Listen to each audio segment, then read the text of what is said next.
Hey guys, Dirk the Red Panda here with Far Beyond the World.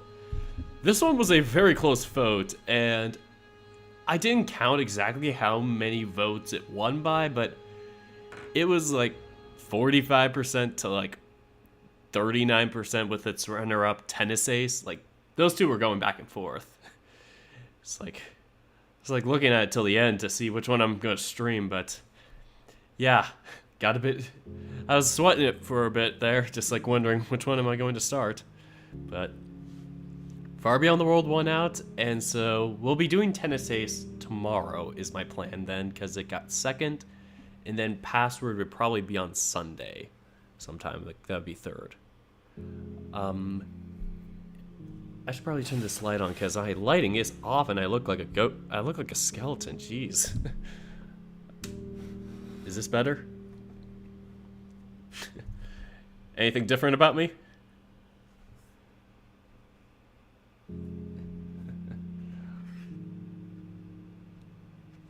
But yes, I'm doing fine. Love how people ask me how I'm doing. It's a very casual thing to do. It's just like, oh, they care. But yeah,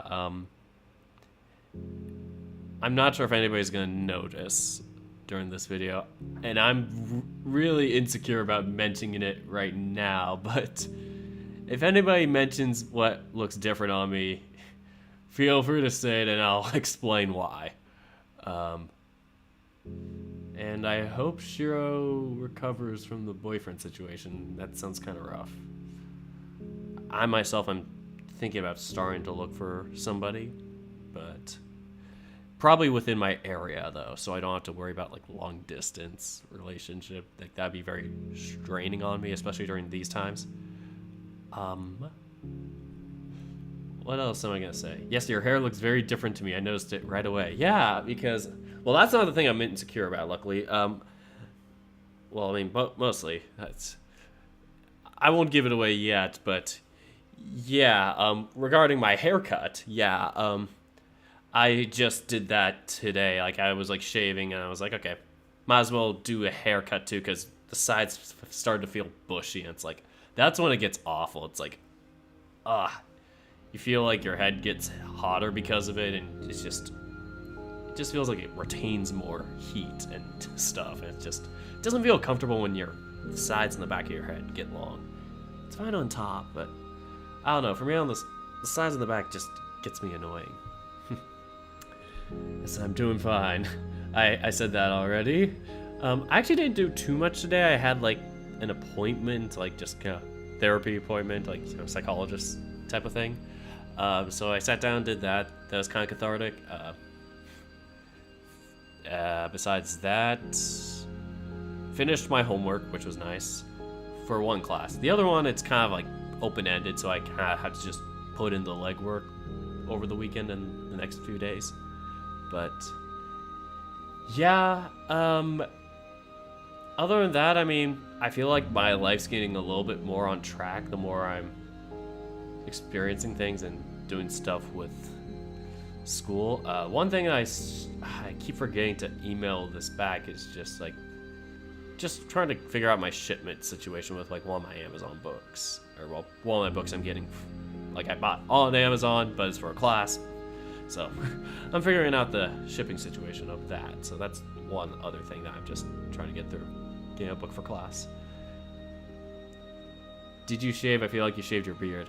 You're very close. Very close to what I was like shying away from.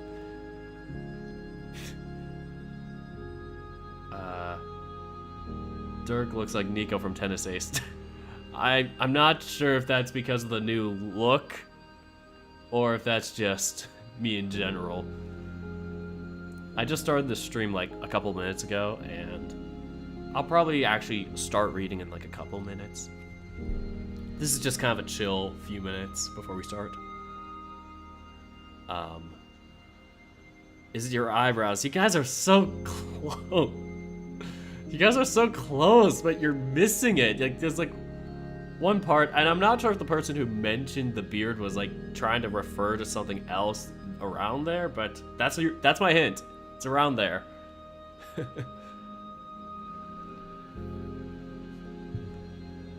I'm just like sitting there because I'm just like not sure if I should say it or not, but I will explain once somebody guesses it or I just give up and explain it.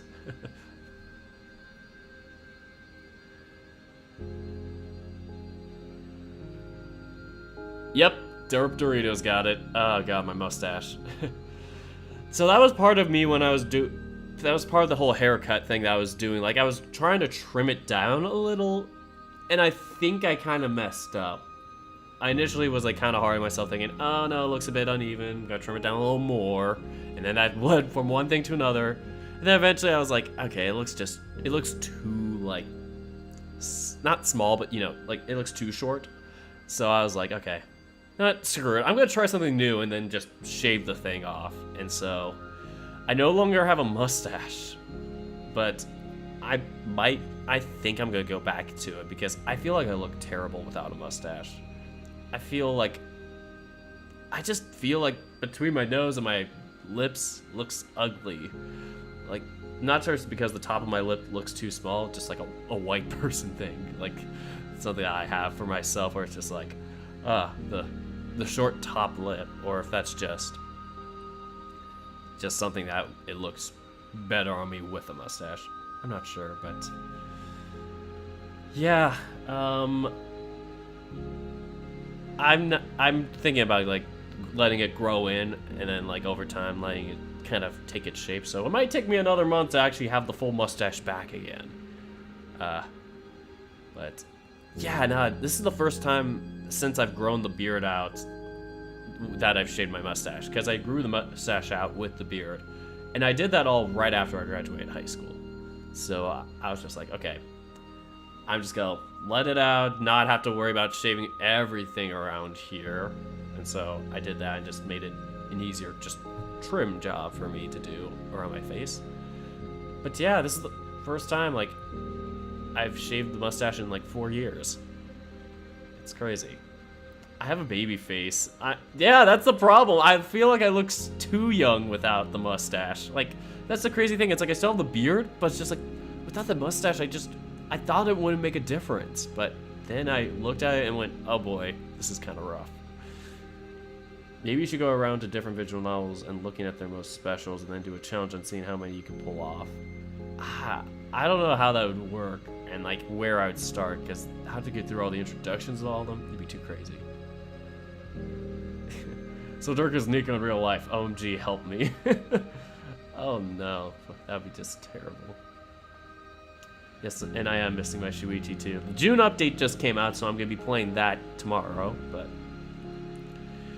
oh god, I can't believe it. Even with a beard but no mustache, I look like a baby. It's like, I don't know. New Dirk skin unlocked, baby Dirk.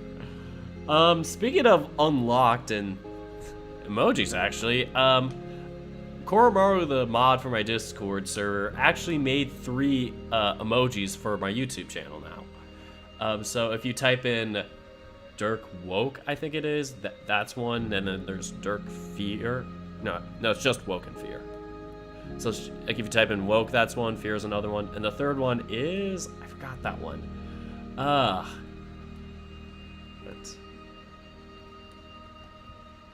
okay, so Woke is one there if I type that in. I think it started with a G. Might be Grin? Who knows? No. I'm gonna have to go through the entire alphabet just to guess which one it is. A. B. I think I might be worried. No. Hold on as I look up the last one. You look like a high schooler, that's cool. I'm like... I look like I'm older than I am. Oh boy. Yeah, that's awkward when older guys try to flirt with you. I don't know, I just feel like it's even awkward when you're trying to flirt with somebody younger, like too much younger. Like if it's like a couple of years difference, I'm normally, that's my type of age range, but anything away from a couple of years for me is just, I don't know. It's just different. Sorry, I'm like looking up the, trying to look up the dang thing. Trying to look up what the, Oh, it's gonna be under fan art probably. But yeah, I'm trying to look up the dang emojis just to remind you guys what they are. Because I'd be cool if you guys started using them. Like, it'd be kind of fun. Gosh, I like trying to remember where they are. There they are. Oh, the last one. Oh god, the last one. The last one is Pog. We have a Pog in chat now. You want me to Pog? I'll Pog. It's all lowercase, so if that's how you're, if it's case sensitive, I don't know. But yeah. Get ready to start using emojis in chat. Poggies. So that's the Pog one, for example, but you guys can go from there. Looks almost like his main character from his new visual novel. The beach ball one. Oh, you mean Ocean Avenue? Oh, man. Yeah, I've been working on that too, so that's another thing that's been going on. Man, this is a long introduction. I'm sorry, guys, if anybody's watching this post live stream, but I'll start the actual reading at 20 minutes.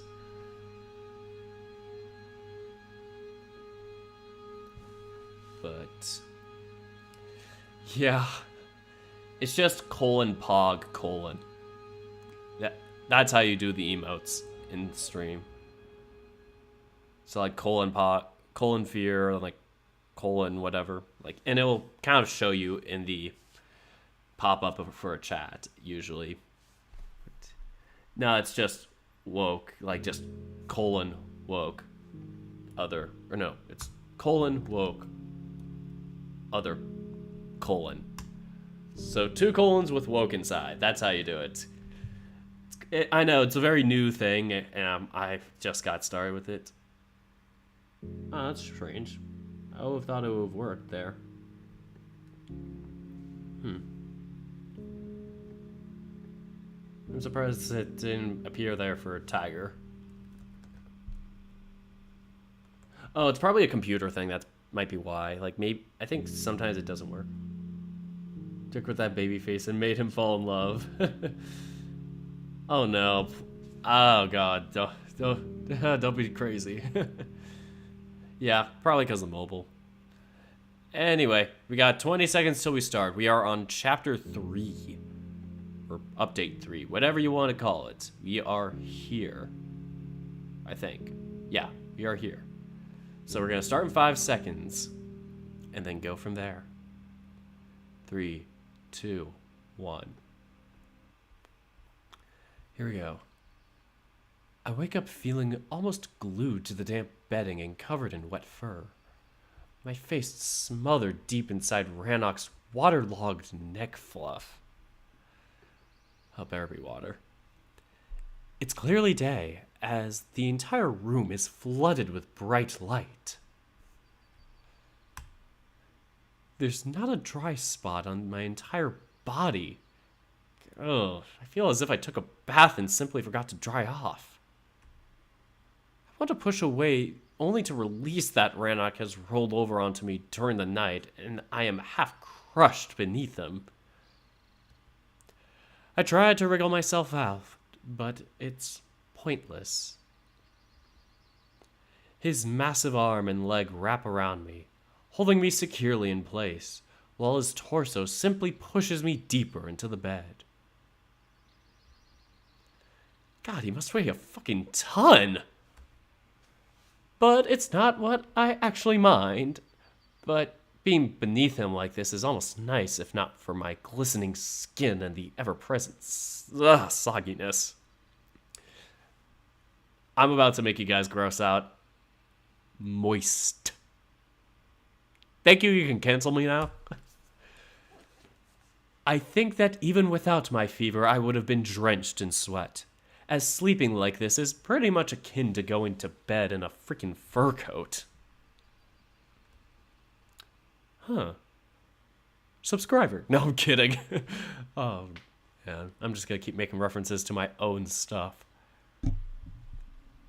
I actually notice my fever is gone. I look to the still sleeping wolf, his soft snoring noises making me reluctant from waking him up. But he doesn't react to my gentle nudges, and I start to feel a little bit claustrophobic. I rub my eyes of the excess moisture, only to grimace at the scent. Ugh, I smell like dog breath. Oh. I quickly sniff my hands, realizing it's saliva. Rannoch has been drooling right onto my forehead during the night. It's the push I need as I shake my legs under the chair because, man, I'm feeling grossed out. It's the push I need to shake off his charm and finally elbow him in one of the ribs. This is Rannoch. Somebody asked, who is Rannoch? What? He snorts, raising up his head and finally allowing me to breathe freely. I take a deep gasp, enjoying I can't even say anything. I'm getting smothered by Rannoch. I take a deep gasp, enjoying fresh air free from our joint musk. Suddenly, I freeze up, feeling as the male grinds softly against me, his actual morning wood pressing rhythmically into my groin. Okay, what the fuck? Okay, I look up at him wide-eyed. He's still half asleep, pulling me tighter underneath him, straddling me like one would straddle a crumpled-up duvet.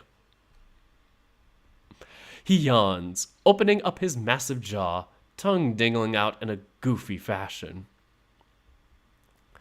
God, I feel as if his entire body tenses up, all of the muscles tightening around me in a groggy stretch. His flexing makes me blush hard, as if I feel his powerful form grind against my tiny body. We are puny, tiny human. Rannoch.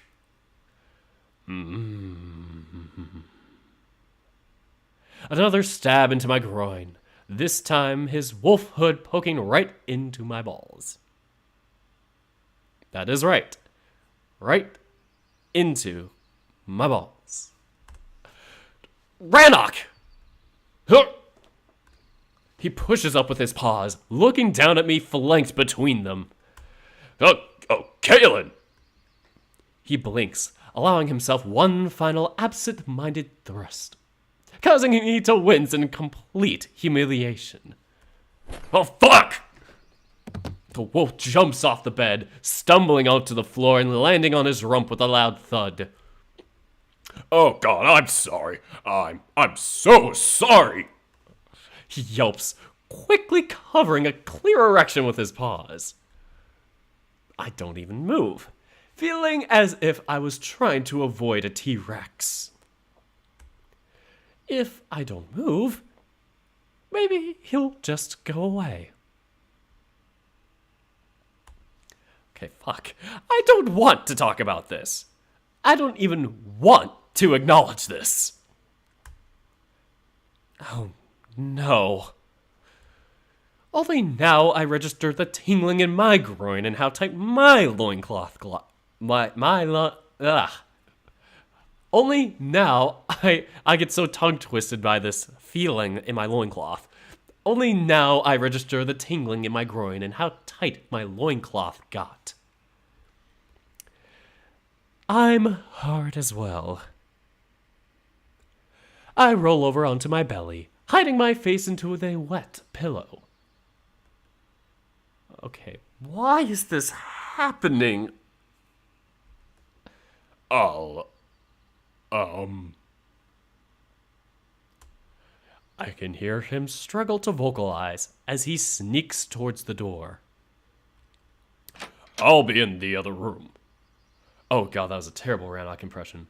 I'll be in the other room. The doors creak and then I hear them shut. Yes, I do have difficulty reading the script. Anyway, I'm going to try not to talk to the chat too much while I read. If I say anything, it'll only be like a quick glance like that. And I'll make sure to do longer looks actual breaks in the reading. Anyway. Fuck. I might have lost my memory, but I know I have never been so mortified in my life. Not only we got way too intimate, I'm basically all wet and stinking. What a horrible first impression to make. You don't share a bed with a hot stranger when you're ill. Wait. Hot? Okay, what the fuck am I even thinking? What is wrong with me? I slam my head repeatedly into the pillow, causing wet slapping sounds, which immediately make me cringe. That's very cringe, Kaylin. That's not very pog of you, Kaylin. I can't address the chat until the break, sorry. Anyway. Okay, that's not what it sounds like! There is a screech of wood accompanied by clatter of falling objects coming from the next room. It almost sounds as if Rannoch flipped the table over. That thought making me flinch a bit. You okay?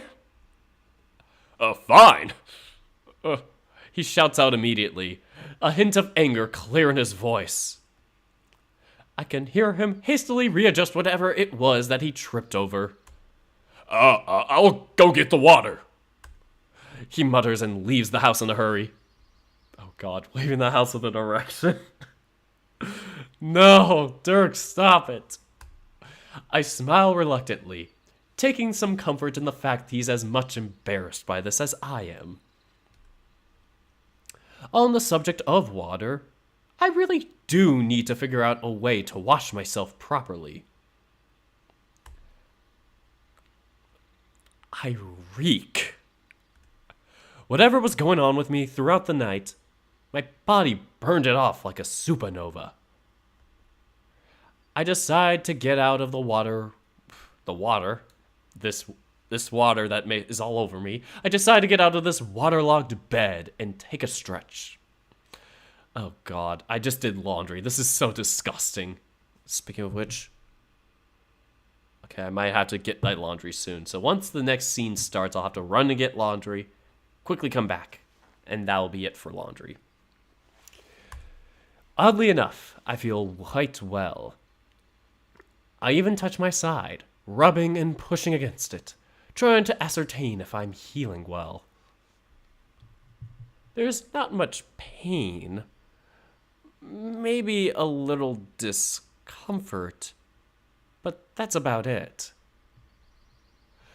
I guess Vol really knew what he was doing. But if the plan hinges on me being gravely wounded, I think I'll have to spice it up a bit. I mean, I might have a wound now, but I need to still sell it as something serious, as if it certainly doesn't feel like it. God, I really hope it won't leave a nasty scar, though. I mean, I do have like a scar on my, was it my left or my right side? It's not like a big one, it's like a tiny one that I got from like a water slide. Like I cut myself on a water slide going down because I went belly first and thinking, oh, that's going to be a smart thing, like expecting the water slide to be smooth. But no, it wasn't. And I cut myself. And yeah, at least it was on my left side, just like Kaylin. It's kind of around my thigh area, at least, so it's not really revealing. Anyway, I really hope it won't leave a nasty scar, though. Worst case scenario, I'll have something to remember this misadventure by. Because going belly first is fun. Moving on. The wolf returns to the cabin and I struggle for a while to face him. But eventually, I open the doors separating the rooms.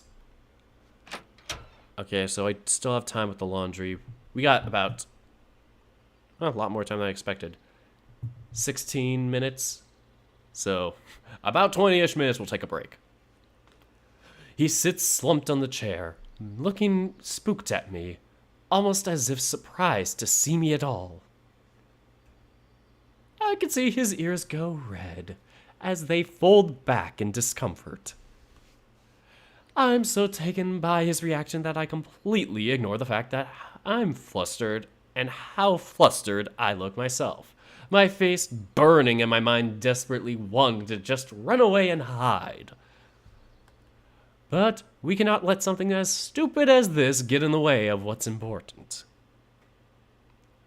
As far as I understand, today is the day I'm finally introduced to the tribe, and as much as I trust that Verissa knows what she's doing, it's still a bit of a gamble. I don't want my potential last moment with Rannoch to be this awkwardness. Hey. I speak up through a smile. I want him to know everything's fine between us. I mean, he was sleeping after all. No foul, at least not the way I look at it. But Rannoch turns his gaze away, his muzzle twisting down in a troubled expression, eyes shut tight in discomfort. I approach him slowly, placing my hand on his furry shoulder. Want some breakfast? I'm sorry. He interrupts me, brushing off my hand and avoiding eye contact. You must feel pretty disgusted. Me? I basically drenched you in my sweat. If anyone should be You know what I mean. He looks at me sternly and I cut the act. I do. But I don't mind. That's how I would say it. I don't know if that's how Kaylin would say it in world. I do. But I don't mind. I answer without thinking, causing his ears to perk up. He didn't expect that answer. That's clear in his shocked expression. It was kind of funny. I try to laugh it off and not dwell on the subject. I'm not like that. He gives me another serious look. Like what? I don't want you to think I'm defective. There's that word again. He says it with a hint of disgust in his voice, and I pull away. My body moves on its own, taking a few more steps back. God, I almost feel like I swallowed a stone as I swallow some water.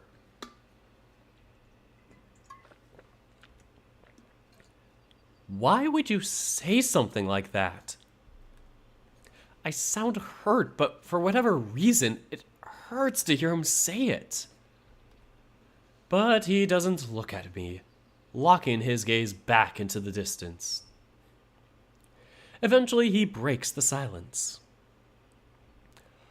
How's your wound? Oh, it's fine. Doesn't even hurt that much. Good. I'll go to the bathroom. We don't have those in here. I'll go to the bedroom so you can properly wash up. He mutters, standing up and walking past me. Seems he has moved on from our little accident, but not in a direction I expected or wanted. I guess I should keep my defect to myself then. No point in risking losing a guardian over it. His sudden cold demeanor feels like a punch to my gut, and I get incredibly angry. Just a plaything. So that's it? He's making me feel special and safe, being incredibly intimate, feeling me up and flirting just to call it defective? What the fuck? I want to shout out at him in anger, but I managed to rein myself in. My mood suddenly shifted into an extreme for a little to no reason. It's been happening a lot lately. God, I feel like I'm not entirely in control of my own emotions. I need to keep my wits about it. I don't want to come across as hysterical. It's just adrenaline. I woke up here, in this fucking small cabin, forced to interact with that stranger. Stressful situation, dependence, and proximity. There's nothing more to it. I'm just being silly. I sigh in resignation as he closes the door behind him. I approach the cupboard where the water bowl rests and begin cleaning myself up, inch by inch. This doesn't seem very hygienic, though, as I'm covered in sweat. Plain water won't do. I need some soap. I call out in annoyance, still rattled by our exchange. Does this look like a palace to you? He snorts cheekily, but there's no hint of malice in his words. I really stink. I need to wash properly. Use the ash. Ash? I scoff at the closed door, knowing full well he stands right behind them.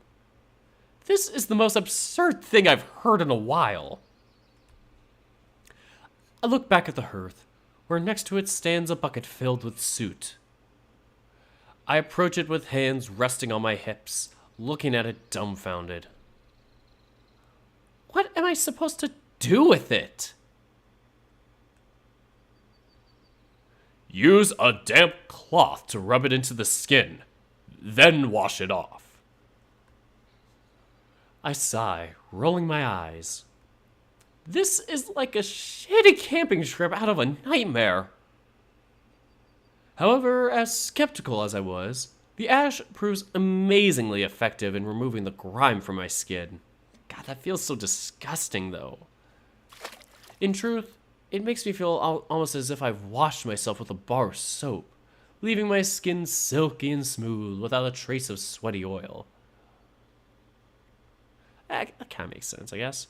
It even got rid of the musky smell, leaving behind a subtle, earthy aroma. Huh. You always learn. That's the ancient way of the more you know.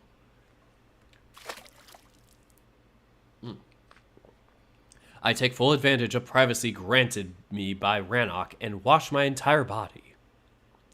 I am reluctant at first to use the ash on my hair, but at the same time, nothing can be worse than how sticky and smelly they are. And again, to my surprise, they feel rather great after washing up. Once I'm done, I dry myself off. Where do you have fresh towel thingies you tie around your, you know? There should be some in the cupboard. I open the top drawer to find a bundle of loincloth there and reverse engineer the way it's supposed to be fashioned to my body. Once I'm satisfied with the handiwork, I approach the door and knock, letting him know it's okay to enter. I brush the loincloth idly, straightening it out with a chuckle. I feel like Mowgli. I forget what that was from. Was that from Kung Fu Panda? Oh god, I forgot. Oh no. Wait. What? Who the fuck is Mowgli? Hey, is that the tiger? Or whatever from like the Jungle Book or whatever? I forgot who Mowgli was. No. Oh, good. Now, if you excuse me, I need to get myself new water. Yeah, of course. I let him pass and return to the bedroom. He is still cold and distant, and it doesn't sit well with me, but I don't want to press it further. I closed the door behind, looking at the bed, which is now stripped of all the linen and blankets. Rannoch took them off and bundled them together in the corner of the floor. I guess sleeping in that swamp was not really an option anymore. Once I'm allowed to show myself in public, I will help do the wash-up. It's the least I could do. I approached the window to look at the woods outside as I get a phone call. Luckily, I turned my phone onto silent. It is spam. I approached the window to look at the woods outside. It's a beautiful day, and the singing birds lift up my spirit. However, I quickly frown, taking a deep sniff of the forest air. It reminds me so much of him that I don't think I'll ever be able to go out camping again without getting sad or pining over that stupid wolf. I'm going to wash now. Don't enter. I hear him call out from the kitchen. Okay. I lean into the ledge, just watching the wind gently ruffle the woodland canopy. God, I really hope Barissa will sort out this mess today. I need to get out of this room. A shadow moves in the bushes and I immediately duck. I look from underneath the ledge but cannot see anyone out there. Perhaps it was a wild animal. As bizarre as it sounds, what sort of animal would wander near a village full of sapient wolves? I finally straighten up, looking back at the woods in front of me, only to freeze up. There's a small wolf child looking right at me. A gray pup. Fuck! I want to wave at him, but the kid bolts into the bushes, exactly where I thought I saw a shadow move earlier. I could hear my pounding heart go into panic. God, what do I do? I started moving towards the doors to warn Rannoch, but I stop in my tracks as loud banging rings across the entire cottage. Rannoch! Father! Or no, wait, that's not Rannoch's father. Rannoch! Father! Fuck, there's no way that kid ratted me out already. There was no time for that. Ain't nobody got time for that. What to do? I'm washing up.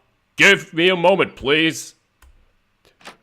I hear Rannoch's padding towards the bedroom, and he quickly opens the door, almost kicking them out with me. Oh, hide! He whispers, but all I can do is stare at his naked groin, looking directly at him.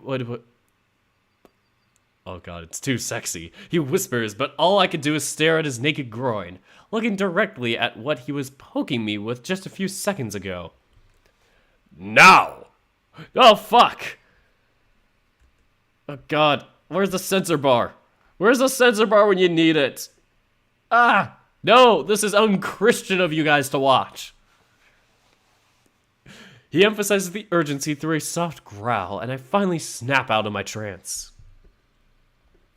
I look around the room in panic. Where? Into the chest!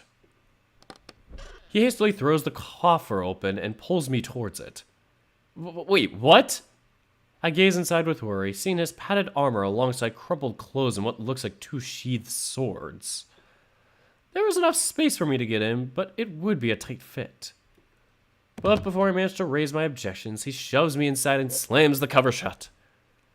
I impaled myself on a scabbard stuck in an upright position. The dull tip sinks into my left butt cheek, causing me to cringe in pain. God, I want to scream, cover my mouth with both hands. It feels as if my muscle got split in half, but I maintain an iron grip on my vocals. Oh, God, I stabilize my breath, pushing the sheath away with annoyance and listening to the conversation in the other room. Open the damn door! All right. Let me get my pants on.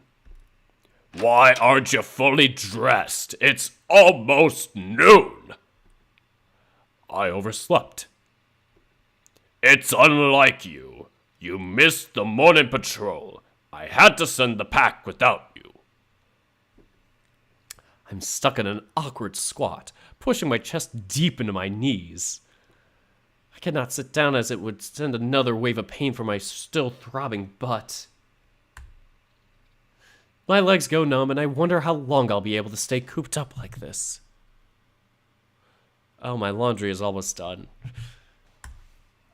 So, once we get out of the chest, we'll be able to get the laundry. Anyway, I'm sorry, I had a lot on my mind. So I've heard. People say you've been meeting up with Volker and Verissa quite often during my absence. Care to enlighten me on what it is that the three of you have discussed in secret? Nothing. Tano seems to believe you were sneaking food into your home. I hear the bedroom door open and the wolves walk in. For a moment, I consider trying to catch a glimpse through the small crack, but I know better. Okay, fuck. I forgot about the meat Vol brought me the other night. It's still in the dresser, completely in the open.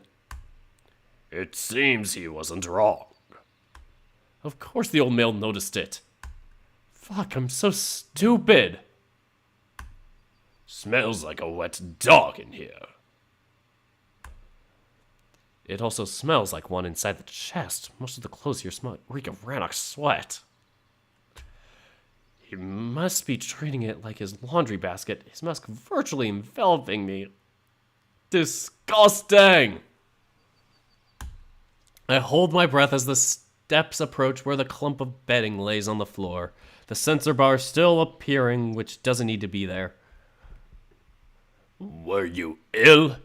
Is that the reason why you didn't go hunting with me?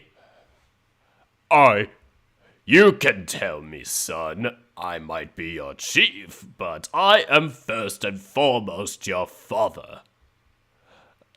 I was feeling a bit under the weather, but Verissa took care of it. As for the food, if that's the case, it doesn't matter. The older wolf interrupts him. What matters is that you're fine now. I can hear the wolves embrace, the father patting his son hard on the back, drawing an amused grunt from the younger male. It's almost a tender moment. The chief might be stern, but seems genuinely concerned with his son. Why have you dismissed Trist? Did he offend you somehow? Or was he simply too lazy? No, none of that. It's just a small cabin, and having him around all the time was getting a bit tiresome. God, get on with it. My legs begin to cramp up. You could always move back into the villa. I never understood why you insisted on building this hovel. Wait, did Rannoch build this house? He said it in like the first update, you moron! How much more impressive can this guy get? He's so dreamy. I'm of age. Moving out was expected of me. And I don't want to give Tano any more reasons to... Let me worry about Tano. That's a name again. Everybody's sipping over Tano in the chat. I'm going to address this once I do the laundry, but in a bit. Right. Get ready.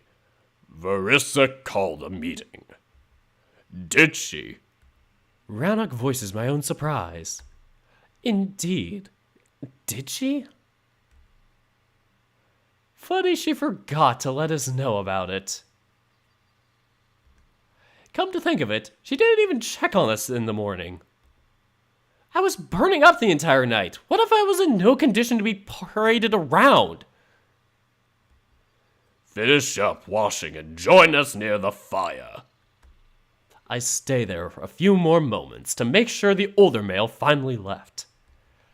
Once I hear the outer door close, I burst out of the chest like a jack in the box, grabbing my I was about to say dick butt. Grabbing my butt and trying to massage the sore spot. And I'm gonna go quickly get the laundry. It's been 52 minutes.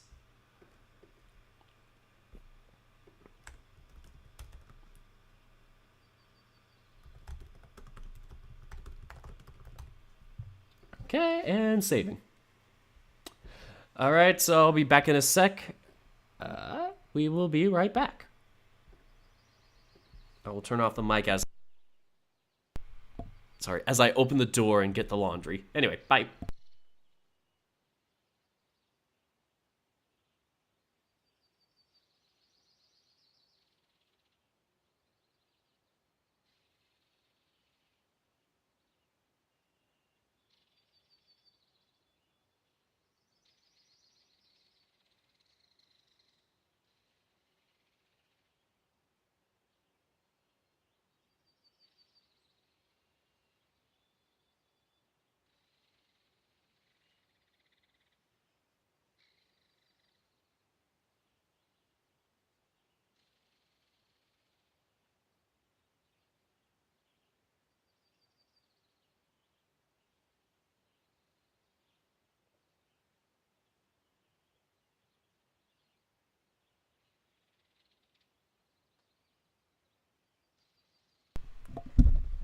All right, I'm back in terms of being in my own apartment. I'm just going to get some water in a sec. I'm just going to see what I missed in the chat as I do my addressing the chat break. Somebody asked me earlier that if I've worked with Glide before. I have a little bit. I mean, we did the Ave Adastran series together where he played Amicus and I was the narrator. Besides that, we're in a furry visual novel Discord, the FVN Discord, and we do a couple of videos together when we both are available at the same time. So some of the things we've done together on there include Wolf Star Sins in Paradise and Limits. I think those are the only two we've done where we both were there at the same time for the recording. Yeah, I mean, luckily my laundry's like right next to me, like in terms of the apartment. Like it's not in my like own studio, but it's like the building for the laundry is like right there. Yes, but Mowgli turns out to be the MC for the Jungle Book. I forgot about that, the protagonist. What else have I missed? Echo Minus. Oh man, I haven't played Echo Minus in forever. I forgot about that. I don't know what we're doing with that. I mean, the guy who was like doing that, I think, has moved on. I think that was Zari Shiro or somebody like that I used to hang out with. Like they're now doing I forget if it's Fueled by Insanity or one of those novels. Like I think they're doing a novel or two. So they move on to bigger and brighter things.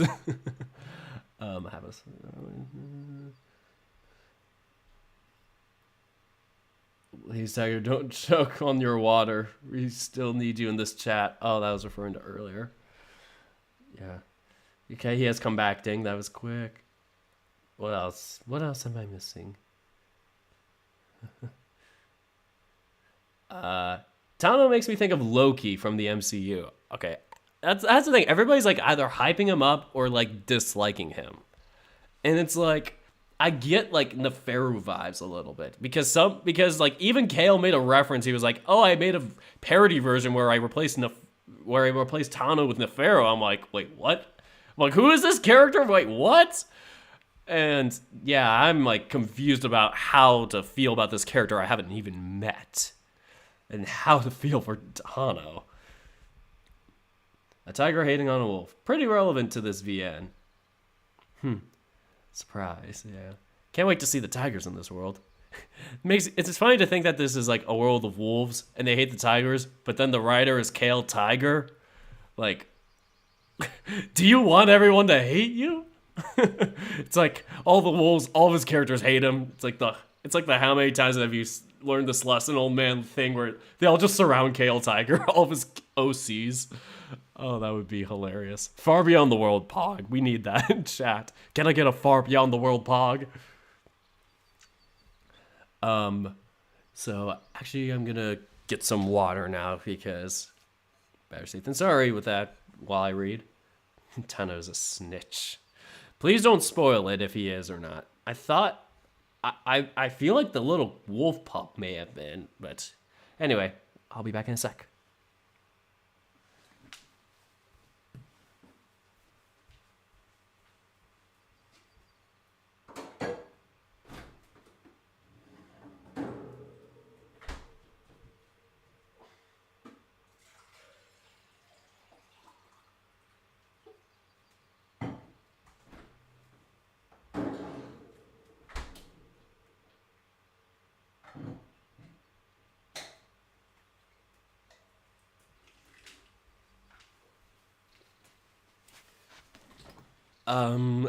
Trying to be a bit healthier, so I'm doing more water often than not instead of my whatever's in my happy gay mug. Plus I ran out of happy juice. So there's gonna be some of that where I need to buy it eventually. I might actually buy some Pepsi along with it one of these days soon because I need to maybe declog some of my drains. Might help. Heard Pepsi and Coke, Pepsi or Coke, I think helps with that. I wonder how long it takes for the tigers to show up story-wise. I'm wondering that too, because it kind of reminds me of like Adastra, where we're like, when are we gonna see the other like worlds or other species and other places like that? Like we did have, of course, like Alexios and like, well, I mean, yeah, the Pharaoh off the get-go, kind of. So it wasn't like we were really waiting on them. We were like, yeah, at least then we kind of got to see the other worlds. And even with Chemio, it's like we're just about to start to see that. Wonder if it might be like that. Wonder if somehow like Adastra accidentally crashes into whatever Avalon. Adastra, Avalon. Oh my god, they both start with A. I'm gonna become like a conspiracy theorist. Get the tinfoil. Oh man, if you saw my password stream, that's where I went really off the rails in terms of conspiracy theory and relating my statistics knowledge to chances and outcomes in the world and password.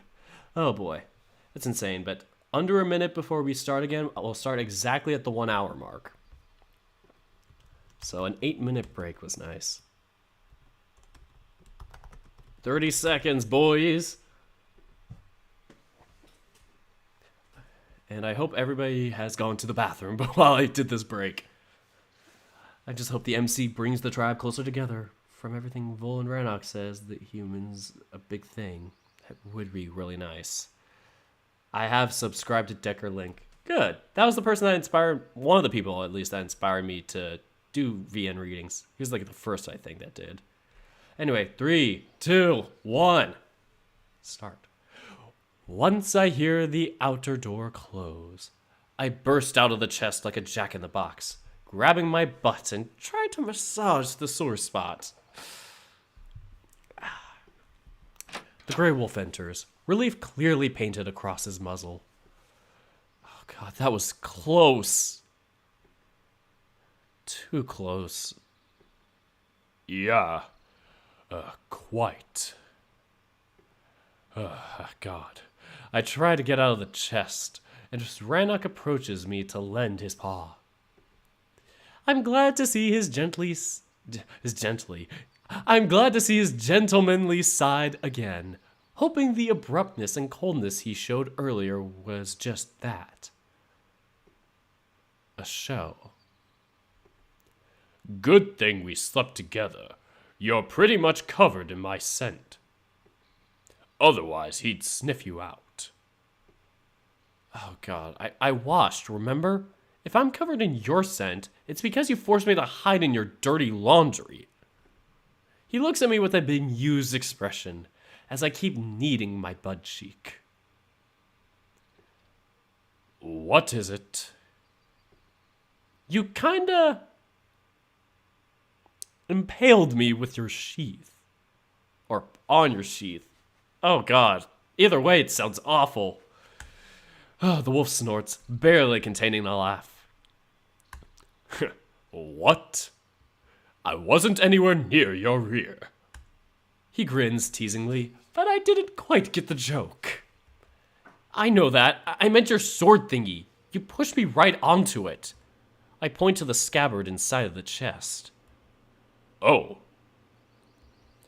Why? What did you think I meant? I thought you were talking about a different kind of sheath. Oh, God. He winks and I furrow my brow. I don't get it. We need to knock the OC with some dumb brain juice, or what is it? He's got dumb bitch juice. That was the thing, like Chase from Echo and Marco from Adastra. Marco, but Micro. Marco from Adastra. But yeah, they all have dumb bitch juice. And I think Kalen took a good swig of it before he started. I don't get it. Never mind. He shakes his head with a hearty laughter. Although I'm oblivious as to what he means, I get that there is some sort of innuendo here. I'm glad, though. I prefer taking the morning incident in strides. Then getting all serious again and talk about being broken. Who's Trist? I ask absent-mindedly as the name caught my attention. He used to be my attendant. As in, what? A servant? Kinda. No wonder you got rid of him. This house is filthy. I didn't want him to do any cleaning, and the reason why I had to get rid of him is standing before me. He smirks at me challengingly, and I cringe at the revelation. I don't feel good knowing someone lost a job because of me. Oh.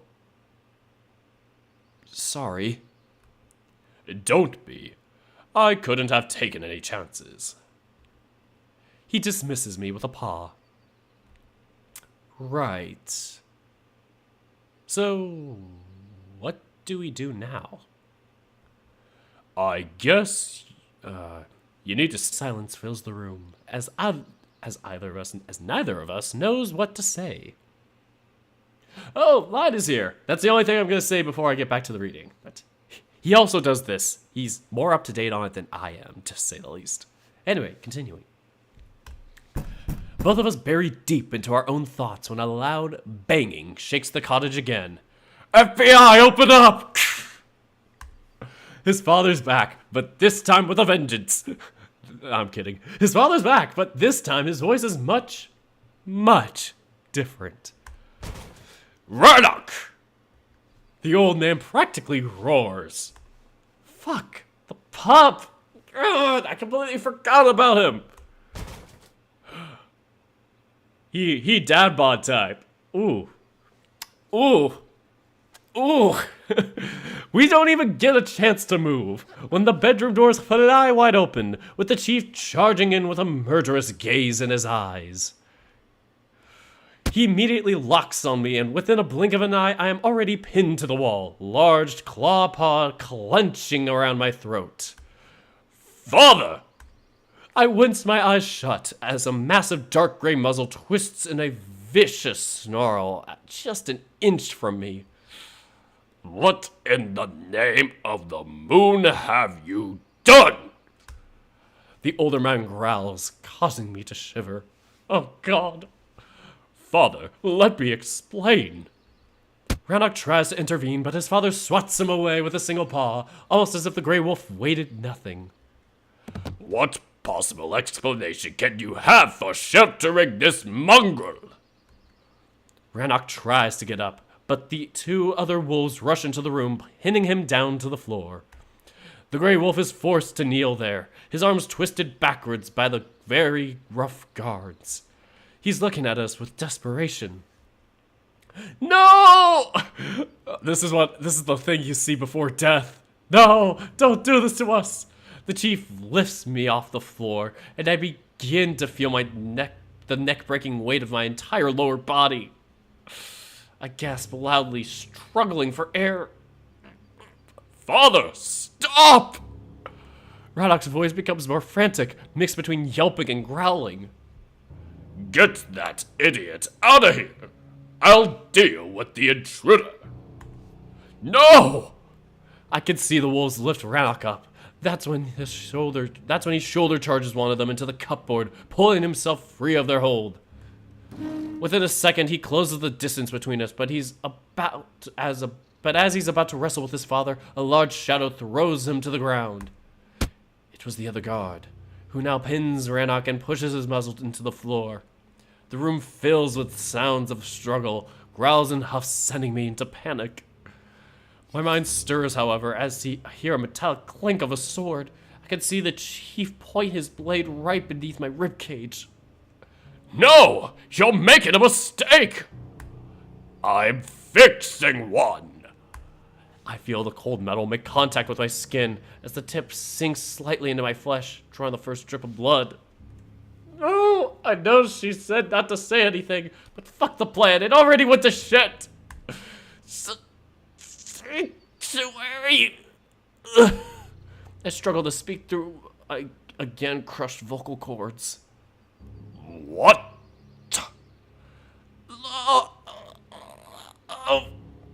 Sylvan! I manage when suddenly the stranglehold of my throat releases completely.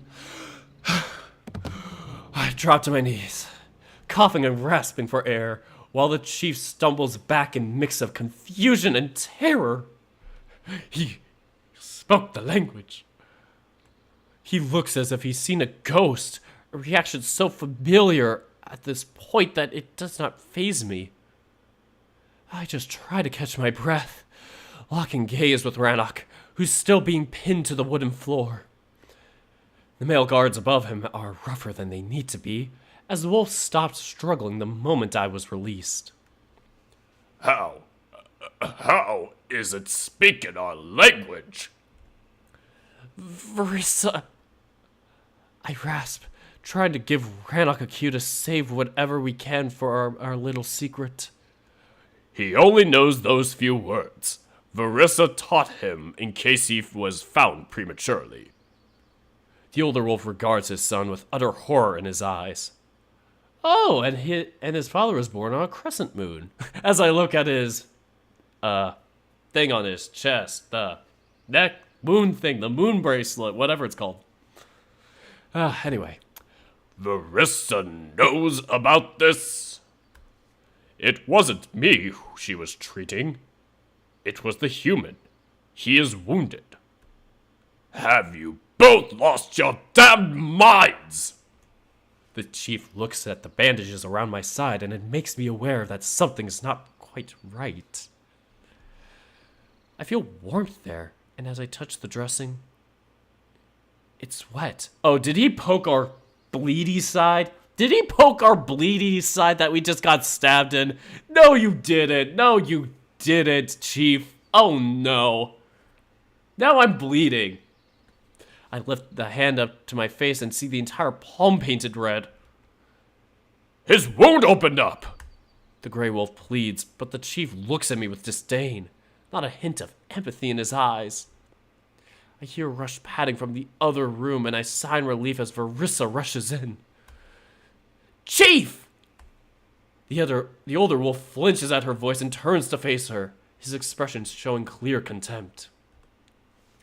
I guess we kinda threw her under the bus with me talking. Care to explain? I wanted to tell you during the meeting. I think you should have told me the moment I came back from the hunt. Put my son in the stockades! He nods to the guards, who force Rannoch back to his feet, while the chief points at me. And I want that thing executed for trespassing and speaking our tongue. No! No! The chief stumbles back in surprise at their unison and determination. As your shaman, it is my duty to advise against this.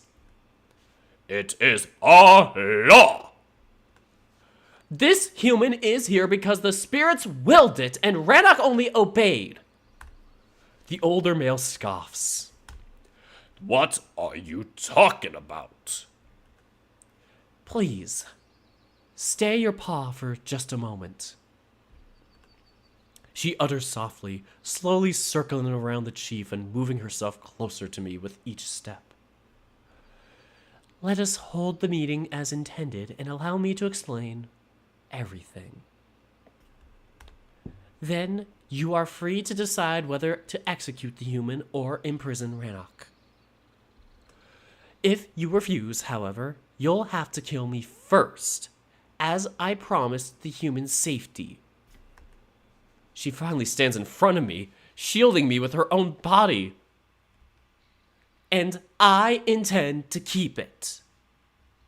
The older male huffs angrily, glaring at me and then his son.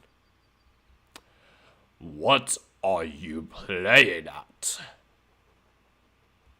You think you have some sort of upper hand here just because you're a shaman? You're not even that. A novice at best that I can replace without a second thought. The female is oddly calm, allowing a moment of silence to fall over the room. Fine, but I won't budge, and if anyone tries to touch the human, you'll have to find a new shaman all the same. Because I'll die before I let anything happen to him. She stands defiantly in front of me, and I can see Rannoch's eyes gloss at her determination. The Grey Wolf resounds my own gratitude.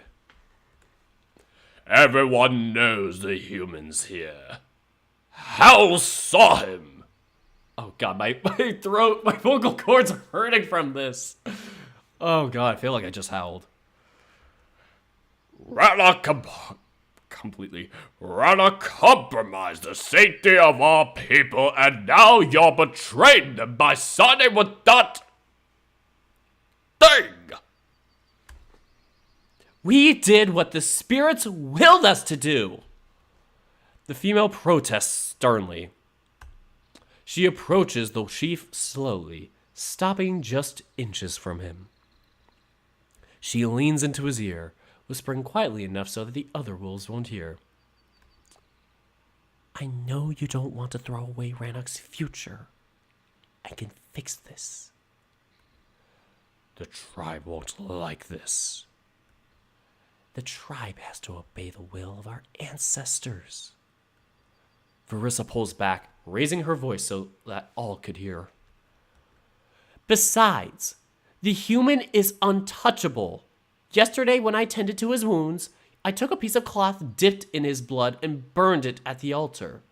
He's now under the protection of our ancestors. Oh, shit. Did we do something kind of like this in Adastra initially with, like, Sanctuary?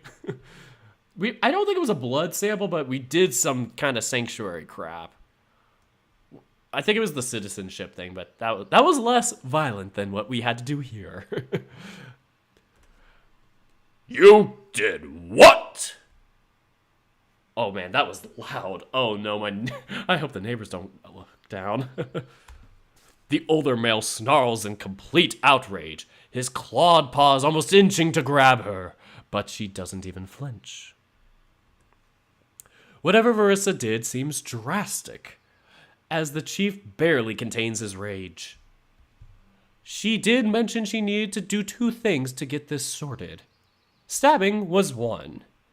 I guess this altar thing was the other. I did everything according to the guidance I received. As long as the human remains within the village, any wolf who does him harm renounces his tribe and his ancestors. The old wolf looks at her with mixture of anger and disbelief, while the guards gaze between each other and me. The chief finally takes a deep breath and sheathes his sword. By Aluna, I hope you know what you're doing. Release him. The older male waves his paw at the guards, who lets Rannoch go. I could swear he was about to rush towards me, but composes himself at the last second, realizing all eyes are on him. His wound.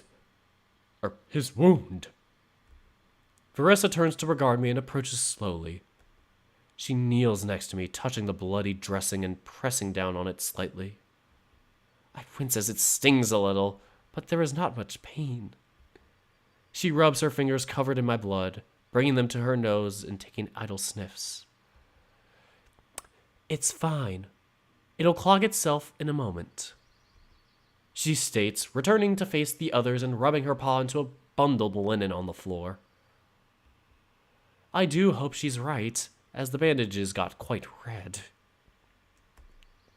One of you has to stay here and keep an eye on the mongrel. Don't let him out of sight. If he tries anything, do what you must, short of killing him. Verissa stops, looking back at the guards. No! The human is to not be harmed under any circumstance. Unless either of you don't mind being banished. The guards look frantically between each other, then gaze at the chief, who sighs in annoyance. Fine. I'm sure you can overpower that whelp without any serious injury if it comes to that. He'll be good. He'll be good. He's very cooperative. The chief glances at me and then gives Rannoch a stern look. More than can be said about you. With that, they leave the room. Rannoch stops at the doorway, looking back at me with a sorrowful gaze. I'm sure he didn't imagine this day to take such a turn, but here we are. I almost feel angry at myself that I didn't make better use of the time we had together. I can't tell myself I couldn't have known because I did know. Vol did warn me the very first night. I just didn't listen. I tried to give him a reassuring smile, to give him strength to go through whatever was going to happen next. He returns the gesture just before he leaves the room. Don't go. The two guards play some form of rock, paper, scissors to decide who's going to be saddled with me for the rest of the day. The loser grunts in annoyance, and it almost makes me chuckle. This is so familiar behavior. Oh god, he's got such big pobs. Is he wearing... I thought those were pants for some reason. I thought his leg floof was bursting out of his pants. He's not wearing pants, just shorts and a cloak thing. The loser grunts in annoyance, and it almost makes me chuckle. This is so familiar behavior. The other male leaves in a hurry, while the one forced to watch over me stands in the doorway, taking a dignified pose. He's regarding me from time to time with both suspicion and disgust. I would try to at least kill time talking with them. However, we still have to play the game of me being ignorant. I just resign myself to that corner, sitting beneath the window ledge and observing how the shadows in the room grow longer and darker. Knowing my fate is to be decided in some meeting a stone throw away unsettles me, and I feel a knot forming inside my stomach. Time stretches mercilessly, and it almost feels as if I'm sitting here for days. The guard rarely moves, just standing there and looking at me every now and then. He seems both curious and troubled by me, and it's the only form of entertainment I have. Each time I lock my gaze at him for much longer than he deems appropriate, he issues a warning growl.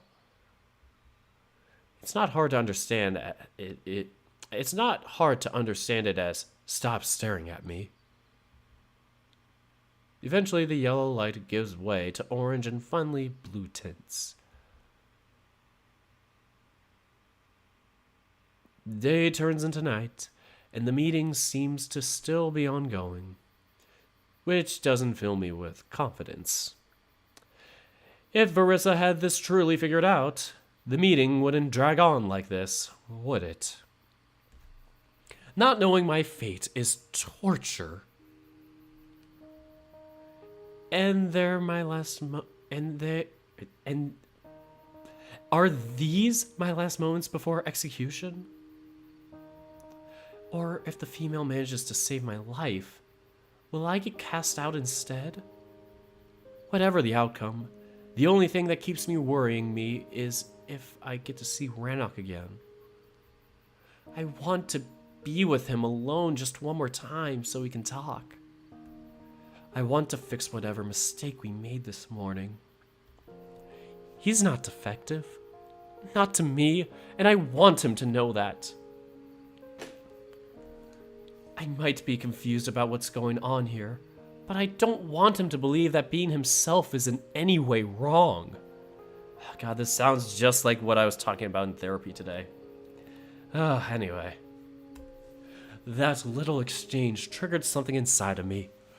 I felt like being in his shoes before. I did allow others to dictate what I can and cannot be.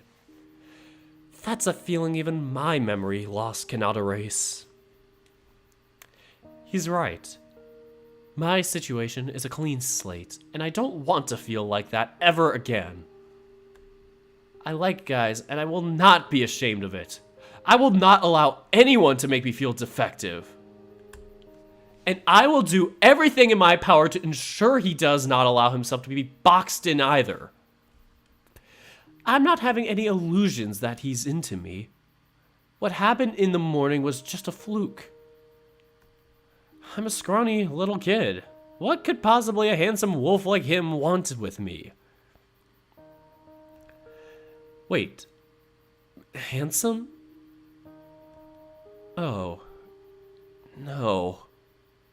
I don't even know why I think like this. Is it possible I started having feelings towards him? Oh god, this is absurd. It's just in my head. I'm in a stressful situation, and you don't fall for a guy in a stressful situation. Especially one you've just met. That's like the biggest cliche there is. And yet, am I into him? Could it be that I'm in love? I think it might be. I think it might be, guys. Chat, do you think it might be? It might be fate. I'm so thirsty for him. I must take a sip of my water.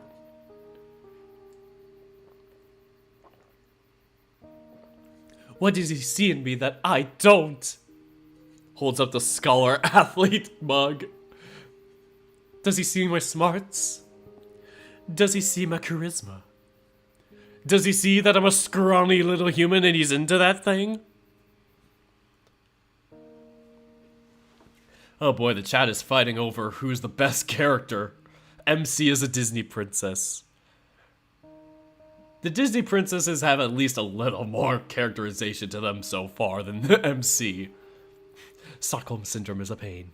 Yes, indeed. Yes. Somebody is very agreeing on it. Just say it for the boys. Do it for the chat. The second option. Who the hell would think that? Also, Vol is too much, so Rannoch it is. I like both of them a lot. Oh, it's so tough. Oh god, this is gonna be so tough. Anyway. Yes, I think it might be. I think it might be. I mean, there's only one choice. Yes, Vol is a special kind of handsome. I think I'll lie there. Let's continue. I think I might be. I mutter under my breath, drawing attention to the... I mutter under my breath, drawing attention to the guard. Shit. He's not surprised, though. At least not as every other wolf was so far. He simply shrugs and returns to look at the wall in front of him. I guess he didn't hear me. Good. This is so messed up. I sigh, slumping into the wall and gazing at the ceiling in resignation. As I get my book to properly leverage my mic up so I'm properly speaking into it directly. If I speak down into it, the volume is not as loud. Hold on, I gotta move this. There we go. Much better, chat. My production is a real thing. 100 years later, I finally doze off. Cars have been invented since then. They've invented the bullet train, too. Man, that thing goes fast. Is this going to be the end of the update? Or is there going to be a nightmare? Gentle patting on my shoulder. Let me see if this is the end of the update, because I think it goes by days. Sorry, chat, just gonna double check. As I crack my voice as I say that. I'm gonna double check the Far Beyond the World update page. Currently, I only have update 4.1. I heard update 5 comes out on Valentine's Day.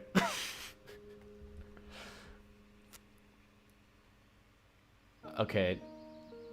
I'm assuming I spend several hours is the first line of chapter 4. Spoiler alert.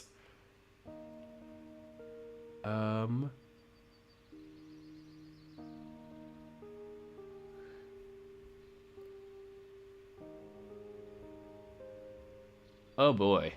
We might be a far ways away. Gentle patting on my shoulder. Wait.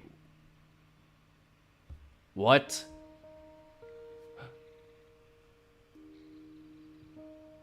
Did we just start chapter 3? Was that still chapter 2? What? Oh god. Oh gods. Oh gods. Oh no. Where did I go wrong? This is the first line of the chapter 3. Should I power through it, chat? Should I? Trains are great. A very astute comment from you, Lied. Hopefully we don't end the first stream. Oh god, the one when went 5.5 hours. I forget what I did after that. Did I get Taco Bell? I did something afterwards to celebrate. Oh yeah, I got ice cream after that one because I was like, I deserved it. I don't have ice cream anymore. I ate all of it. But we are going to power through it. Power through Pog. I should mention around like 1-ish, 29 minutes, I'd say. Maybe, yeah.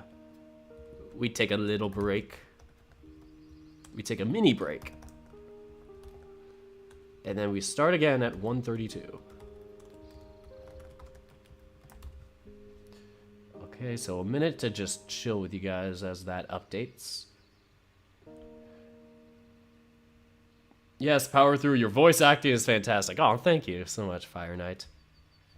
Yo, a wizard MC. Yo, a wizard Kalen. That sounds like a wizard name. Yeah, I've got theories about the human. You can't just say that! You can't just say that! Why the train talk? Trains are great. I need to screen cap that.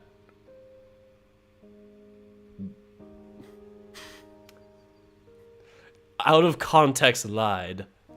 Trains are great.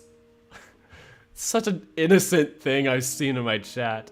This will go on for a bit. Happy face. You know what? Screw it. I might power through it. I'm just gonna double check to see how long chapter 4.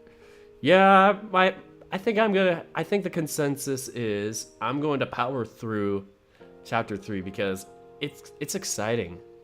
It looks just about as long as chapter 4 if you look through the code and like scroll up and down, you see the bar on the side, but That's the only thing I'm using to compare for like reference of how far I am. I'm not looking at the lines like below it or whatever. Just the line that I'm on, and then okay. Oh crap! I went a few seconds over. Ah! 5, 4, 3, 2, 1. Gentle patting on my shoulder. Gentle patting on my shoulder.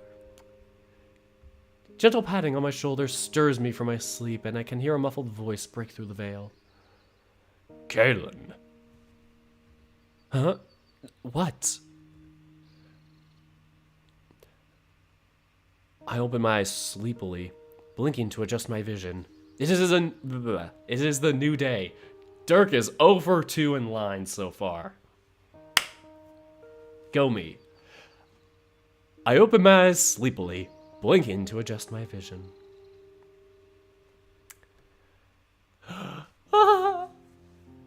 The gray wolf squats in front of me with a gentle smile. His veil is the same color as my shirt. Oh, Reddock. Without thinking, I throw myself into his arms, tipping him over. He lands on his butt with an amused oof. Damn it, I was gonna make a Roblox joke and I fell short. He lands on his butt with an amused oof, embracing me tightly. I could sense that my reaction surprised him, but the swoosh of his tail assures me I did it in a good way. I rub my head against his neck fluff, just taking in his scent. I didn't think it was possible to miss someone so much. Suddenly, I remember the other wolf keeping watch over me, pulling away from Rannoch in order to avoid making a scene. As the wolf readjusts himself, I notice that we're in fact alone. Where's the guard? He's gone now. The wolf smiles at me. Hope you were treated okay. God, why does my voice keep cracking with Rannoch? Ugh, this is rough. Hope you were treated okay. He might as well have been part of the furniture. Didn't budge or make a sound. Why are you on the floor? You should have used the bed. Rannoch raises one brow, nodding towards it. Honestly, I was afraid to startle the guy. He was super tense. Ha! Ha! For some tiny, you are incredibly ballsy when dealing with wolves. I'm Kalen, alright? I laugh off his tease. Oh, I get it. The nickname really grew on me. Since I see you instead of an executioner, I take it that we're good? Yes. He nods with a clear relief. Everything's fine. You're released into my custody. What does that mean? That... He cuts me off, slightly troubled. He's clearly looking for the right words. That I'm responsible for you. So, pretty much what we wanted, no? I inquire, as the pause made me slightly worried. Yes, pretty much. He chuckles, extending a paw to help me up. As I stand up, my eyes are immediately hit by a harsh beam of light. Damn, it's morning already? I squint. Yeah. You talk throughout the day and night? It was a hard sell. He admits with a bit of embarrassment. I told you my people are rather... set in their ways. Also, Verissa is questioned a lot due to her age. Many of the elders don't trust her ability to speak with the spirits. And then you have the elders. They like to talk. So that's why it's called the Howl. I propose cheekily, and he suppresses an idle laughter. I swear, my father was getting pretty fed up halfway through the meeting. No wonder. If it started at noon, you pretty much spent 18 hours arguing. Yeah, and it got pretty heated. My father's position. He pauses, as if not sure whether he should elaborate or not, forcing me to pry. The wolf sighs, reaching up towards his shoulder pad. It's a long story, and for another time, just know there are things the elders like to bring up against him. I watch uncomfortably as he struggles to undo a latch beneath the metal plate. You need help with that? It looks rather fiddly.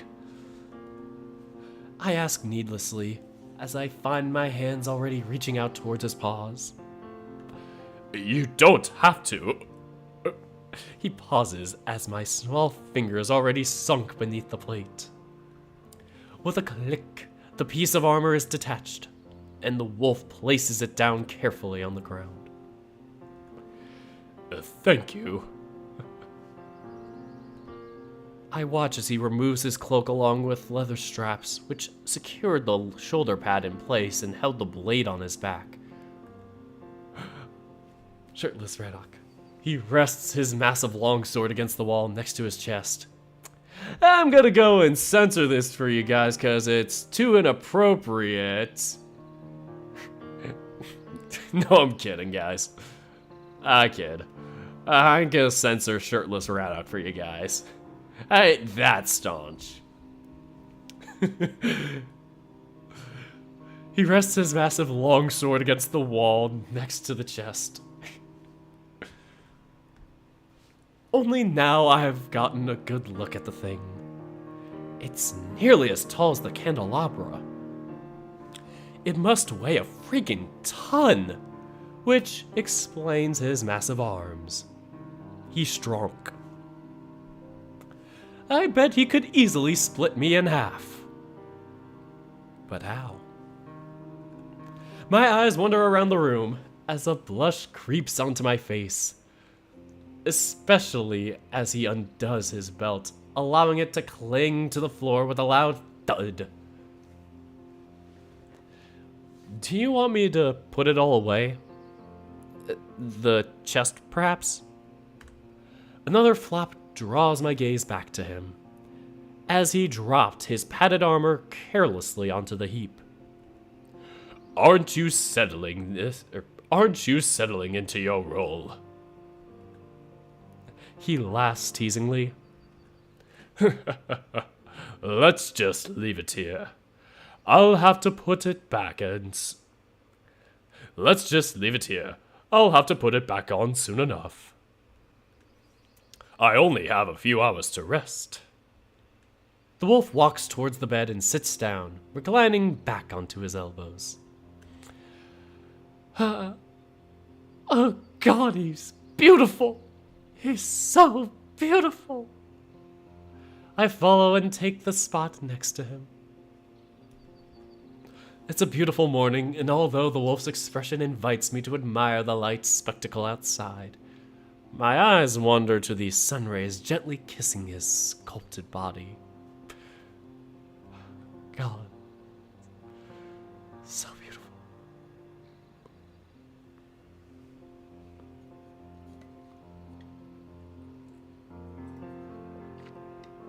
Here's a drinking game. Take a sip anytime you get thirsty over Anok. It almost seems. I was like thinking of it's almost as if it seems. It almost seems that the light redefines his musculature, making it even more pronounced than before. I shake my head slightly, trying to regain my train of thought. God, what is wrong with me?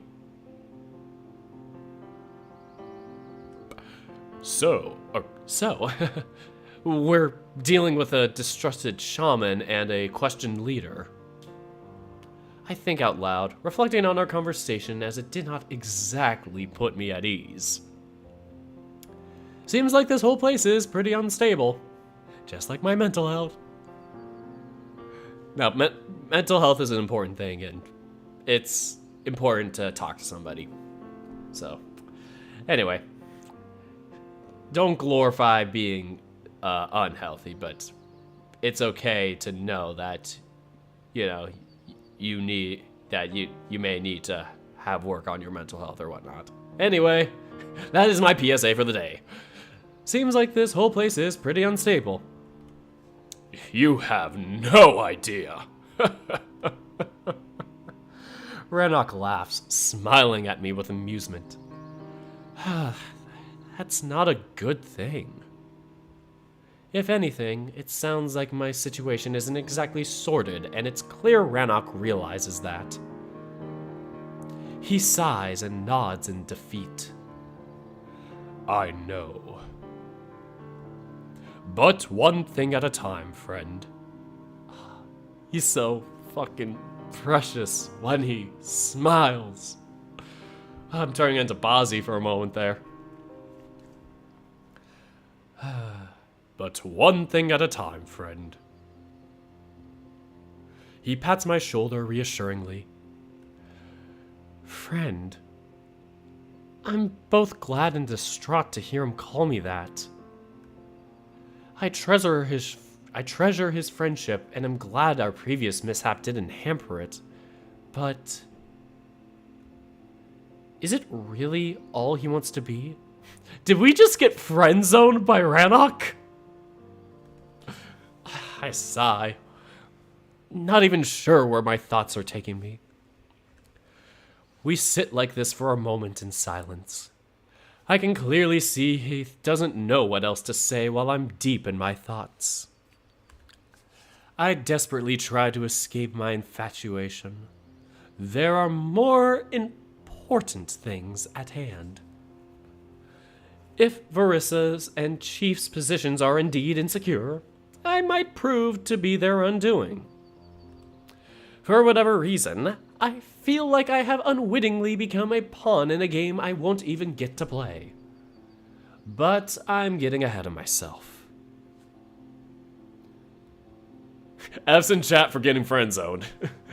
Oh man, hard F for that. With the Chief's apparent fury and now the entire tribe's attention on me, I just need to focus on surviving until the next day. I slump a little, realizing that this whole mess unfolded the way it did due to my own carelessness. I'm sorry I allowed myself to be seen like that. I did ask you to stay out of sight. He nods with a slight smile. You did. And I fucked up. It's just... there was so much going on. Relax. It wasn't all your fault. That little shit should have stayed away. He always sneaks around my house, but I thought he learned his lesson after last time I caught him. I can't speak. He makes me so angry, that little shit. That little shit should have stayed away.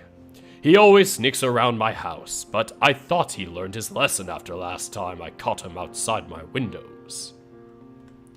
I could hear a stifled growl brewing deep inside his throat, which makes me wonder about the pup.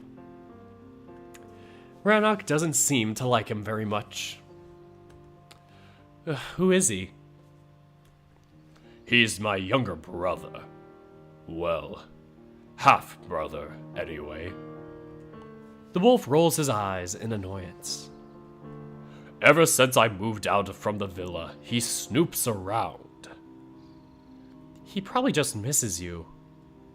I propose, as I find it rather harsh towards the child, even if he did put our lives in danger. Rannoch simply closes his eyes and relaxes an exasperated sigh.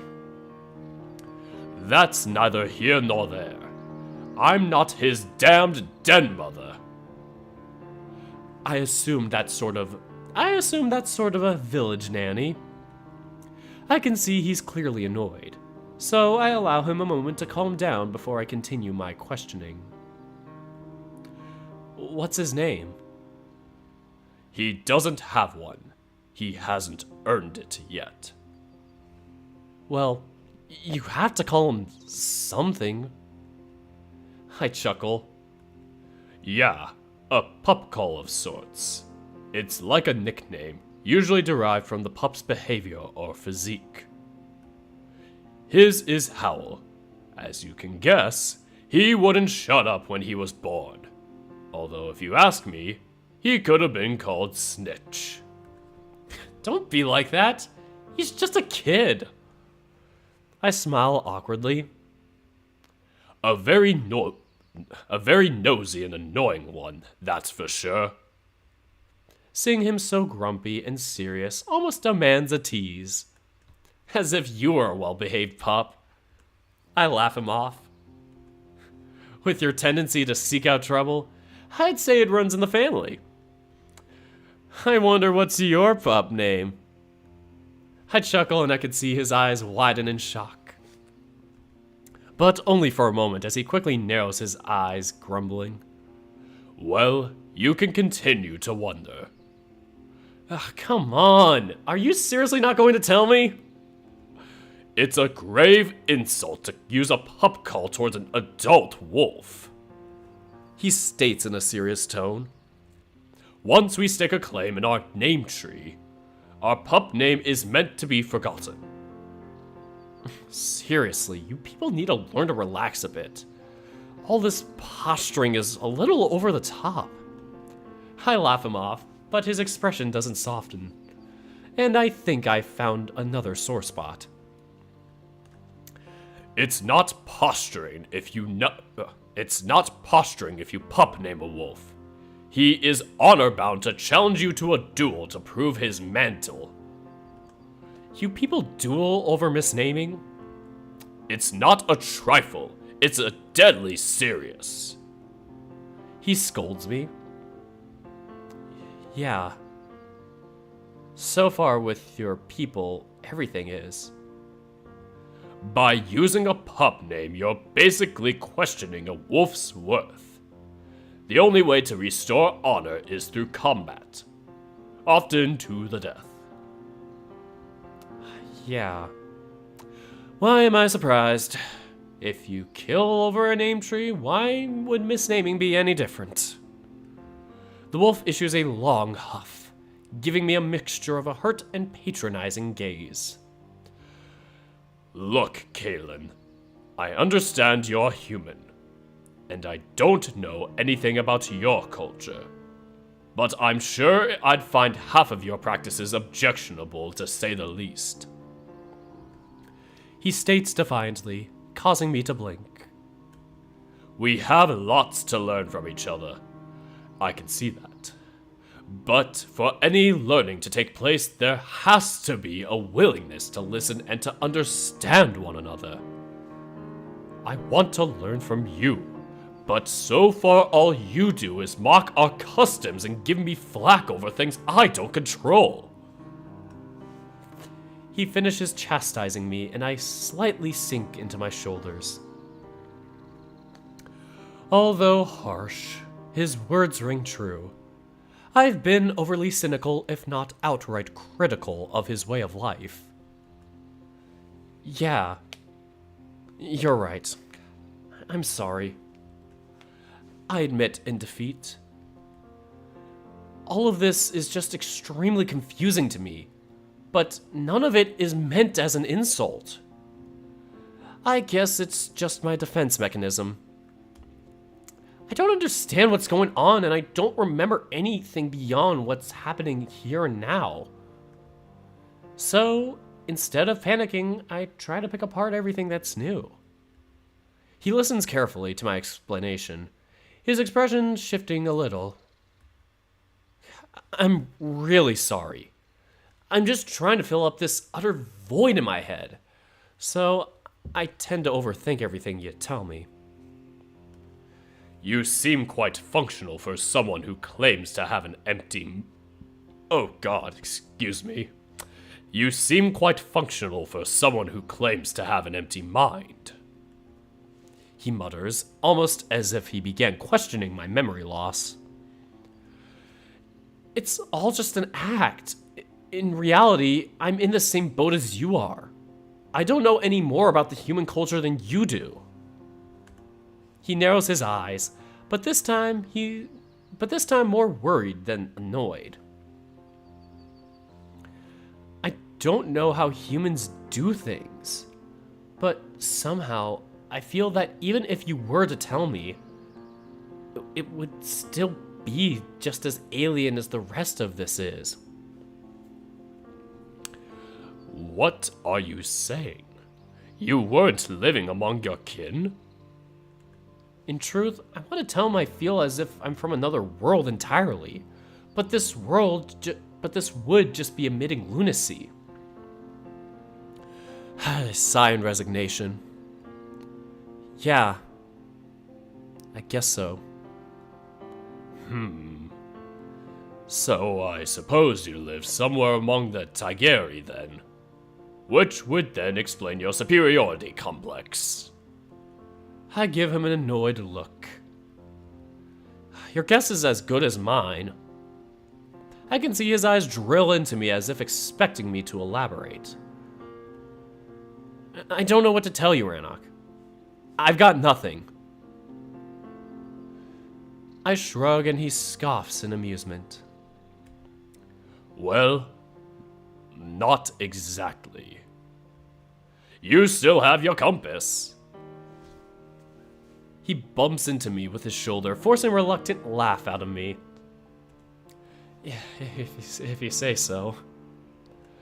I shrug, defeated, and the wolf looks towards the window. It's clear that my memory loss bothers him as much as it bothers me. It does kind of put a hole in his plan. Can't take me home if there is no home to speak of. Eventually, after a moment of silence, he looks back at me with his usual determination. There's always tomorrow. We'll get your memories, Kalen. He grins, ruffling my hair, and I smile back at him for a moment before I pause. Hold on. Suddenly, it hits me. All this time, he's been using my characteristic as a nickname. I could see his grin widen at my realization. You dick! You pup named me! Took you a while. He winks cheekily and I snicker.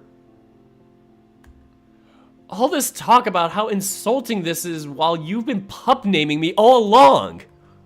Oh, God, you're such a hypocrite. As the kettle said to the pot. He snorts, and I decide to teasingly punch his shoulder, although putting some actual force behind it.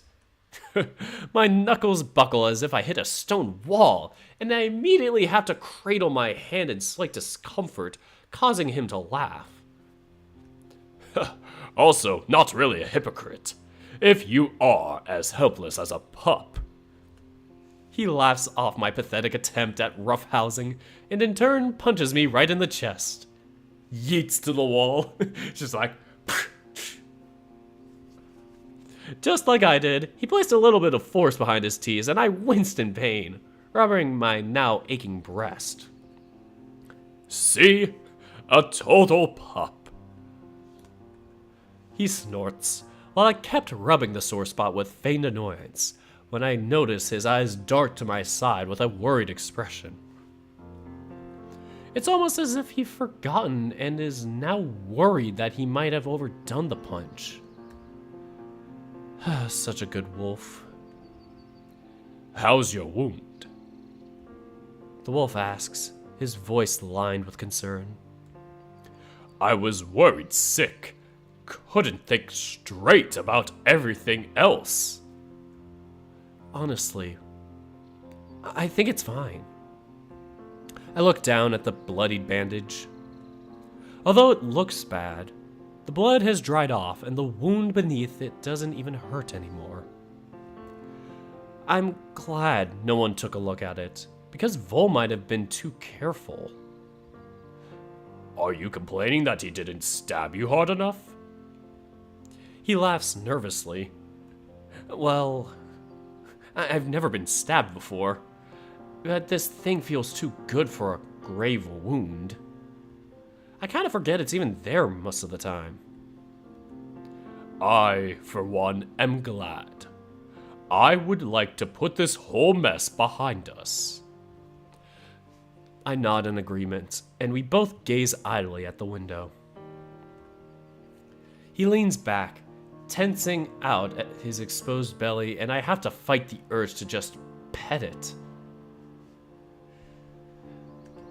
I don't understand my bizarre attraction to him. It feels very sudden. He's charming, all right, but it's not typical of me to get lost in a guy like this. Or is it? JK, unless... After all, I did lose all my memory, but I'd like to think I wasn't this easy to wrap around a finger. He's got you like a puppet on a string, I see. Still, something about this wolf is different. He's quirky, a bit forward, and too full of himself, but at the same time, extremely vulnerable. I think he let himself be boxed up his entire life, and our little mishap proved it best. I can feel a blush slowly creeping onto my face as I'm reminded what I actually wanted to talk about. He's not alone. He is not alone. Isn't that like a Michael Jackson song or something like that? Or it's like, you are not alone. Whatever. He's not alone. Even if we're just friends. I just want him to know I understand what he's going through. Rannoch. He looks at me with a soft smile. I wanted to tell you something, but I don't know how. You seem to have pretty good grasp of our language.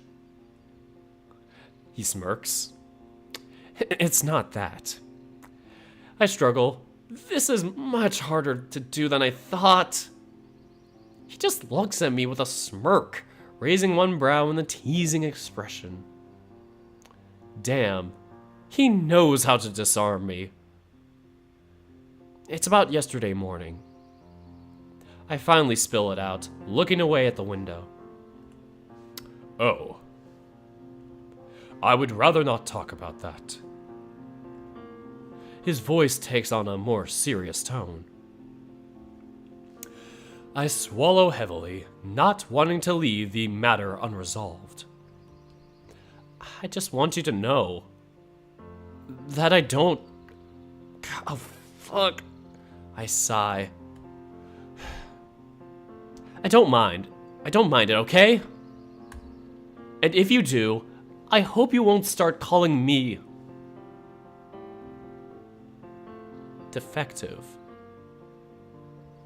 I cringe, really unsettled by the term. I would never. Good, because I don't think it's right. I don't think anyone should feel wrong or broken just because they like guys. I finish, not even looking at him. I can't believe I just said it, but I'm glad I did. It had to be said. I hear the wolf readjust himself as he turns to face me with an expression full of disbelief. Oh, wait a moment. You like males? Fuck. Ellipses. God damn it, I need to get a chip. I don't have any Doritos, but closest thing I have to them are just plain old regular chips. Be back in a sec. 2:01:55.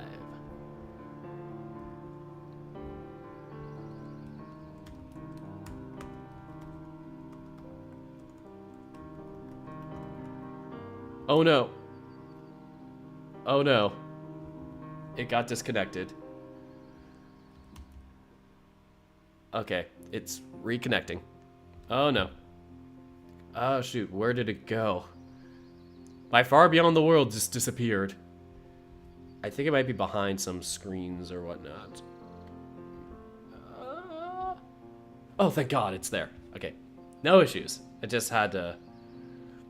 My HDMI got knocked out a little bit, so had to readjust it. Anyway, back in a sec. Doodles! Oh God, my back. Oh God, my back.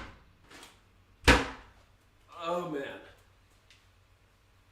I got these from Costco, and so they were like $4 or $5 for a giant pack of them, and I love potato chips. They're a guilty pleasure of mine, like French fries. I just love potatoes in general. So, the only thing I don't like potato related is mashed potatoes. Like, I'm more indifferent to them. Like, I could have them on the side with something if there's gravy or some sort of like sauce with it, or meat or other food with it, but just, I don't know, they just don't knock me out. That's my controversial opinion for the night. Thank you very much. Dirk does not like mashed potatoes.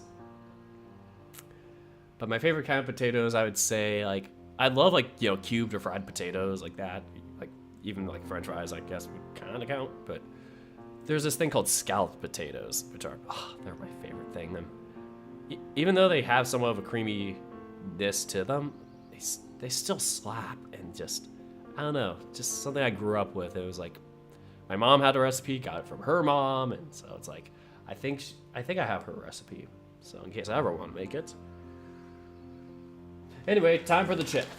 1 chip for 1 ellipses. The chip bag has been opened.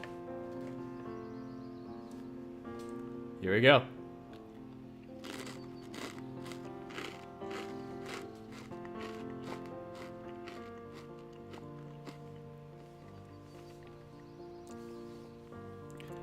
Yep, good chip. What about sweet potatoes?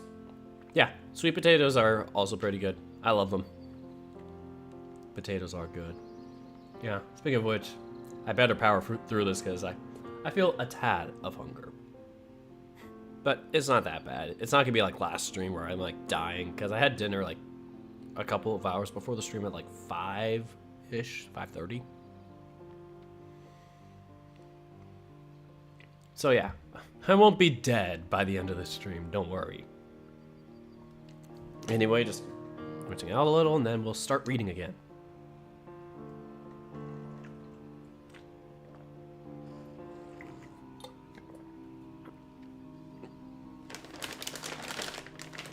Just gonna close the bag so they don't get dry. Hate dry chips. They have no flavor. Anyway, ellipses. It is hard to force myself to face him, but I have to look into his... Oh shoot, I forgot to mention, we're starting the reading again. Crap! We're starting at 0206.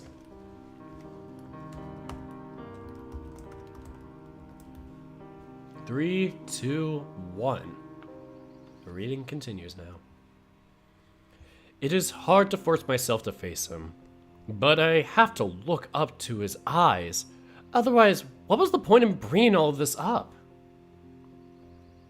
To my surprise, his expression is kind and a little bit expectant. I could almost see a light lit up in his head. I hope we could still be friends. Of course we can. He scoffs at me, as if it was never a question and I'm glad to return it. But... Uh-oh. I'm not like you. He grimaces with embarrassment. I really do like females. Oh. I freeze, looking at the window. In truth, I just want to jump out of it. Besides, you're rather small and... wrong species, no? He cuts me off with a chuckle, almost as if trying to save me the embarrassment. I laugh nervously.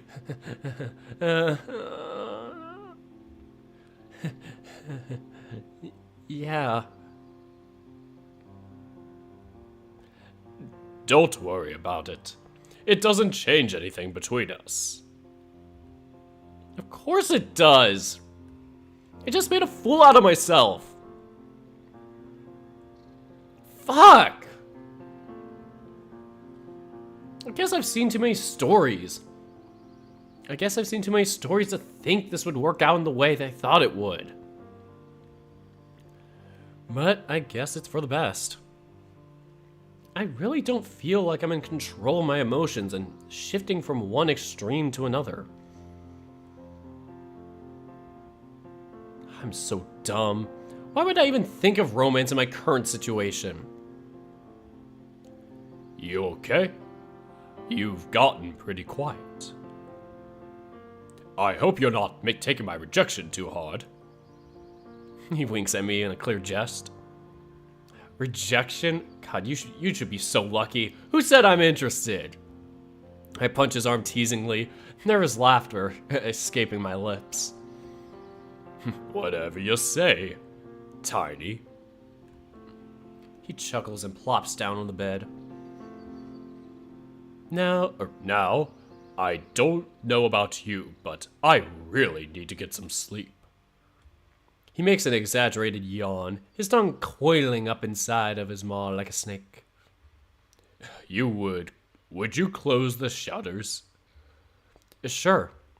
I walk towards the window, allowing the wolf to splay himself out when I suddenly stop in my tracks. Wait. You have the fucking shutters and you're only mentioning them now? Yeah. Why? This whole mess could have been avoided if they were closed to begin with. Maybe. But aside from looking suspicious to others, being locked in a dark room would freak you out even more than this whole thing already did. He shrugs through another protracted yawn. I chuckle, looking at his open jaw, his tongue dangling out in such a goofy fashion. He finally closes his muzzle with a loud smack. You were on the verge of a heart attack anyway. I shake my head with a sigh, deciding to simply drop the issue. Carefully, I relocate the clutter onto the floor. Once the ledge is cleared, I open up the window and for the first time, I lean out of it freely. The fresh air feels wonderful on my skin, and this little taste of the outside would only make me want more. The forest is alive and buzzing with activity. I could hear the gentle rush of leaves accompanied by the chirping of birds. There's even a pair of squirrels chasing each other across the canopy, jumping from one branch to another. Maybe we could go out there sometime later. I would really love that. A hike through these woods seems like a dream come true. This place looks like it's from a fairy tale. But for the time being, I'll just follow Rannoch's lead. I put us in danger one time too many on a silly whim. I decide to simply grab the shutters and close them, allowing the dark to claim the bedroom. Since I'm no longer a secret, I leave the window open, allowing much needed forced air to flow freely into the otherwise dark room. Sorry I left you without any provisions. You must be... He interrupts, issuing another prolonged yawn. Ugh, starved. Brought you some food. I brought you chips. No, I'm kidding. I brought you food. I brought you some food. It's in the kitchen.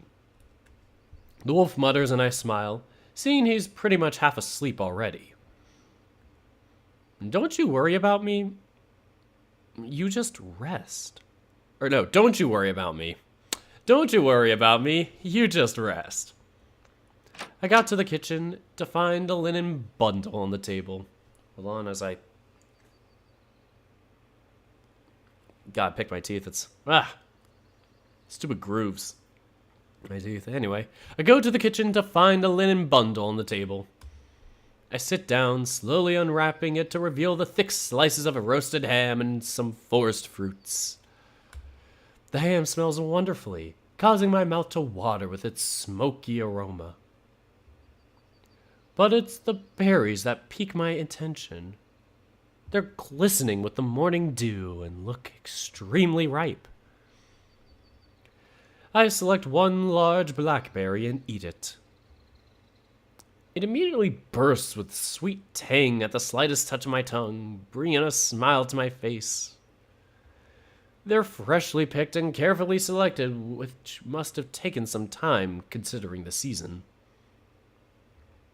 Why is he trying so hard if he's into girls? I sigh, shaking my head. I'm reading into things again, while I should focus on more important matters. I'm curious how exactly the meeting went. Rannoch's description doesn't fill me with confidence. I can understand Verissa being questioned a lot, after all. I myself kind of felt she was too young to be a shaman. And I don't even know what shamans do. But the chief? God, he seems like one tough guy. Why would he be questioned? It almost sounded as if the elders had a hook on him, which in and of itself sounds rather scary. I might not have a full picture to truly understand a power dynamic in this tribe, but it seems the elders have a large sway. At this point, I'm not sure if it's my place to wonder such things or if it's my prerogative to know the details due to the situation we're all in. I simply pick up a piece of ham and bite in. It's luscious and the oaky aroma just makes me feel warm inside.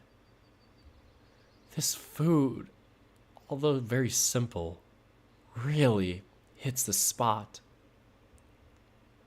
I don't know why, but I have a feeling I was used to much different types of meals. A bit more complex, true, but devoid of this pure joy. I regard the parcel again, seeing that the selection is rather odd. I flash my brows as I decide to give it a try. I eat another berry, while chewing a slice of ham, and to my surprise, the combination works. The sweet and savory blend in an unexpectedly delicious way. That wolf sure knows how to please me. I look back towards the bedroom and an involuntary smile creeps on my face as I admire Rannoch's musculature. Let's sit there for a moment and admire his musculature.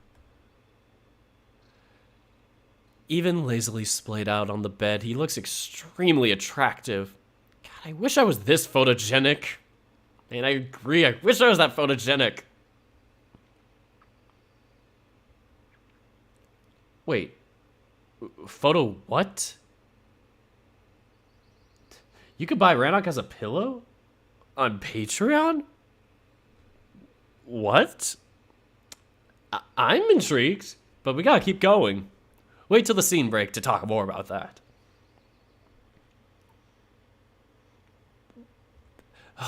Another of those weird fucking words I somehow understand, but I have no context for. If this continues much longer, I'm going to go insane. There goes my appetite. I just sit there, looking at the window with some slight worry. I might be finding my bearing among these wolves, but I'm as much in the weeds with regards to who I am as I was the day I woke up. I'm just as starved for answers, and I'm sure this is the reason why I'm pushed for additional information whenever I can. God, I need to keep an eye on this. I don't feel like pressing Rannoch for unnecessary details. Especially if he doesn't feel like divulging just yet. So far, trusting him worked just fine. Realizing I won't be able to eat anymore, I simply walk to the cupboard and wash off my hands. I guess I should rest a bit as well. My body is aching all over from sleep rough. From sleeping rough. That is a typo on my words. As I return to the bed, I can see that Rannoch is already fast asleep, snoring slightly as his massive chest expands and falls down in a slow rhythm. Ah! Is this Amicus 2.0? It's Amicus, but pecs. And abs. Oh, God. Low key, I might compare the two.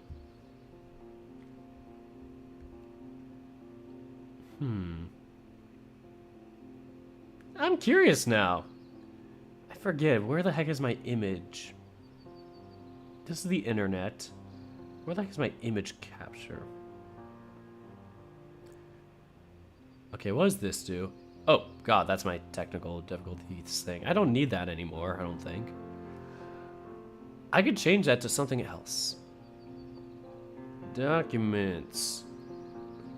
Guys, we're gonna see how similar this looks. And I'm gonna pause the chat as we do that. Okay. We're at 2 hours and like 18 minutes when we looked. Okay, so.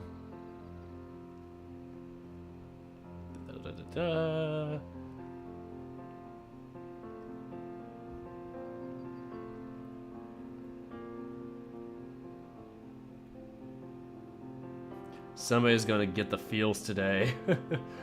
Oh, it's gonna be funny.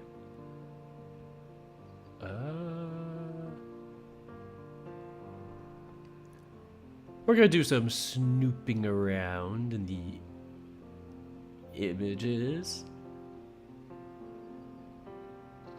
Where the heck is it? Might be sleep.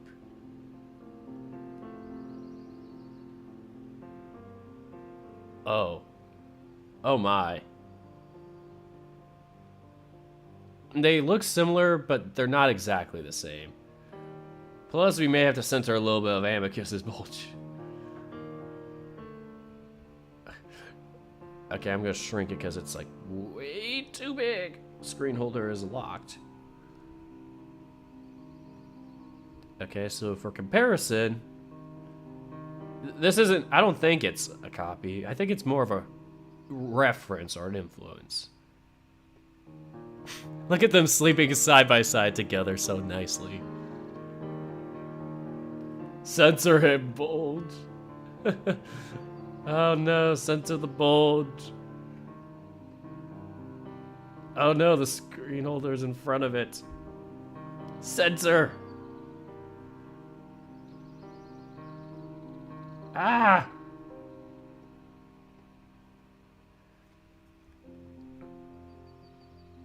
Okay, I could do that. Good. Alright, but...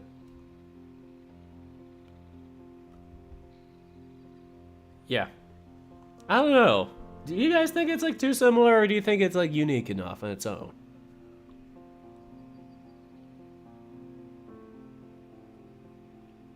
If you see that Amicus is like Rannoch. Crack theory. Rannoch was the wolf that Amicus's father sent away for exposing Amicus's sexuality. I don't know, man. Like, didn't he grow up, though, in, like... No. Oh, no. That I'm gonna get into spoilers if I keep going. I think we're gonna find out today, actually, in this chapter, why that could be debunked. It's incredibly similar. Very sus. They both have the arm bend. Yeah. Seems very sus to me.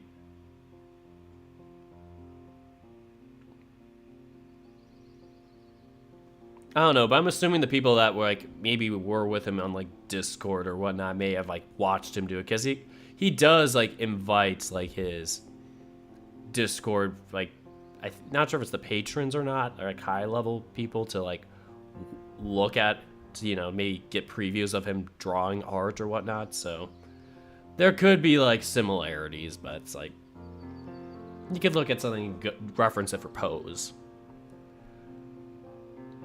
I don't know. It's a parallel universe.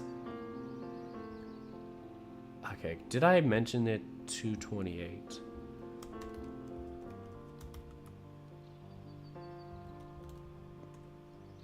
Okay.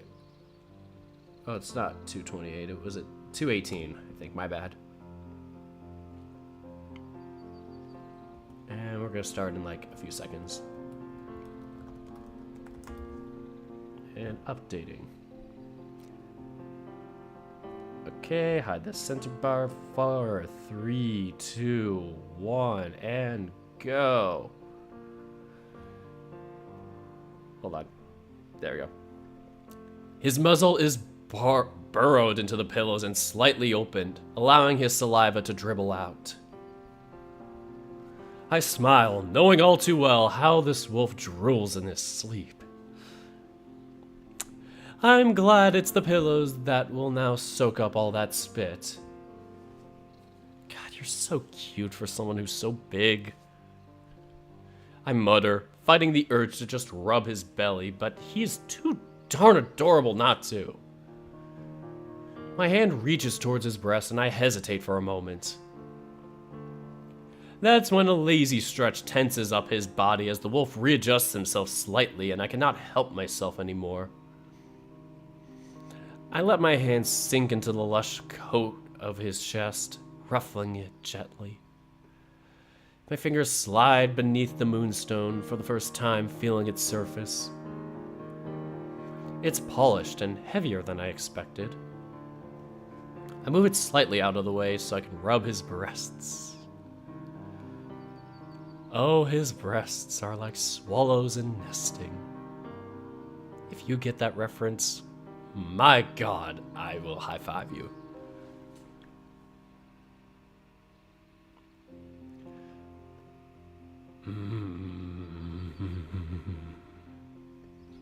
His expression adjusts into a soft smile. He is clearly enjoying this, even through his sleep. I move my hand gently towards his abdomen, trying not to stir him from his slumber.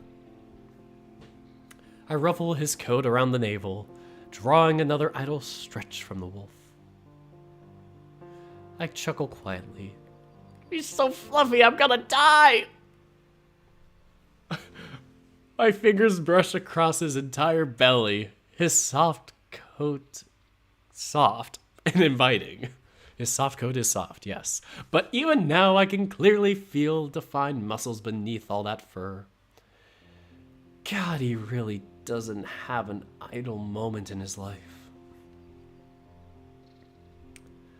I press slightly harder, as to give his abs a slight workout. He groans softly, and I instantly blush, noticing his loincloth tense up. I'm no longer sure which one of us gets more out of this little stimulation. I allow myself a few more moments, but as I notice my own excitement, I decide to stop. I exhale heavily, trying to release the pent-up tension. This got slightly awkward.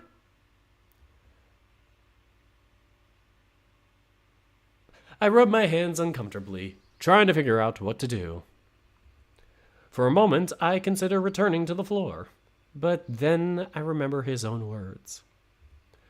Rannoch wouldn't be happy if he found me like that again. I look back at him, still sleeping in perfect bliss. He looks so peaceful that I decide to simply lay beside him, although keeping appropriate distance. He made it clear he's not interested, so I will respect our personal spaces. The last thing I want is another awkward accident. I know his tendency to roll over, so I simply take one spare blanket and furl it up to create some sort of device or divide between us. I lay there for a moment, feeling most of my body ache. Sleeping on the floor was not good for me, So the soft bed, accompanied by his rhythmic breathing, quickly puts me to sleep. And that's the end of the update. No, I'm kidding. But we don't get to sleep long, as Rannoch gets up just a few hours later. Or after a few hours. I have to admire his self-discipline, as getting out of the bed is almost like an uphill battle to me. What's this all about? Rannoch points to my makeshift barricade as he rubs his eyes.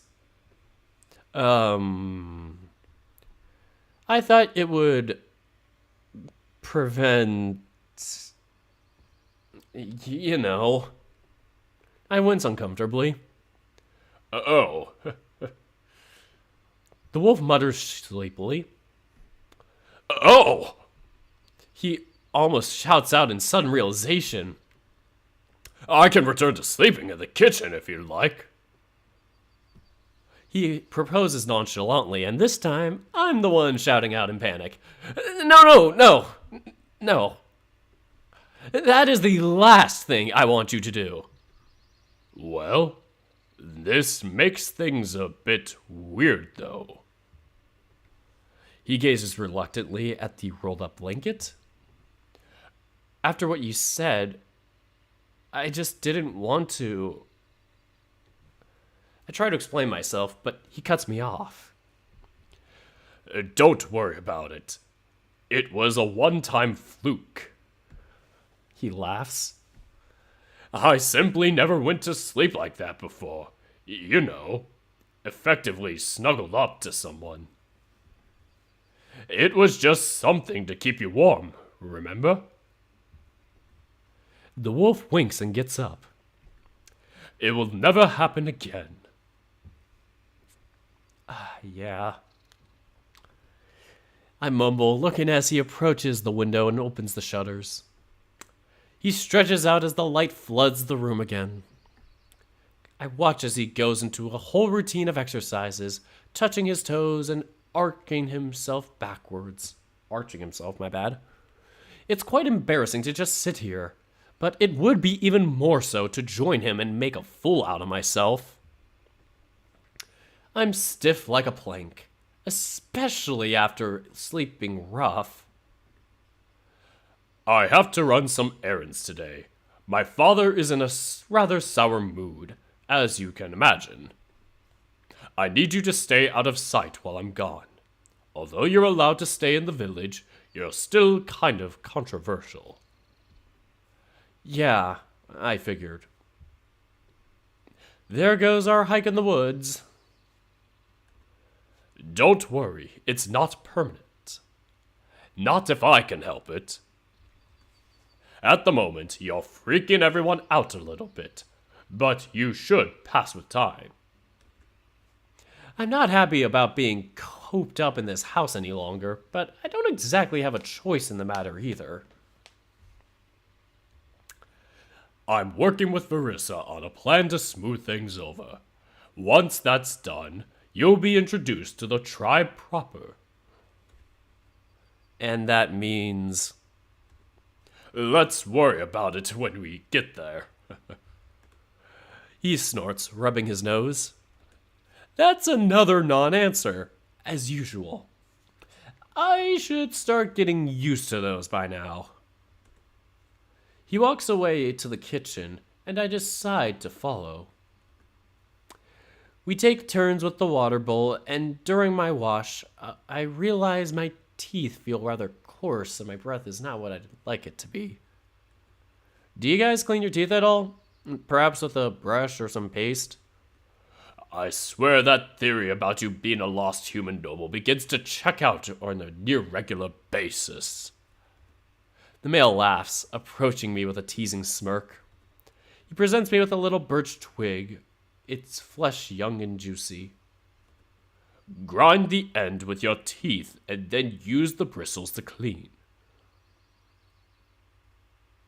Wait, what?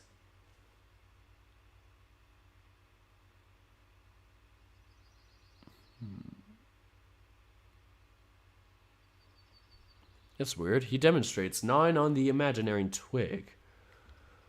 I shrug, no longer questioning the Renaissance fair I'm living through. In truth, it's actually all quite interesting. The twig has a rather pleasant, fresh flavor, almost citrusy in fact, and to my surprise, is quite effective in what it's supposed to do. Once I'm done, I rinse my mouth and look at Rannoch, who approaches me with a smile. He randomly puffs into my face, his breath smelling incredibly fresh and pepperminty. That's when he hands me a small bushel of fresh peppermint. Chew on it and you'll be set. He winks.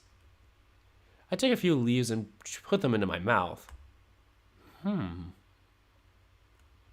I flash my brow in amusement, and it's not that bad. Seeing that there isn't anything into which I could spit out the mushed leaves, I simply swallow them. I mean, it's just peppermint. Rannoch scrambles around the house frantically, collecting different bits and pieces of his gear. I join the wolf in the bedroom, resting against the door frame and watching as he hastily combs his neck fur.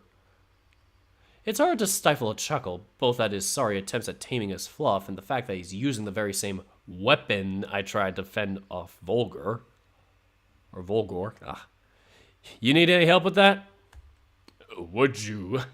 Would you? Really? He sounds almost pleading. Oh, he's blushing! Sure, why not? I approach the wolf, who passes me the comb with slight embarrassment in his eyes. I'm in a bit of a hurry, so this will be great help. Don't worry about it. I snicker, sinking the comb into his lush neck. At first, I'm worried there will be some triangles. There will be some triangles in his neck. At first, I'm worried that there will be some tangles to struggle with. I wouldn't want to pull too hard as to not cause pain. However, his fur is well kempt. You think this will take long? I ask while running the comb from the back of his head to the base of his shoulders.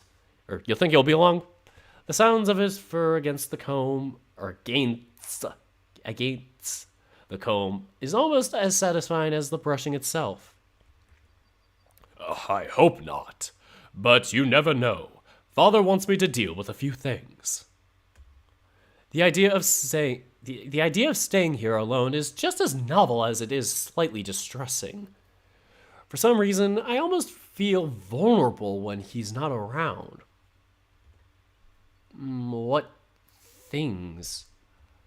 I'd rather not discuss that now. He sounds troubled, and although it does pique my curiosity, I decide not to pry. Rannoch's made good on coming forward with information at the right time before. I don't have a reason to distrust him. He groans softly, closing his eyes as I continue to groom him. Truth be told, brushing him feels rather nice, and I can see he's enjoying it as well, as his tail begins to swish energetically. Right, that'll have to do. He smiles, running a paw through his fluff. Thanks. No problem. I shrug. Honestly, I don't think I did much at all with this for what was tidy to begin with. I'll try to come back as soon as I'm able. Verissa should check on you later today to change your dressing. Before you go, I would need to use the facilities. The wolf blinks. The facilities? What are you talking about? Oh no, he's making me spell it out for him. I really hate I have to announce it to my toilet breaks. It's really awkward. You haven't pissed in like 2 days! What is wrong with you? I need to water the bushes. Oh. He finally exclaims in understanding, quickly looking at the kitchen door. just used one of the buckets in the other room. Now I'm the one who blinks. You can't be serious. Are you telling me you're doing your business in a bucket? What? No. Then what made you suggest me doing it?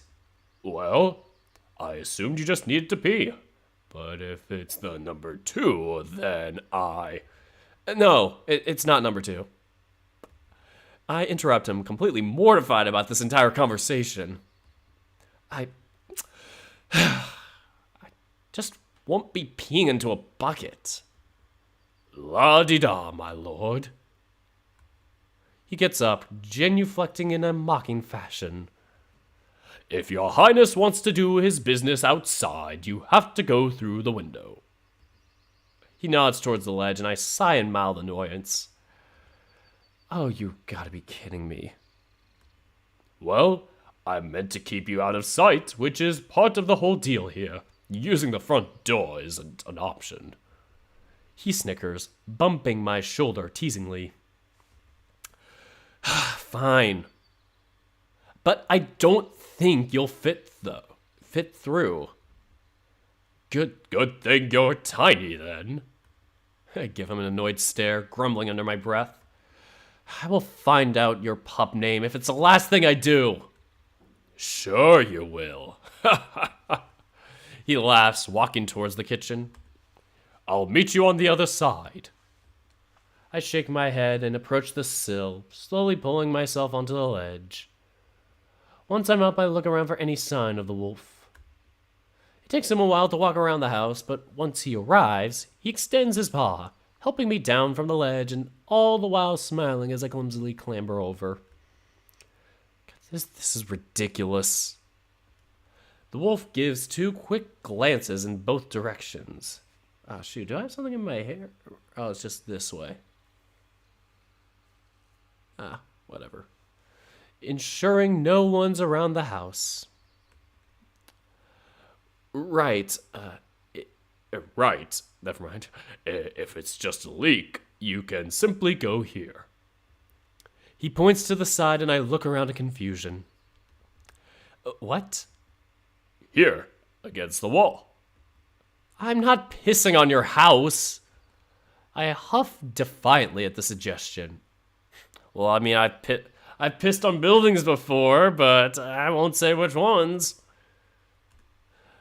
What does it matter?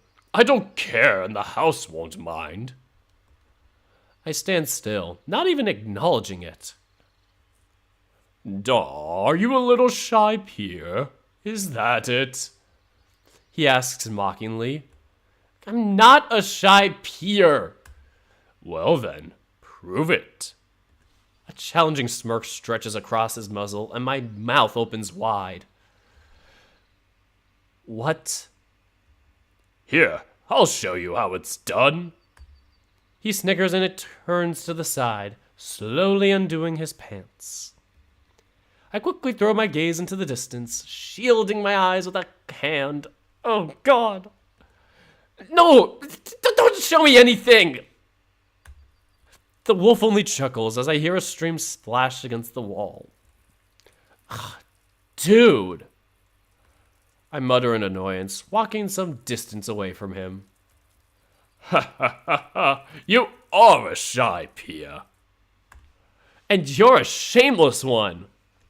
He knows how to make me feel uncomfortable, that's for sure. Eventually, he joins me, still tidying up his pants.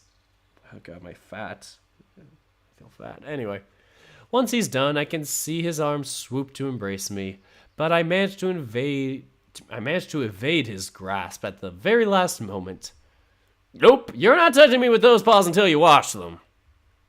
God, I didn't piss on them. Rannoch scoffs at the suggestion. I'm serious! He laughs, shaking his hand and giving me an amused shrug. As you wish, my lord. Just take me to the toilet, please. I almost sound pleadingly, really getting more and more uncomfortable with this whole situation. The outhouse is a little bit further behind, he says with a worried tone. I'd rather no one see you. You sure you just can't muster the courage to go here? Is this the only privy in the entire village, or are you expecting people to be queuing up to yours in particular? Fine, fine. Cut the snark. The wolf shakes his head and waves at me to follow.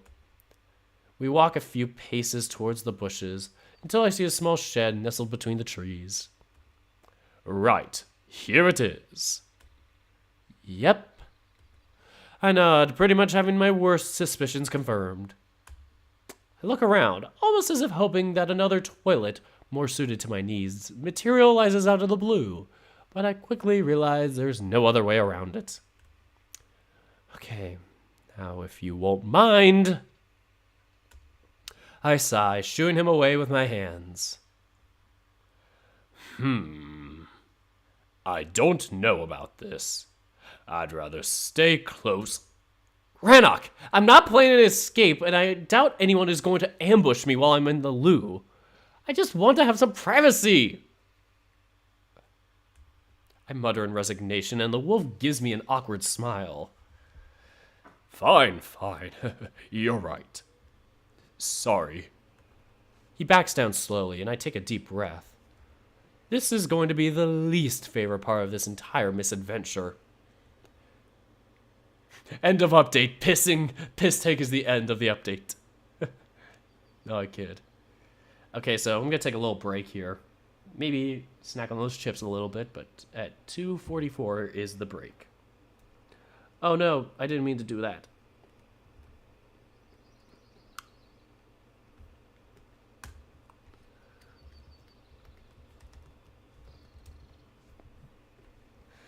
All right, so. Sheesh, Kaylin, it's just an outhouse. Jeez. I mean, come on, it's outhouse. We had to use those when our gym was being renovated, like my sophomore year of community college, and oh god, it was annoying as hell.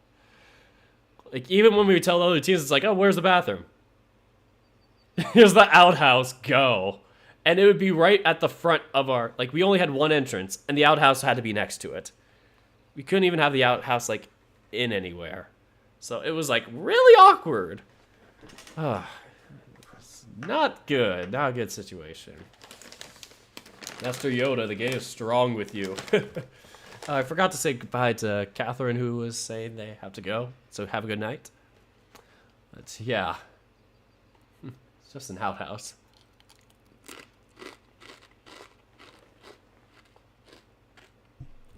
I'll turn off the mic if you guys don't want to hear me crunching. I know it can be annoying.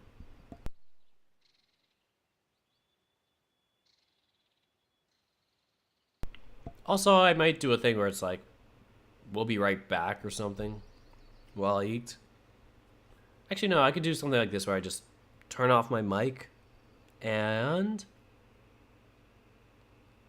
I think I only have it on Twitch. Oh, crap.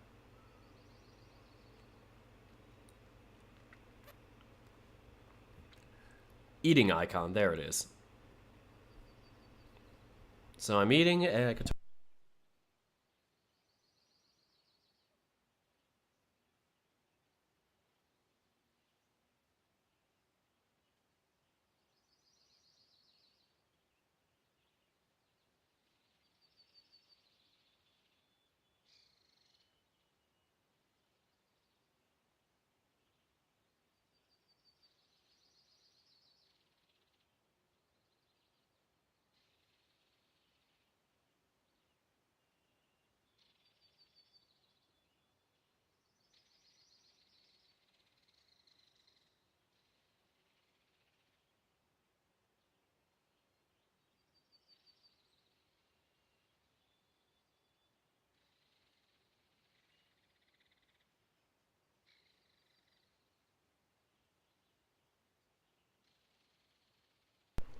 I'm going to take a second to say goodnight to Lyde.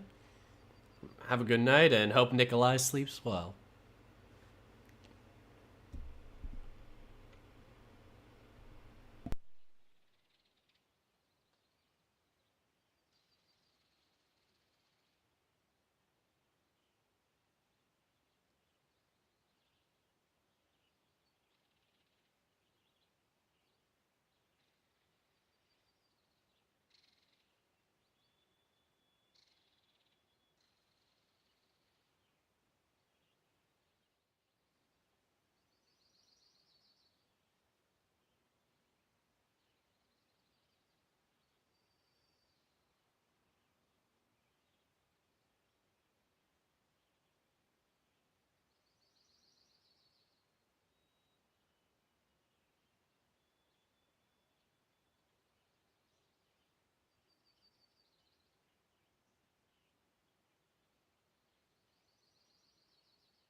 I think that's related to my Twitch, and I'm just closing the bag, getting some more ASMR in for you guys. Yeah, take a break from the chips for now, unless there's an ellipses.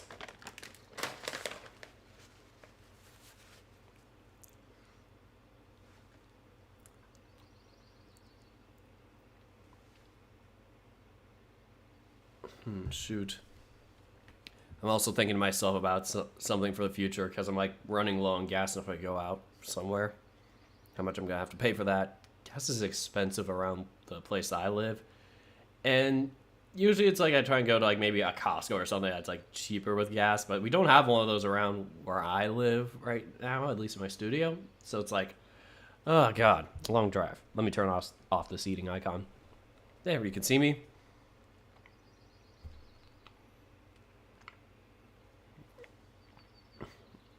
Dirk is worth watching live. He tells the story very well. Oh, thank you so much, Fire Knight. I get nervous that I get too like off the hook or off like rambly, or if I'm doing too much in between. Like I should maybe do like a survey to see what you guys think about it or how I can improve myself. But I appreciate the compliment. And so Trayvon, I think, yeah, Trayvon Hampton also has to go. So good night, Trayvon. I'm sorry if you left already and didn't get to hear that, but we will remember you. I don't care. I will stay through this even if it takes me all night to end this stream. Oh, excuse me.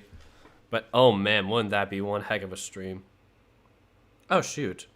Oh, never mind. I thought I forgot to turn off the laundry machine app that I'm doing. We have like a app for our laundry, and so I wasn't sure if I forgot to hit done on one of them, even though I took the laundry out. It doesn't know. So we're gonna get back in a minute-ish. Under a minute.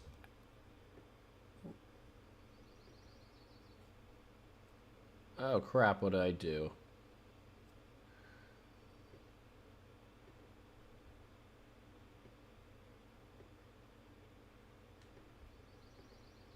Okay, good. I thought I hit the wrong button. Anyway. Okay, a minute and a half, actually, before we start again. Currently, if you guys want to know about how far we are in terms of Chapter 3, I know we have gone through a significant chunk of it. Never mind, we are almost halfway. So we got some... we got some beefy text to go through. And I think this is the part where we get some backstory about Rannoch and Volgor, how they're Moon Brothers. And so that will be exciting when we come over with Versa. So spoilers on that, but that's as far as I know. That's as far as I watched Lied play. And so after this chapter, I think from then on out, it will all be new to me. It will all be a first reaction.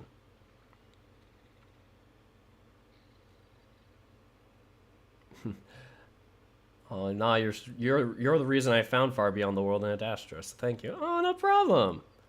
It's so sweet of you to say. Any more comments before I go back? 10 seconds left. Don't stress about it. Sit, you're good. Oh, thanks, Tigger.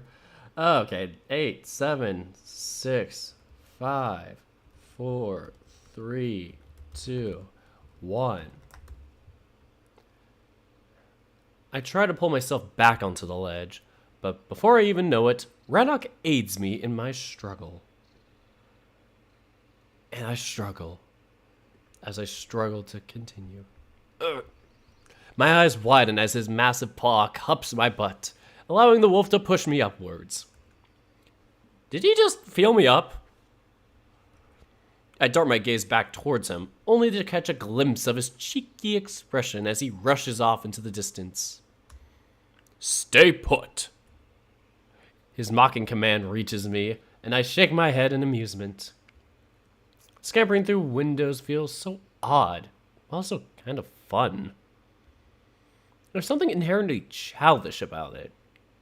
As if I'm a naughty kid having a forbidden sleepover at a friend's house.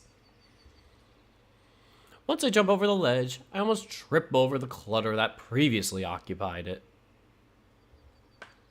I have half a mind to just return all of this to the sill, but considering how musty this house is, I'd rather be able to leave the window open for a while.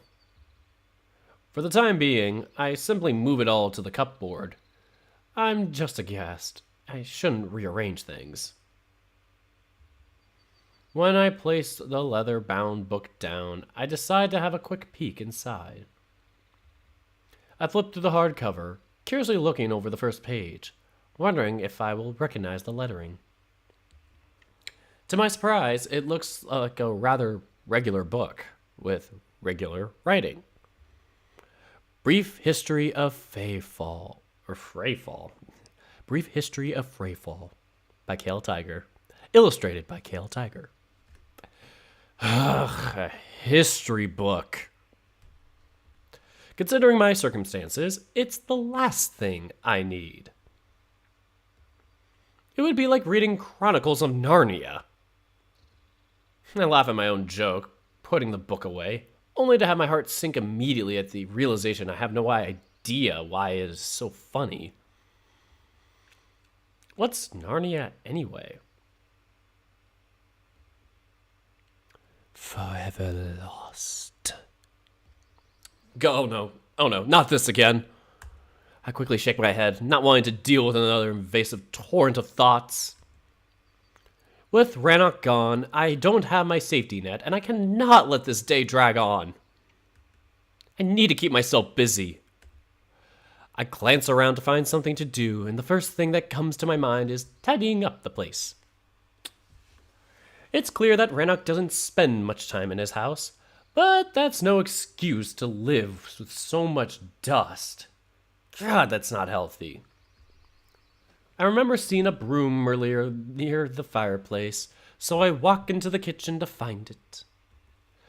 I also open up all the windows, leaving the doors to the bedroom ajar so that the fresh air could run through the house while I commence my cleaning. I'm cleaning, guys. I'm texting while cleaning. Da-da-da. I grab the broom and immediately get to work of brushing all the dirt from the floor and gather up all the cobwebs dotting the walls and corners. Over time, I begin to collect a small heap, which I only grow by brushing more and more dust from all the different nooks and crannies. As I don't see a shovel anywhere, I decide to use one of the dirty linens still bundled up in my room. I lay it out flat in the middle of the floor and simply brush the mound of dust into it. I then bring the corners together, effectively creating a sack. Once that is done, I simply walk over to the window and chuck the dirt outside, flapping the linen over the ledge to dust it off. I rest my eyes against the wall, rubbing my forehead and releasing an exhausted sigh. Oh, this was a bit of a workout.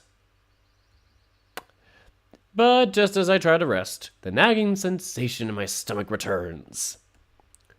Nope, not today, dark thoughts. I won't let you overwhelm me, even if I'll have to clean the house inch by inch. Holding the dirty cloth in my hands gives me an idea. I rush over towards the water bowl and decide to use the remaining contents to wash the floors. I simply dip the cloth and then rub it over the wooden panels.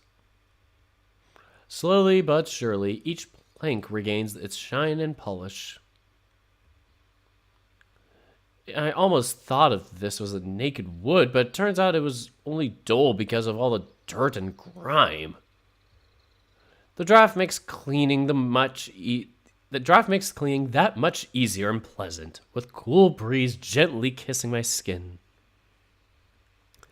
I stop now and then to nibble on what remained from my breakfast. I don't know how long I spent on my knees, cleaning the floors. Might have been 2 or 3 hours, but eventually I end up in the bedroom finishing the last panel. I stretch out, feeling the pain in the back of my hands, but also sense of pride at the fruit of my labor. I used whatever water was left inside to clean up the surfaces, dusting off everything with a damp cloth. Oh, I thought there was something on my face there. I could see some I can see some stray wolves. I can see some stray wolves passing by the windows from time to time, taking a curious gander inside. I guess they just want to take a sneak peek at the human, and I can't blame them. Had the roles been reversed, and I learned one of my friends had a werewolf inside their house, I would have done the same. I would have been very curious. I'd be like, ooh. As the afternoon turns into an evening, I admire my handiwork. The cottage looks quite homely now. And just as on cue, I hear knocking at the door. Honey, I'm home! For a moment, I wonder whether I should actually answer. That's when the familiar cold voice reaches me. Piglet? I sigh through a smile, quickly opening the doors. Got some food for you. The black male stands in the doorway, holding in his paw a loaf of bread and a string of sausages.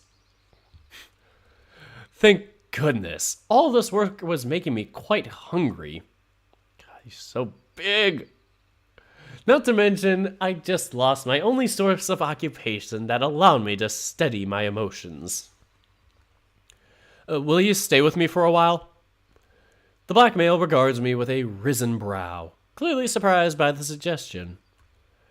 Don't worry, it's not an immoral proposition.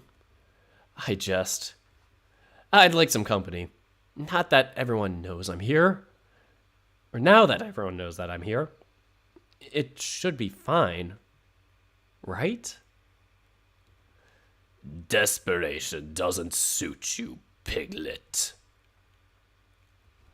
He scoffs, walking past me and entering the cabin. I hastily close the door as the wolf approaches the table and inspects one of the tankards. And goodbye to Tendo. Have a good night. Might as well grab a beer if I'm up to pup sit you. He teases, looking at me expectantly. Just like any other babysitter would. Where's the beer? Like, it's like your parents are going out for the night when you're a kid. It's just like, okay, here's your babysitter. Volgor comes in. Where's the beer? I would just find that awesome and hilarious at the same time. He teases, looking at me expectantly. Sure, if there is any. I shrug, looking around the kitchen.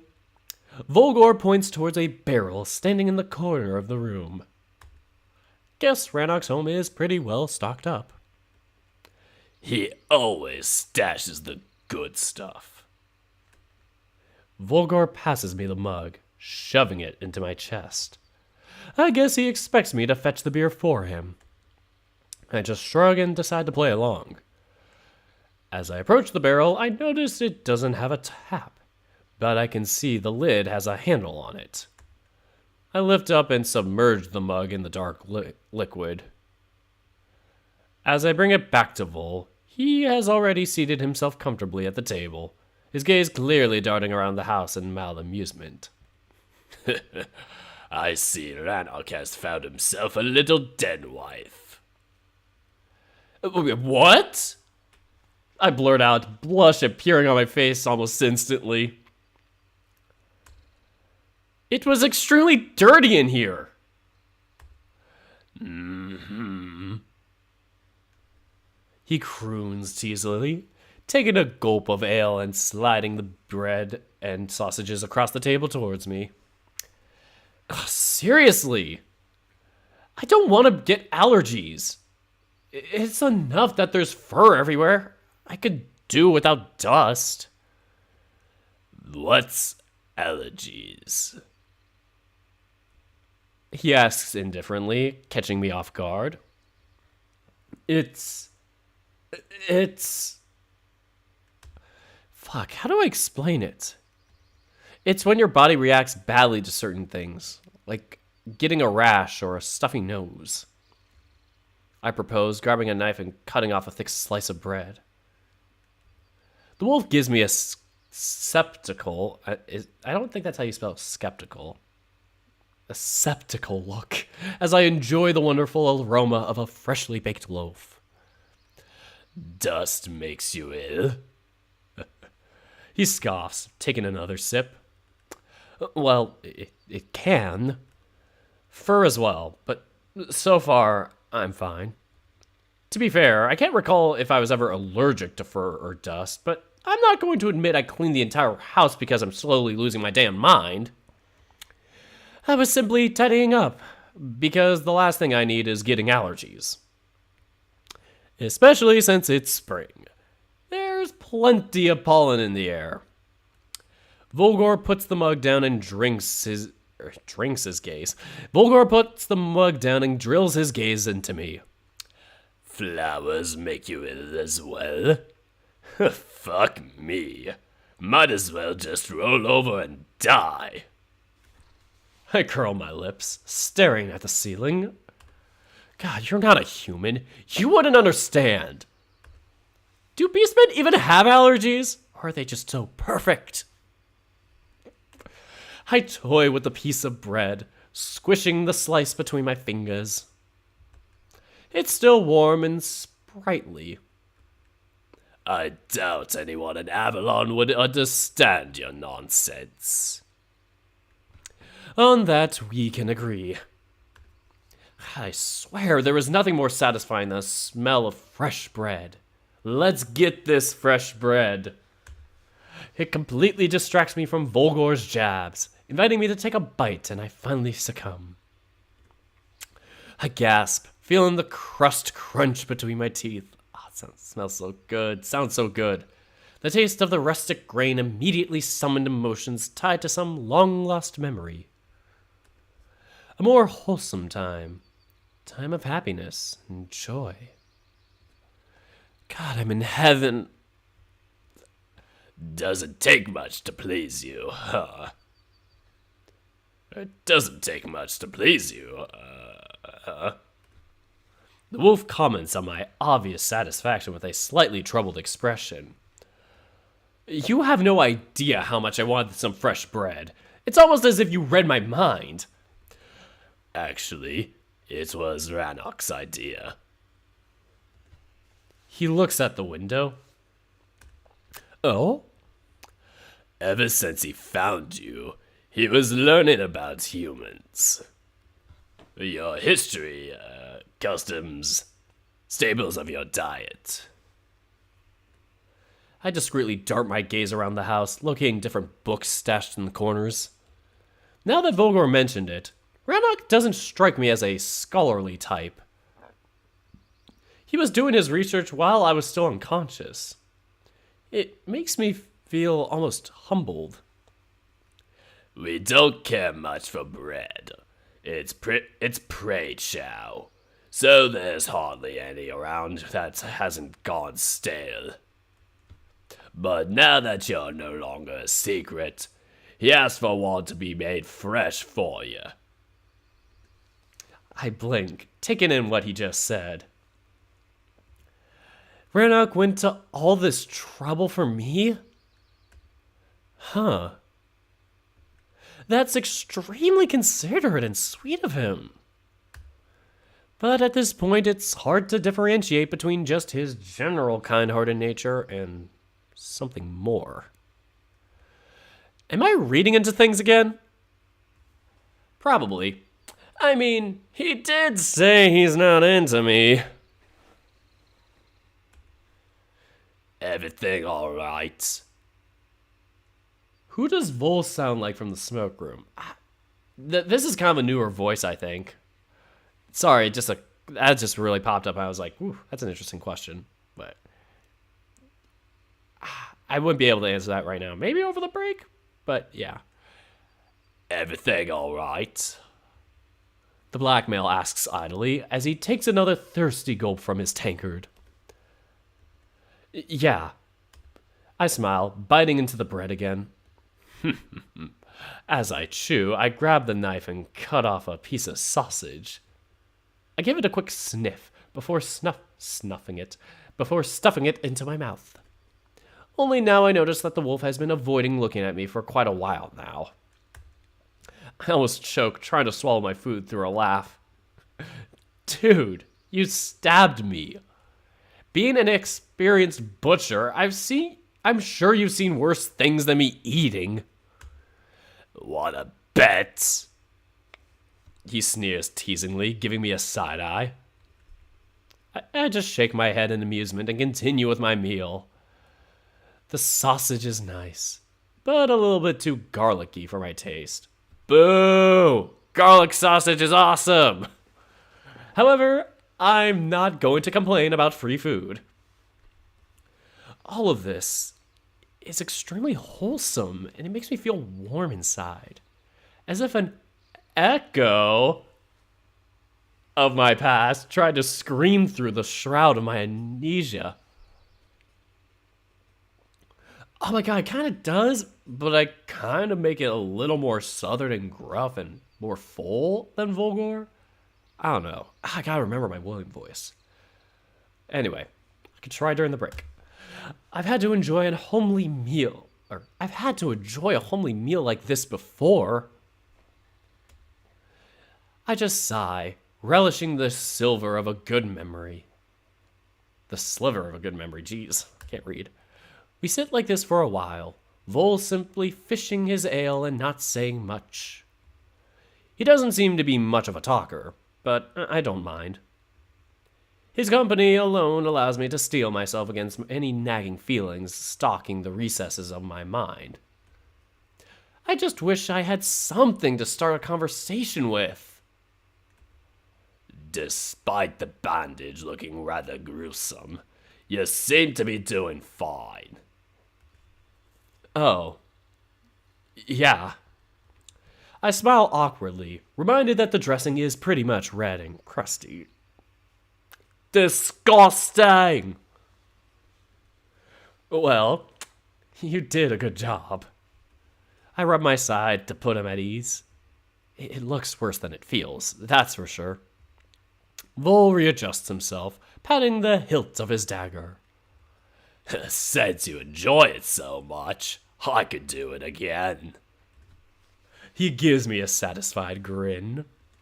At this point, it's hard to tell whether he's teasing or being serious, but I decide to just laugh it off. One has to wonder if you're not into it, considering how you almost begged to get skewered. Yes. I roll my eyes, giving him a stern look as the joke becomes slightly tortured. What are you talking about? The chief? He asks mockingly. I've heard Rannoch's father nearly cut you open like an actual pig. The wolf snorts, loudly slurping the remnants of his beer while I wince uncomfortably. Yeah. I'm not proud of my carelessness. Had Verissa not intervened, I wouldn't be here. You dropped the ball, Piglet. I told you to be careful. The male nods, giving me a patronizing look. I know. I'm just grateful Verissa stuck up for me. She didn't do it for you, nor she had any other chance.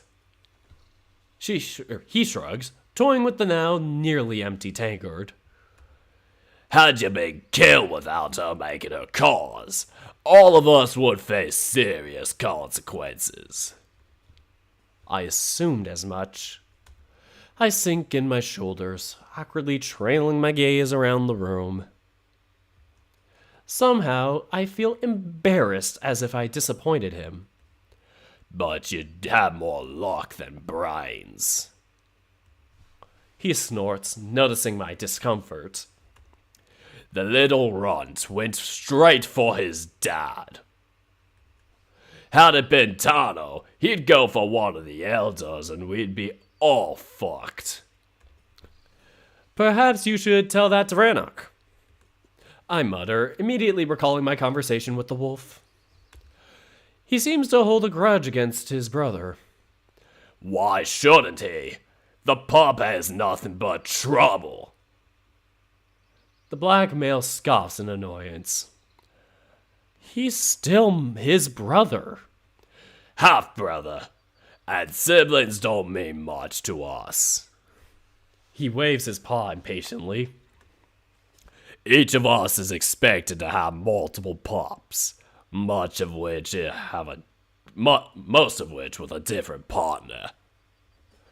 So, the only reason to keep track of all the blood relations is to not accidentally bucket one of them. I'm so funny. He laughs out loud. He laughs out a loud snort, as if the idea amused him. Yeah, Rannox told me as much. Their way of life is definitely much different to what I expected. Why are you worrying about that pup anyway? He has nothing to do with you. I just worry. I wouldn't want Rannoch to take it out on him. Pshaw. The two peas in a pod. The black male scoffs, slushing the remnants of his drink around the cup. What do you mean? You and Rannoch. He shrugs, taking the last gulp of his poison. Worrying about strangers who get you into trouble is exactly what you started this whole mess. Or is exactly what started this whole mess. Then you know I'm right. Because saving me was a kind of thing to do. Kindness is what gets people killed. The black wolf nods towards the other tankard on the table. Are you going to have one? I look at his risen brow. I'm not much of an ale drinker. I don't know. For me, it has to be I can drink beer. It's not my go-to. I mean, I can drink it for social or if it is a good beer. I mean, a lot of beers in America are just meh. I should have brought some more beers up with me. Damn it. My family still has like about 20 Budweisers still in the fridge because no one drinks it. My brother was drinking it at one point and I was with him too. Actually, no, it was mostly him actually. No, it was just him. He was drinking it and he was like, oh, hey, could we get maybe like a small pack, maybe like a 12 pack probably of like Budweiser. My dad gets a 30 pack for us. And so during the quarantine, we have this like 30 pack. And that's the only alcohol that doesn't run out on us for this whole past 10 months. And so we still have like 20 left, or maybe like 18, something like a lot left in our fridge. And I'm the only one that drinks them. So now that I'm gone, nobody's drinking them at home. And it's like, it's fine. It's kind of, it's good to get into the feels, and it's good with like salty or savory.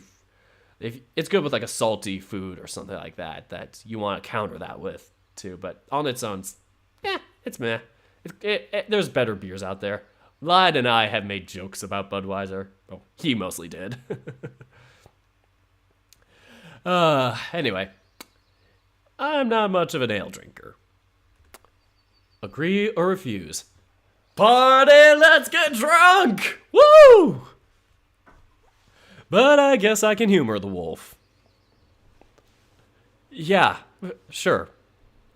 Then be a good servant and fill mine up as well. I blink as he pushes his mug towards me, but decides not to make much of his tease. I walk over to the barrel and plunge the tankards one by one, filling them up to the brim with a dark liquid. It's almost as black as coffee. Oh man, that is quite an ale. Ooh, coffee would be great, but something tells me that it would join the likes of salt and soap. Another frivolity to tease me over. Dave and his coffee. We're playing Password, I think, on Sunday. Maybe I'll try and do Sunday as like a matinee where it's like earlier in the afternoon, because there's somebody else that I know that streams Sunday nights, like their Pokemon Friendlock, and it's like, fun. Anyway, I'm too young to drink. You'll get there someday. In some places, it's 16 for the age. For me, here, it was 21. I drank a couple years before that, but don't tell the law. I'm gonna get arrested. But yeah, I didn't really have it. Probably I didn't even try. I tried it, of course, when I was like once when I was a kid, maybe, but like a sip. But I didn't really actually try like a full thing. I think until I was like 19, maybe. But yeah, even then it was like I kind of was doing it like with my friends and like in a safe environment because it was mostly at the friend's house for the parties. Oh, man, I miss those days. Realize that you party too hard too. Learned some lessons the hard way there. Anyway, I place the tankard next to the Black Wolf and he picks it up. Slante. Slante. Is that how you say it? Slante? Slante. He raises his mug, clearly waiting for me to clang mine into it. Slante! I don't know. Italian! I don't know what it is. Cheers! If this is Italian, I'm gonna flip out.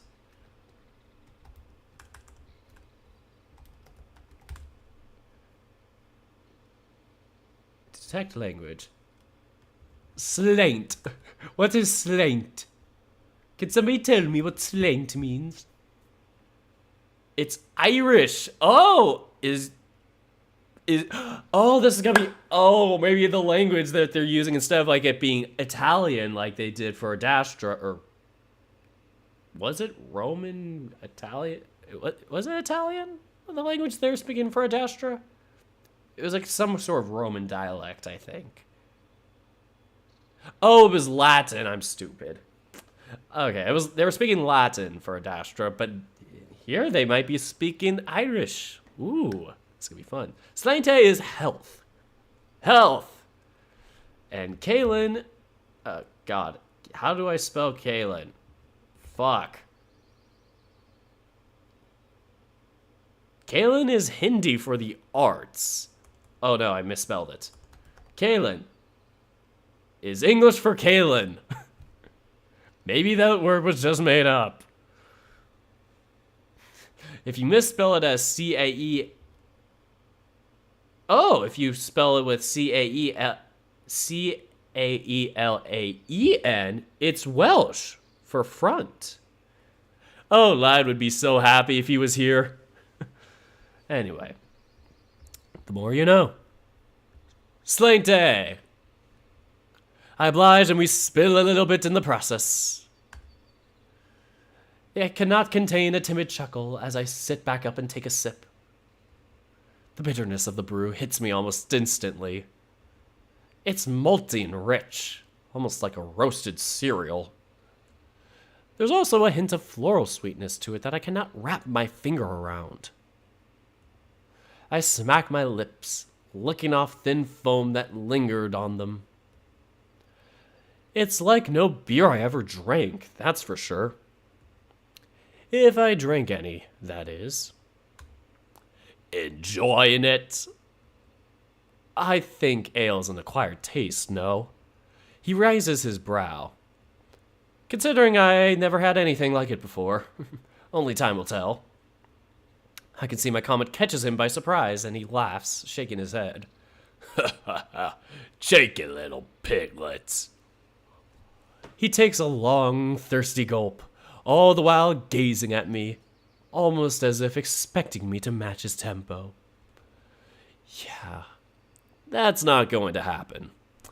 That's not going to happen, buddy. I've learned from experience myself. But I'm willing to at least try. I take another mouthful, barely even tapping it into the contents of the oversized mug. Oh god, that's definitely more than a pint. At least 2 times more. If you're going to sip it like a horsefly, if you're going to sip it like a housefly, you might finish before next full moon. He snorts as I swallow my drink. I huff in annoyance and take another, this time much deeper gulp. Forcefully chugging the ale might not be pleasant, but is actually better than the lingering bitterness when I take my time with it. That is a vibe. That is such a vibe when you drink, though. You sometimes will take bigger gulps out of spite. 'Cause you need to finish that damn drink. Anyway, speaking of, I look at his moonstone, finally having a somewhat natural segue? Is that how you spell segue? It's segue. I've never seen segue spelled like that. Segue. It's Portuguese for follow. Seguir. Or is it seguir? I think it might be. I'm trying to think how they pronounce it, like Portuguese. Whatever. From seguir. What is the definition of seguir? In a music or film, move without interruption, one piece or another. That's how you spell segue? What? Am I stupid? Oh, because the other one's a motorized vehicle. I've been misspelling segue all my life. Whoa. The more you know. I look into his moonstone, finally having a somewhat natural segue into a proper conversation with him. Are all wolves born during the same night, Moon Brothers? Like you and Rannoch. I shrug, taking a bite of the sausage to get rid of the aftertaste. In truth, now the sausage doesn't seem that bad. It pairs well with the ale. Oh, that sounds so good right now. Oh, you're making me jealous. Masks its bitterness, that's for sure. I look to Volgor expectantly as he takes his time with another gulp. He eventually lets out a sigh and rubs his lips. Why do you ask? Well, since you said all blood relations don't mean much, I'm kind of curious, as you two make a big deal out of the Moon Brother thing. How do you wolves become Moon Brothers? You have to be born in the same waters of the same moon while during the same phase of a luna.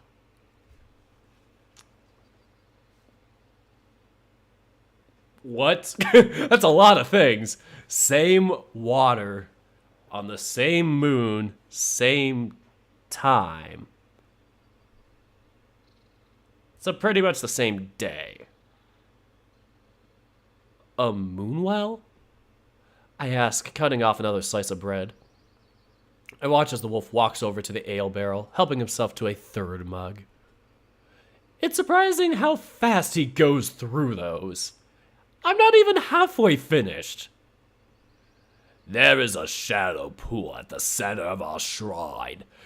It's lined with small stones and filled with clear spring water. He explains, sipping off the excess that began spilling from the mug as he retrieved it from the barrel. Oh, did I hit something? I may have accidentally hit the silence mode. Or did I? Dun dun dun. Oh, no, never mind. That Discord message was the YouTube video announcement. Guys, I'm doing a video right now. Anyway. He explains, sipping off the excess that began spilling from the mug as he retrieved it from the barrel. I think it's safe to say he enjoys the ale more than my company. The pool supposedly connects the moonlight, less in the waters which then are used for different religious purposes. Like birth? Oh god, this is like water birth. Oh no, this is like Into the Wild. I look at him as he takes his seat. Among others. The wolf shrugs as he wets his lips again. I can see he's nowhere near getting drunk. It's almost like he's drinking water to him. I just have a suspicion that once he has his fill, he'll simply fuck off. I need to pace him a little, so I cut off a piece of sausage and push it his way. Heh. He smiles at my gesture and takes a bite. Those are for you. I know, but they pair well with the beer, and it's plenty enough for me. I smiled, taking an idle sip. Fair play. He shrugs, flicking up the remaining piece of sausage and swallowing it with a loud chomp. Anyway, when a female goes into labor, she's brought to the well. Once a pup is born, one of the pebbles reveals itself as a moonstone. Have two females go into labor at the same time, well, you can guess the rest. Oh, wow, that sounds magical. Oh, so it's like being born at the same time, kind of like in the same hospital type of situation? Kind of like that vibe? I think my mom mentioned like how she kept in contact with the person that was like the person rooming next to her when she was like giving birth or whatnot. Like at least they kept up a little bit with like Christmas cards or something for a little while. I forget what. But yeah, I find that interesting. I smile, genuinely amazed by the concept. It sounds so simple and in tune with nature. Their traditions, even if odd, do have a certain allure to them. I guess so. I'm sure there is some trick involved. There's always a trick in religion. He scoffs in annoyance. I wouldn't place much in stock in the coincidence of being born at the same time as another pup. That's just sappy nonsense. God, you don't believe it? It's almost amusing how polar opposites those two wolves are, with Rannoch screaming fate at everything he sees, while while Vol sniffing some sort of deceit everywhere he looks. I might not behave in the supernatural aspect of my bond with Rannoch, but I've had enough about the circumstances of my birth to concede a simple fact. We are Moon Brothers. The rest is fluff. Oh. I issue involuntarily, expecting a follow-up, but the wolf does not respond. Instead, Vol simply takes another long swig at his tankard, emptying it in one go. Once he bangs it back onto the table, he looks at me with confusion. What? What were the circumstances of your birth? That's kind of a weird question to ask. How were you born? Well, how was the labor? He rolls his eyes in annoyance. I guess he didn't mean to mention it. We can have another, I propose, to which he only gives me a telling gaze. How can you have another if you haven't even finished your first one? He knows I'm fishing for detail, but how can he blame me? Please, you can't leave me hanging like this. Try me. He scoffs, standing up. Fuck, I'm losing him. Okay, I didn't want to do this, but you kind of owe me for this I didn't want to do this, but you kind of owe me for the choking. I owe you, you sigh. He laughs mockingly. Press your luck further, piglet, and you'll earn another scar. I watch as he approaches the door, and I fidget with my fingers in panic. At this point, I don't know if it's about the story itself or the fear of being left alone. Moonshine! I shout out as his paw lands on the door handle, almost surprised by the words that came out of my mouth. We can have some moonshine! More alcohol! Let's mix the alcohol! Woo! Oh, that is a interesting idea. I'm not gonna say it's a bad idea, but it can do things if you really want to have a good time. He croons, narrowing his eyes and looking back at me. That desperate, huh? The black wolf snickers, approaching the cupboard, and I sigh internally. Very well. He walks towards the cupboard and retrieves the familiar clay bottle. I watch as he moves the cork with his teeth, causing a loud... Here. Earn it. Yeah. Here. Earn it. God, saying earn is really hard in Volgor's voice. Earn it. He passes me the bottle and I swallow heavily, feeling the boozy smell hit me once again. This is not going to be pleasant, but I better put my money where my mouth is. I reluctantly grab the bottle, remembering his initial tip. I tilt my head back and allow a large gulp to slush straight into the back of my throat, swallowing deeply. Humph. He mutters in amusement, seeing as I manage to stomach 2 long swigs. Oh god, straight alcohol? Ugh. Not bad for suckling. He guzzles down nearly twice as much as I did and passes me the bottle again.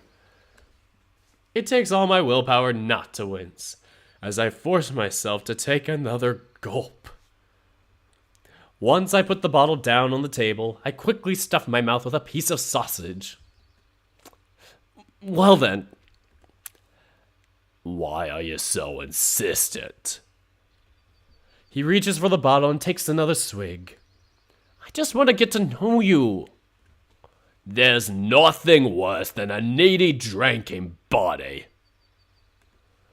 The bottle slides across the board towards me. Especially if they can't keep up.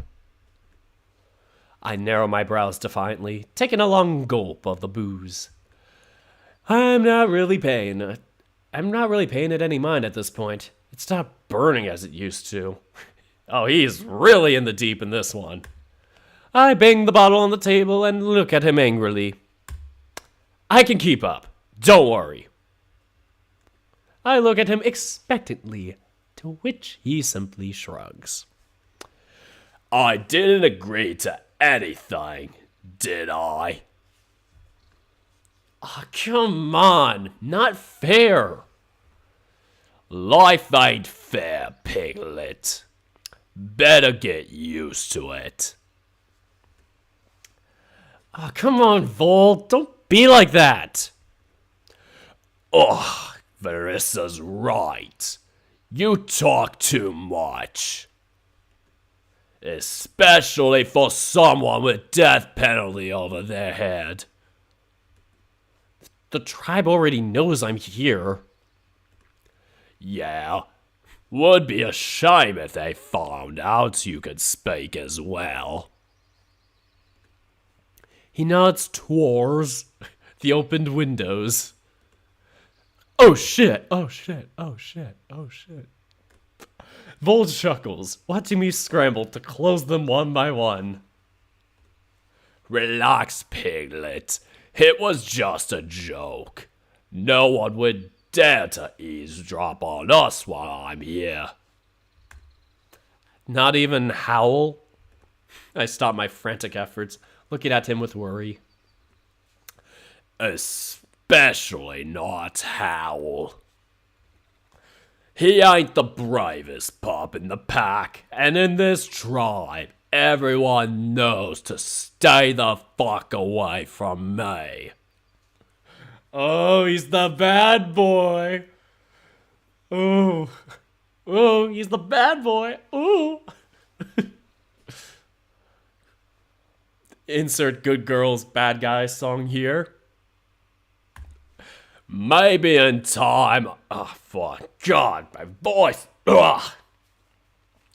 Maybe in time I could teach you that as well. Mighty curious how for a prykin you seem to have very little survival instincts.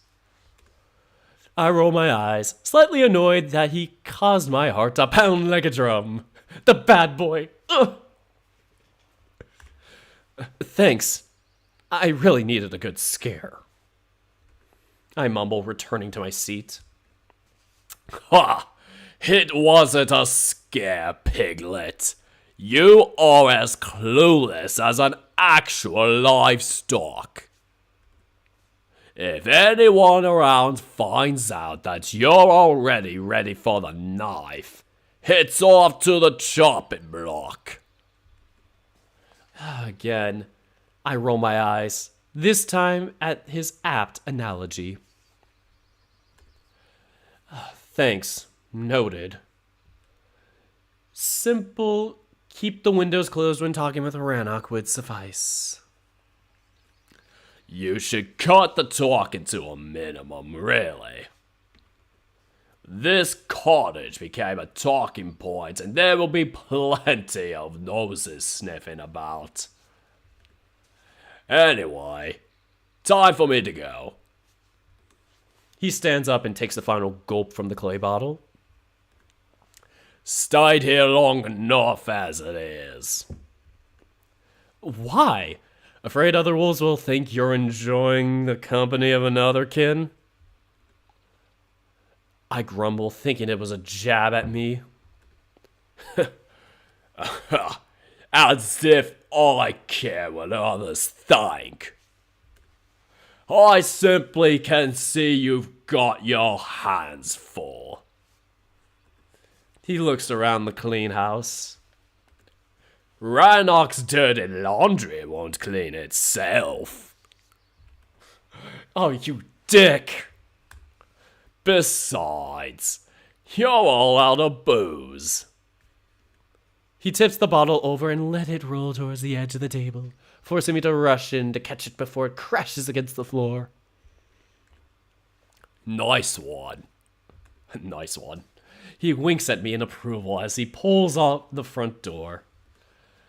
Verissa should be with you in a bit. Try not to get killed between now and then. The Black Wolf nods and leaves the house. With Volgor gone, I'm faced again with the dreaded feeling of loneliness. Can relate there, Caitlin. I can relate. No, not loneliness, but being alone. For whatever reason, I feel almost under siege when there's no one around me. I need to occupy myself with growing fear inside my chest. I have to do it now. I quickly glance at the cupboard, remembering that Vol mentioned Rannoch did some research on my kind. I agree, Kurusu. Message retracted. Oh no, what did they say? Considering my morning conversation with the Grey Wolf, it might be a good idea to try and find out more about my people. At least it would be something to do. I approach the cupboard and pick up the topmost volume. It's bound in glided red leather with a large golden plate donning its cover. The emblem is diamond-shaped and it has a stylized paw print pressed into it. It looks awfully expensive, that's for sure. 6 Tribes of Tiernan. As I flip through the pages, it seems to be some sort of chronicle. There are different names written into it, supported by dates and details relating to them. It's a long and boring roll call of people long dead, going by the way the pages aged. Nope, this one's of no use to me, especially without context.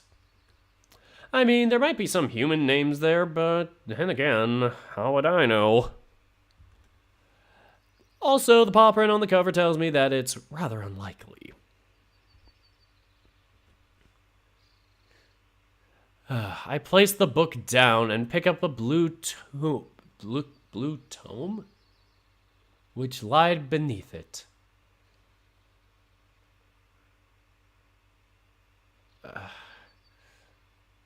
Anyway, it's much larger, even though more humbly decorated.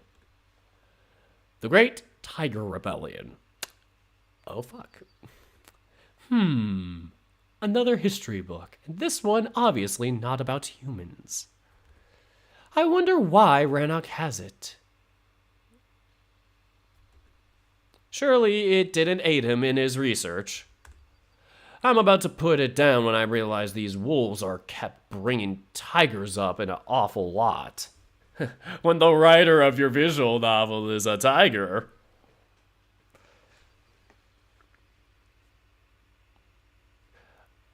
When's the next update for SA? I forget what that one is. Anyway, I'll address it during the break. Continuing. I'm about to put it down when I realize these wolves keep bringing tigers up an awful lot. Might be worth giving it a quick read. I sit myself down comfortably, browsing through the book. Oh. It's a hefty volume, and I don't feel like reading it whole. Not to mention by the looks of the sun in the sky, there's little daylight left anyway. Meaning we're close to the end of the update. Yay! I'm sorry, this is really fun, but it's been a long stream, guys. We're almost hitting 4 hours. I skim the pages as briefly as I can, each of them filled with dates and names that mean nothing to me and which are gone from my mind the moment I read them. However, on the whole, it seems to be a detailed account of an ancient war spanning a century or so, which started as the title suggested by the Tigeri rising and rebelling against the Old Kingdom. Seems that long ago, Avalon used to be ruled by lions, who, at least according to this book, were monstrous tyrants. Oh no! When you write lion characters, but you make them nice. At first, the Tigeri fought alone, but over the years, their bravery attracted other kin to join their struggle.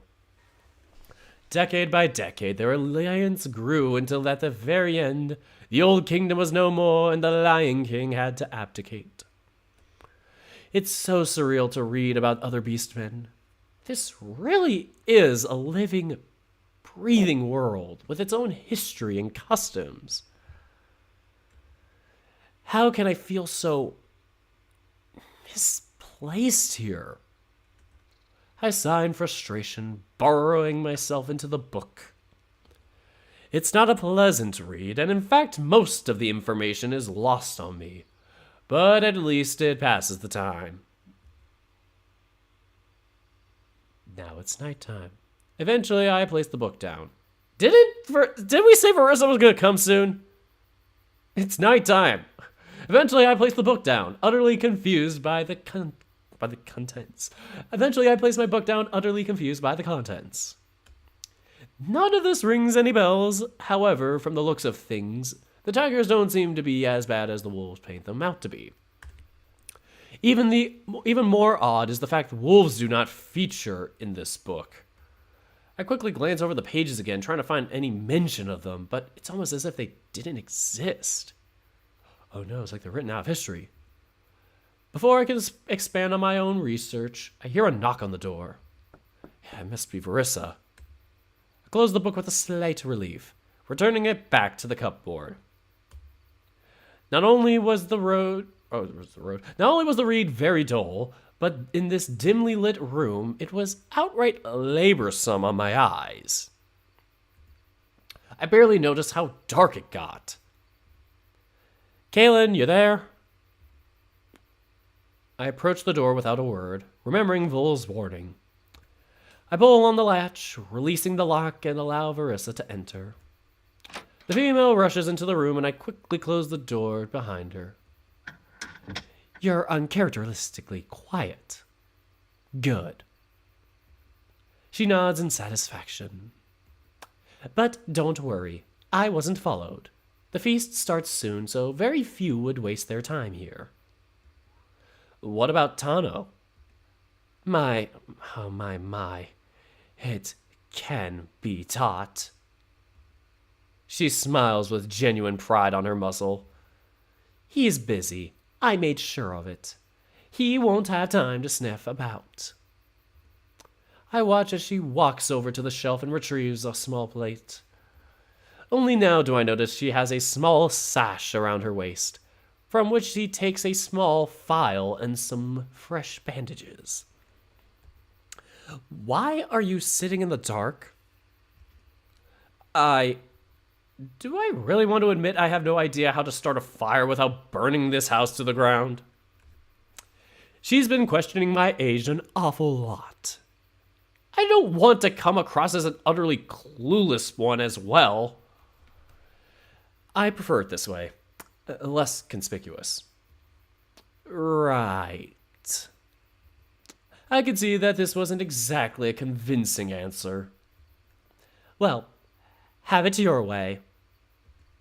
She kneels down, slowly undoing my reddened dressing. I watch as strip after strip I watch as strip after strip is removed, revealing my blood-crusted side. There is a large scab covering the cut itself, but otherwise, everything looks fine. How do you find your current living arrangements? She asks absent-mindedly while inspecting my entire side. What do you mean? Do you like it here with Rannoch? I guess. It's a simple yes or no question, Kalen. The female mutters, giving me a telling look. Yes, sorry. I'm happy here. Again, she sounds unconvinced. Why do you ask? I ask because the elders preferred to house you in the stockades. The stockades? Our prison. And at first I was inclined to agree on the count of your... She cuts off diplomatically, obviously trying to find a proper word. I decide to spare her the trouble. Fuck up? Quite so.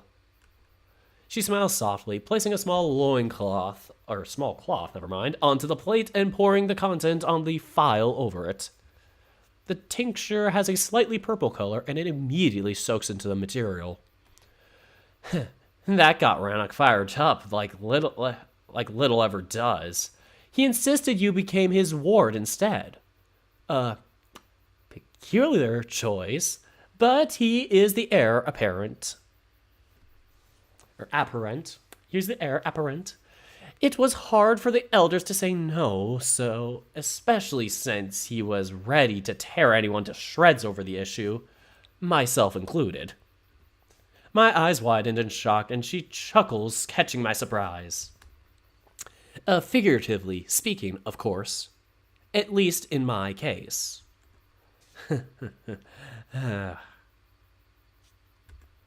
Either way, to soften that spectacle and to make his claim on you somewhat less obvious, I offered to take you under my wing instead. She shrugs, giving my wound a slight push, and I wince in discomfort. Sharp or dull pain? Dull, but only when you press too hard. Curious. Her muzzle twists in a frown as she looks intently at my scar. You wanted me to live with you? Well, it's more complicated than that.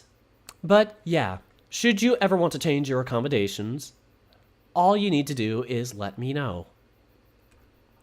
It might take a while to settle, but... God, low-key, if Verissa was a dateable character in this game, I would actually consider it. Like, I definitely would consider Volgor or Rannoch, but if the character's bi, I mean, I don't know. I kind of like Verissa. Anyway, it might take a while to settle, but... No! I blurt out almost in panic, catching her attention, but she doesn't say anything. I'm really happy here. Rannoch takes good care of me. Indeed. The female narrows her eyes ever so slightly, but enough for me to register that little shift. Although, thank you for letting me know. I'll keep it in mind. She begins to wipe my side, cleaning it of all the dried blood, and I feel slight tingling, followed by stinging. I wince in discomfort again, but she pays me no mind, her brows still narrowed in focus. Technically, you're under house arrest, and as much as it doesn't sit well with me, as it doesn't sit well with Rannoch, I'd rather go more subtly about it. I just want you to know that you have a choice, as limited as it is. Thank you, Verissa. That means a lot. Once the entire side is cleaned, she pokes slightly at the scab. Does it hurt? I shake my head. Good. She continues to wipe the scab, washing away much of the dried blood and reducing it in size until she reveals the fresh wound beneath. She then pours the remaining contents of the file directly over it, causing me to seize up again. It's okay. Don't touch it, she says softly, grabbing the clean dressing and covering the cut. So, you guys getting along okay? Does that surprise you? A little bit. Why? Call it female intuition and personal experience. Rannoch can be a little much at times. Yeah. I try to chuckle, ignoring the pain radiating through my entire left side, but I still come across as slightly unnerved. Seems like I'm onto something. I didn't become a shaman for nothing, you know. She begins wrapping my side with clean strips of bandages, making sure that the new dressing sits nice and tight on my skin.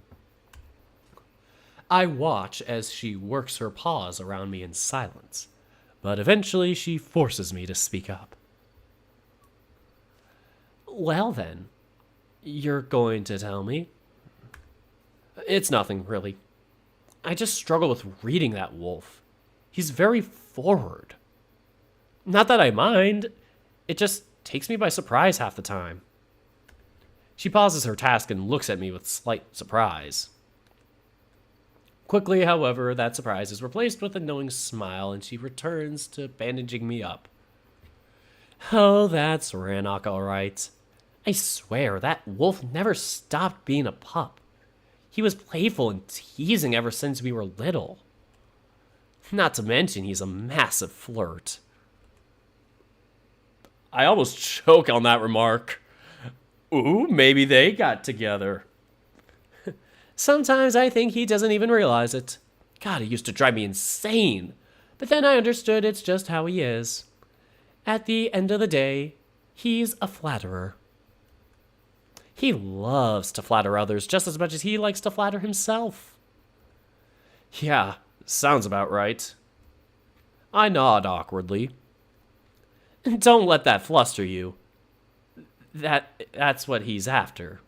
If you ignore his teasing, he'll quickly get bored and move on to other jokes. As a last resort, you can just slap his ears. Who knows it's long overdue.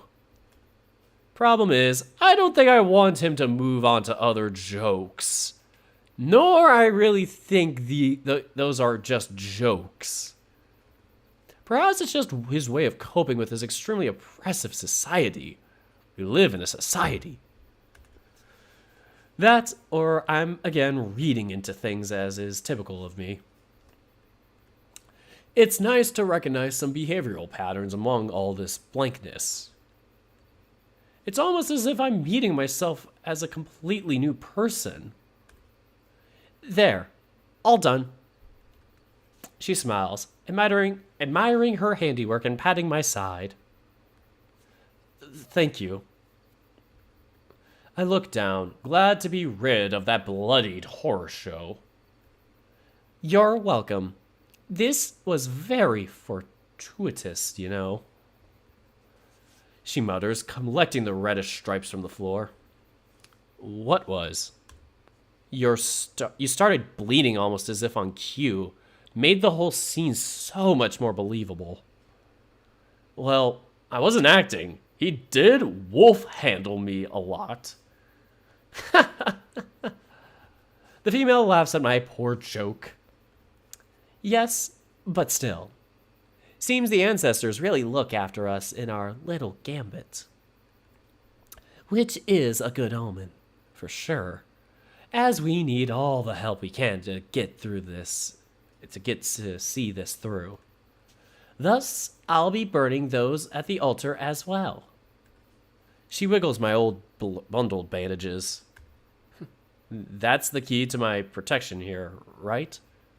Sort of. They are an offering to our ancestors. It's done when one of us is gravely wounded as a sort of intercession. One of you? I emphasized to let her know the distinction wasn't lost on me. Drastic times call for drastic measures.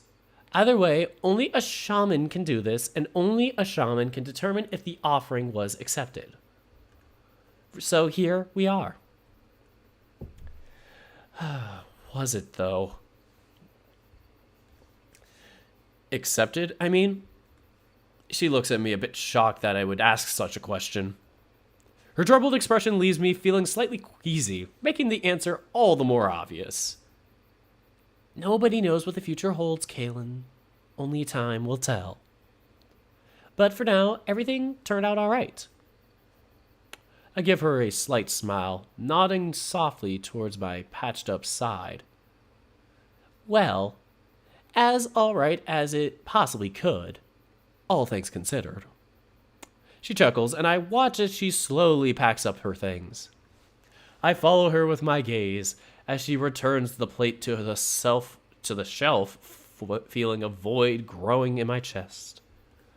The same nagging feeling of desperation fills my heart, and I know another panic attack fast approaches. She's about to leave, and I really don't want her to. But before I manage to say anything, she gives me a worried look. What's the matter? Why is your heart racing? Fuck, I keep forgetting about that creepy ability. However, in this instance, it saves me begging another person to keep me company. I'm fine, sorry. Just slightly anxious. Well, it's to be expected in your situation. It wasn't exactly a peaceful experience for you these past few days. She pulls up a chair and sits down at the table, looking at me with a soft smile. I can stay with you for a bit. Not long, though. I'm needed at the feast. It would be a great insult if I left the chief hanging at the door table. Or it would be a great insult if I left the chief hanging at the dinner table. Is Rannoch going to be there? I ask, worried he'll be held up longer than I would like. Last time he returned quite late. No. She smiles, again giving me this unnerving, knowing look. He was pretty adamant he will come straight to his home after his patrol. Oh, he shouldn't have. No, he shouldn't. The female agrees with a quite serious tone. However, she quickly chuckles it off. But I long realize that this wolf will do as he pleases, no matter what. She locks her gaze with the clay bottle at the table and gently pushes at it, letting it wobble in place for a moment. I see Vol took advantage of your hospitality. Not as much as I would like. I laugh. I thought we were bonding. He almost told me about the Moon Brothers thing. When he suddenly bolted. Oh, if you want personal details from Vol, you need more moonshine than that. She nods towards the bottle, clearly entertained by the idea of my attempt at befriending the Black Wolf. He's not the one to open up easily. Still, him staying even for a little bit is a huge success. How so? Vol is more likely to pick a fight than a conversation. In fact, the only wolf he seems to tolerate is Rannoch. Those two... She sighs with genuine admiration. A bond like that is extremely rare, even among other people, or even among our people. Sorry. I smile, quite touched by the sentiment. They do seem to be true friends, not afraid to call each other out on their bullshit. Something I'm sure is rare even among humans. God, I envy them that. You and the rest of us, those two are like two sides of the moon, and their moonstones attest to that. Vol seemed to suggest his bond with Rannoch has nothing to do with the moonstones themselves. She smiles, scoffing softly in amusement. That's his cynical side. He's always weary of everything he cannot see or understand. But at the same time, I can empathize with him. After all, if people avoided you and you were told your entire life that you're damned only because of your necklace, you'd be quite resentful as well. What do you mean? I blink in confusion, causing the female to pause. Her gaze drifts to the side as she clearly ponders whether or not she said too much. I'm sorry. I didn't mean to pry. No. I think you should know. She finally faces me again with a rather serious expression. It should make things a little bit clearer. I nod expectantly. Our births take place in a moonwell. It's a shallow pool of water at the center of our shrine which collects the light of a luna and infuses the waters with it. I know, Vol explained as much, but why would he be considered damned? The dark moon is a very bad omen. In fact, one of the worst. No female would give birth under it if she could help it. Why? Dark moon represents the unforgiving, ruthless side of Aluna. She's the goddess of many faces, and a total eclipse is her most terrifying one. When Vol came into this world, he was seen as the avatar of her wrath, and everyone held their breath. I narrow my brows, slightly skeptical. It's quite easy to brush off one's behavior to the coincidental phenomena. Vol might be quick to anger, but I'm sure it's rather the result of years of being picked on rather than the omen itself. And just as everyone held their breath, so did the pup. Here's the story. Here's the thing I was really scared to get into, because it kind of not directly, but kind of relates to kind of my family's kind of worries with pregnancies and whatnot and how I came into the world. And so you'll see when this is explained. I tilt my head in confusion. Vol wasn't breathing, nor moving, with eyes closed shut. He was stillborn. My eyes widen in shock, and I almost feel a void growing inside my stomach. I know he's alive and well, but... Damn! I did not expect such a turn in this story. When a pup is born, a moonstone appears at the bottom of the pool. But as much as he tried, the shaman couldn't find one, confirming the unthinkable. Vol's mother was heartbroken and refused to leave the well. She cursed the name of Aluna, then bargained with her. And finally she begged, all to no avail.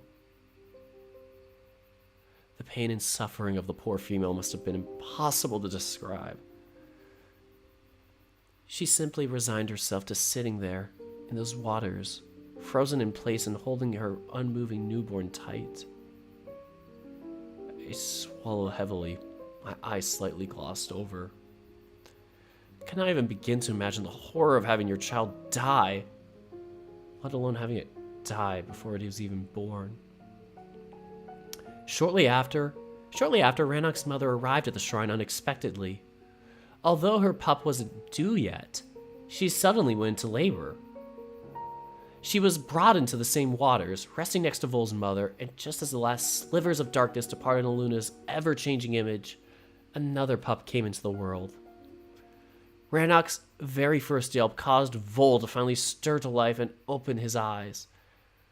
Their first glances weren't to their respective mothers, but to each other instead. A subtle smile stretches across my face.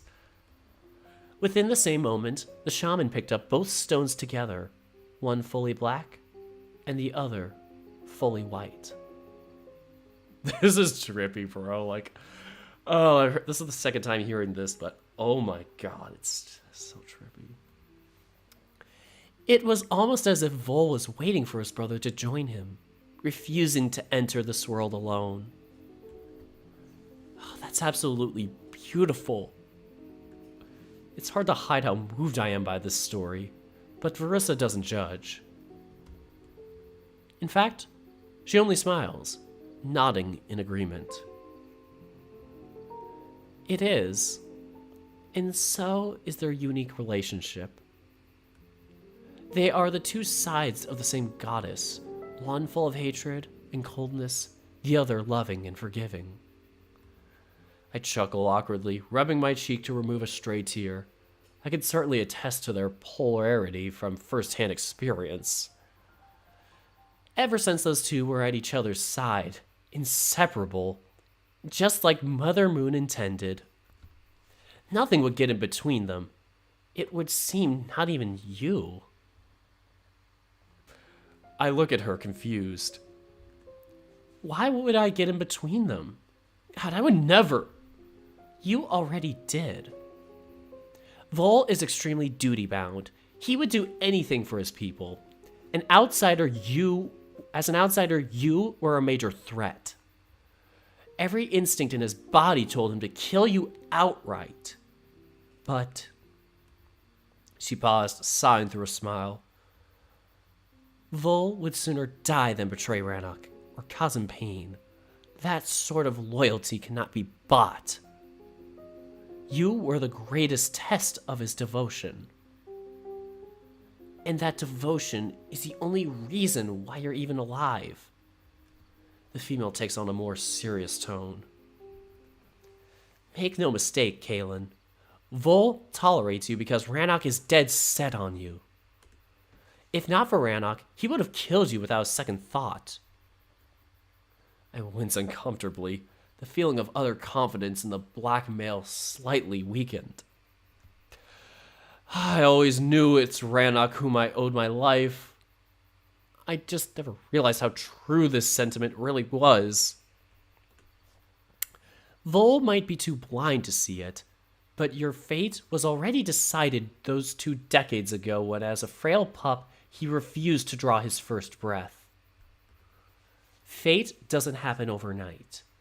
It's laid out from the beginning of time until the end of the world. That is why it's so hard to see it at times. That is why it's near impossible to read it with any sense of certainty. You're basically gazing into eternity, hoping to catch a specific moment in time. She pauses, letting the words sink in, and I'm dumbfounded.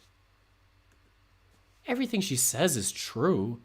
Had Vol not forged this connection with Rannoch, I would have never woken up in this cabin. This is also why I cannot always give a clear answer. Even I have to wait until the truth reveals itself to me. And that takes time and patience. One just has to observe and listen. You're alive because seemingly unrelated events happened at different times, forming a very specific pattern. She vocalizes my own thoughts, causing me to blink in realization. That's what Rannoch said. Fate is a lot of things falling into place in just the right way. I quote the Grey Wolf, almost surprised at how profound his wisdom was. Verissa closes her eyes and smiles, portraying a hint of pride. Well, I'm glad to hear he's not just a. Well, I'm glad to hear he's not just a goof around you. He's not as bad as you make him out to be, I muttered defiantly. You think I don't know that? She laughs me off. He's my friend. He has been one for a long time and will continue to be for many years to come. I also friend-zoned him. I'm only harsh on him because I know he's capable of being better. Because that's what he always strives to be. She explains matter-of-factly. He was born and trained to rule, and he has the makings of a great chief. I just want him to make sure that the future he laid out for our people will come to pass. Even if his ideas might be controversial, radical. She interrupts me through a chuckle. Dear boy, you're the walking embodiment of those. A living, breathing proof that this wolf will do anything as long as he believes it's the right thing to do. It's about time there was a wolf in charge with a moral compass and steel resolve to follow it. A moral compass. He told me to follow mine so many times, because that's the truth he strives to live by. He's really an amazing wolf. The fact that both Versa and Vol placed their faith in him proves it beyond doubt. It explains why I feel so safe around him. With Vol at his side and you to advise him, it seems nothing can stand in Rannoch's way. I smile. Fate, Kaelin. The female nods affirmatively. Everything was arranged before any of us were even born. All we have to do is play our parts. And now that also includes you. She stands up, issuing a melodic laugh. What's so funny? Not in my wildest dreams would I think a human would be a key to the future of my people. I'm still trying to piece together all the parts, but so far, you fit into this puzzle. She rests her paws on her hips, looking around with a slight amusement. Ancestors sure do like to laugh in the face of the living. But when you're dead, the only thing you have left is a sense of humor. The female pushes the chair back into the place and approaches the doors. I better head out. Otherwise, Rannoch's father is going to have another fit. Okay. I nod, standing up and approaching her. I pull on the handle, opening the doors for her. My, you do play the part well. You might survive us yet. She ruffles my hair as I blink in confusion, not really sure what she meant. I'm just being polite. You keep tight, Rannoch. You keep tight. Rannoch should be coming back soon. As the female leaves, I close the doors behind her. The house gets incredibly dark and quiet with her departure, but I won't let that bother me. Despite the creeping fear inside my heart, I simply shake it off and sit down, looking at the window. The ominous presence deep inside my mind stirs, growing bolder with each passing moment. I try to distract myself. I must distract myself. I cannot let it win. Versa gave me a lot to think about, so I focus on our conversation instead. She certainly managed to clear some of my doubts about Rannoch. I can now clearly see that he's simply letting off steam whenever he can. It's the only way to avoid breaking under such immense pressure. I don't think I would be able to cope with so many expectations placed on my shoulders. It's incredibly impressive how well he manages, all things considered. And then there's Vol, whom I really need to be careful around. It would seem I'm mistaken his leeway for friendliness. I can see he is genuinely amused by me, but it's definitely in the context of me being Rannoch's path. He's just entertaining his friend's whim. But I can work with that. After all, the foot is in the door. And knowing now how harsh Vol's upbringing was, growing up believing you were born bad, that must have been rough. A self-fulfilling prophecy. Him keeping distance is now so much more understandable. Yes, he is quick to anger. He is violent. But if a wolf like Rannoch cherishes him so much, then Vol cannot be evil. No, I did not see him that way. Black stone be damned. If he means so much to Rannoch, then he means so much to me. You mean nothing. Suddenly, the strangest of feelings overwhelms me, as if I were contracting onto myself while the walls got bigger and taller. The shadows seemed to elongate, reaching out from within the dark corners, and I immediately shift my gaze onto the table, locking my eyes with the woodwork patterns. It's not real. It's just in my head. I breathe heavily, not even realizing when I should start to shiver. Oh, shit. A torturous moan stretches across the black wall, as if the sudden expansion of put a strain on the house. It feels like the room twists and contorts, with the walls closing in on me. Get a grip, Kalen. I grab my head, pleading with myself. No, this is just my panic attack. Nothing more. But the sound continues almost as if trying to prove me wrong. Stumbling to my feet, I nervously look around the room. I feel so small and insignificant, as though I shrunk and lost at least half of my height. I was undersized for this place before, but now it looks as if I can't even reach the table anymore.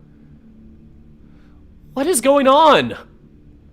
My feet move back as I retract from the kitchen, but when I feel the room begin to spin, I simply run into the bedroom and slam the door shut. Fuck this! I slumped down, resting my crying face in my knees. Fuck this shit! This isn't normal. My tears flow like waterfalls. I'm bawling my eyes out, and I realize that if I allow my wailing to continue, I will draw unnecessary attention to myself. I try to stabilize my breath, hearing it rattle loudly across the room. I remind myself what Rannoch used to do when I braced my shoulders, slowly squeezing them in the rhythm of my palpitating heart. Breathe in. I recall his caring voice. And breathe out. With much struggle, I managed to regain some form of self-control. As my breath slows down, I take in the scent of the woods outside, almost feeling as if the wolf was here with me. You're all alone. I look around the empty room, feeling utterly helpless. I'm completely at the mercy of an empty mind. I don't even know what the hell is wrong with me, or why my emotions spiral out of control so violently. One thing is certain. I'm alone in this world. With each passing day, it becomes clear that I've lost everyone. My family, my friends. Surely I had those. My life, such as it was, is now gone. Replaced by whatever the fuck this is. My sanity cannot rely on Rannoch forever. But for the time being, that wolf is the key to keep whatever the hell is going on with me in check. I don't have a choice but to lean in. I try to swallow, but a lump sticks halfway down my throat. I notice the jug of water on the cupboard and I get up. I pour myself a cup and drink thirstily. I'm parched and a realization finally dawns on me. It must have been the booze. You think? This weird episode was just me tripping on whatever the hell it was we drank. I slap my head in mild annoyance. I'm such an idiot. I should not be drinking in my current state of mind.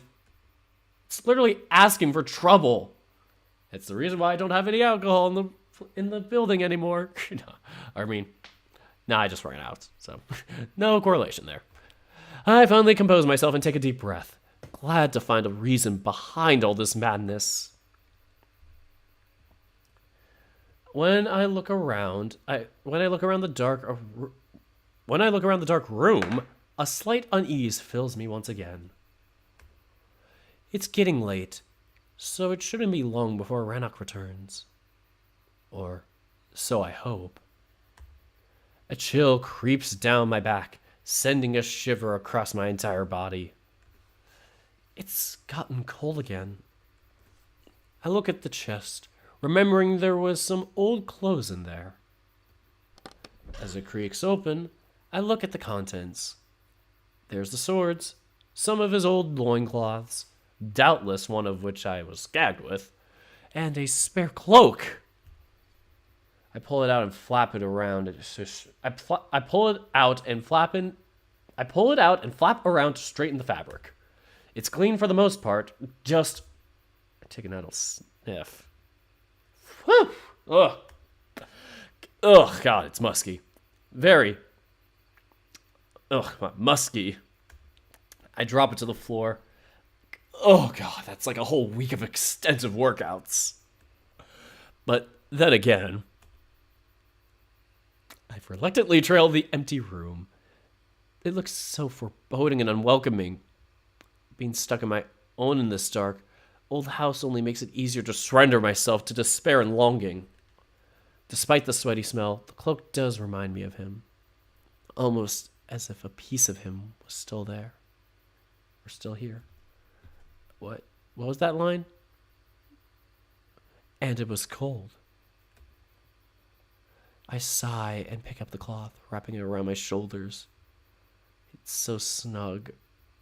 It feels as if he himself embraced me. Maybe a bit exhausted after a spar, a bit stinky, but still very much smelling like the forest. I decide to seat myself on the ledge, to look at the woods outside. It's a very calm night, with a bright moon high above the treetops. The slow rustle of the canopy is much more soothing and calming than the dark interior of the house. But there is no escaping the darkness stalking my mind. I feel as if I'm being watched.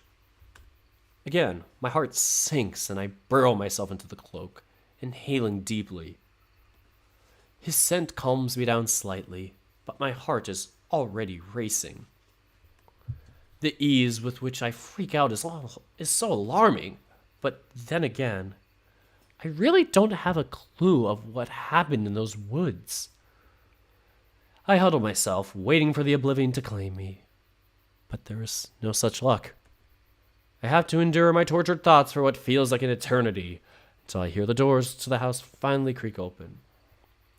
Okay, and one last thing before we exit the sadness boat. Regarding the thing that I mentioned earlier, pause it at 4:27. So this is our last mini break. It probably will only go on for like another few minutes after this, but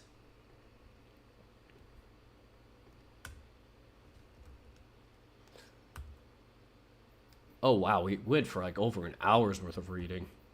Damn. But regarding the situation about just, stillbirths and kind of like miscarriage type of births, like that's something that kind of like hit close to home for me personally with family, because my mom struggled to, even have kids in the first place, and I'm the only biological child of the family. It's like I have an older brother, but he was adopted when they thought that they couldn't, naturally conceive, or at least successfully go through with one, because they had like a couple of miscarriages like kind of earlier on. Like they weren't like that late into things, but it was like kind of, a couple months in, and it just was like always tragic for my mom, because it was like she had like 4 miscarriages, I think. I shouldn't have mentioned that, but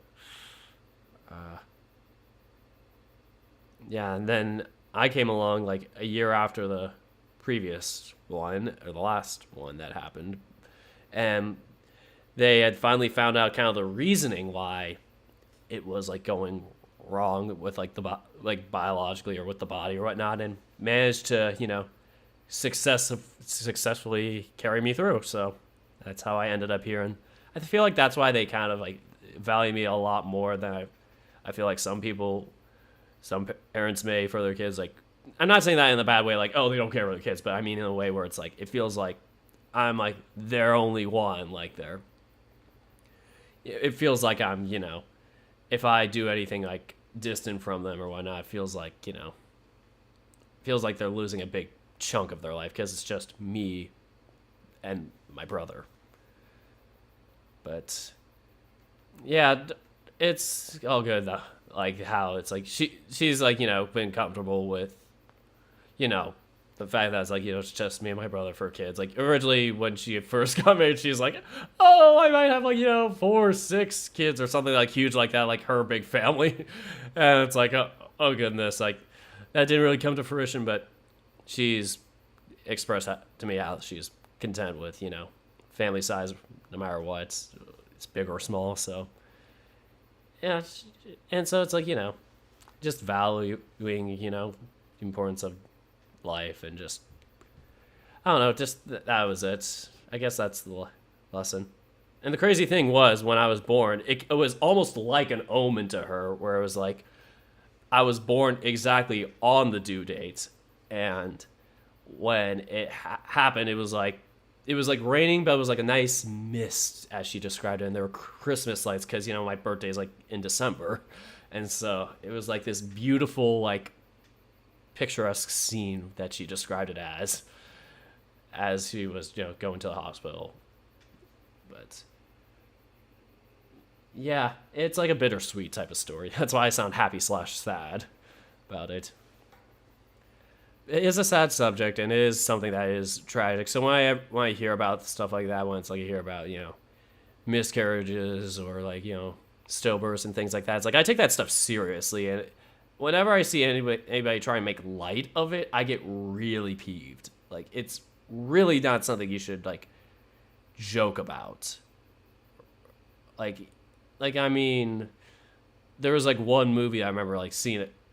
I didn't really see the movie, but I just remember seeing the clip from something as a kid, or just hearing about it at least, or people like referencing it from like the butterfly effect, where it's like, I guess because like the guy tried to go back in time and prevent himself from being born, he strangled himself with his umbilical cord. And I was like, oh no, this is what sometimes babies will do, like unintentionally or whatnot. And oh god, it was just like there's just there's just deep meanings, deep tough stuff with that. And yeah, it's a tough life situation, but I'm just glad to be in this world and appreciate the life I have with that. But anyway, I'm glad to be here, sending many virtual hugs. I want to thank you guys so much. Anyway, you're talented and amazing, Dirk. I'm glad you made it. As tough as the subject can be. Sorry. Thank you for sharing it, man. You're welcome. Virtual hugs. All right, so now I don't think this part's gonna be that long. So this is the end of chapter 3. So we're gonna steam on through it. So in 20 seconds, we're gonna start with the final bit of Far Beyond the World, Chapter 3. 10 seconds now. And then after that, I can just talk more with the chat, but in more positive light. 5, 4, 3, 2, 1. I have to endure my tortured thoughts for what feels like an eternity until I hear the doors to close to the house. I have to endure my tortured thoughts for what feels like an eternity until I hear the doors to the house finally creak open. Rannoch returned. I try to collect myself, to rub away any stray tears, but there is no hiding my distress. I feel like such a wimp. Rannoch opens the door to the bedroom, and I can see that he's clearly upset. Ugh, I'm sorry I took so long. Father put me through the hell on account of... Well, It's fine. I cut him off with a weak smile. No need for him to make excuses.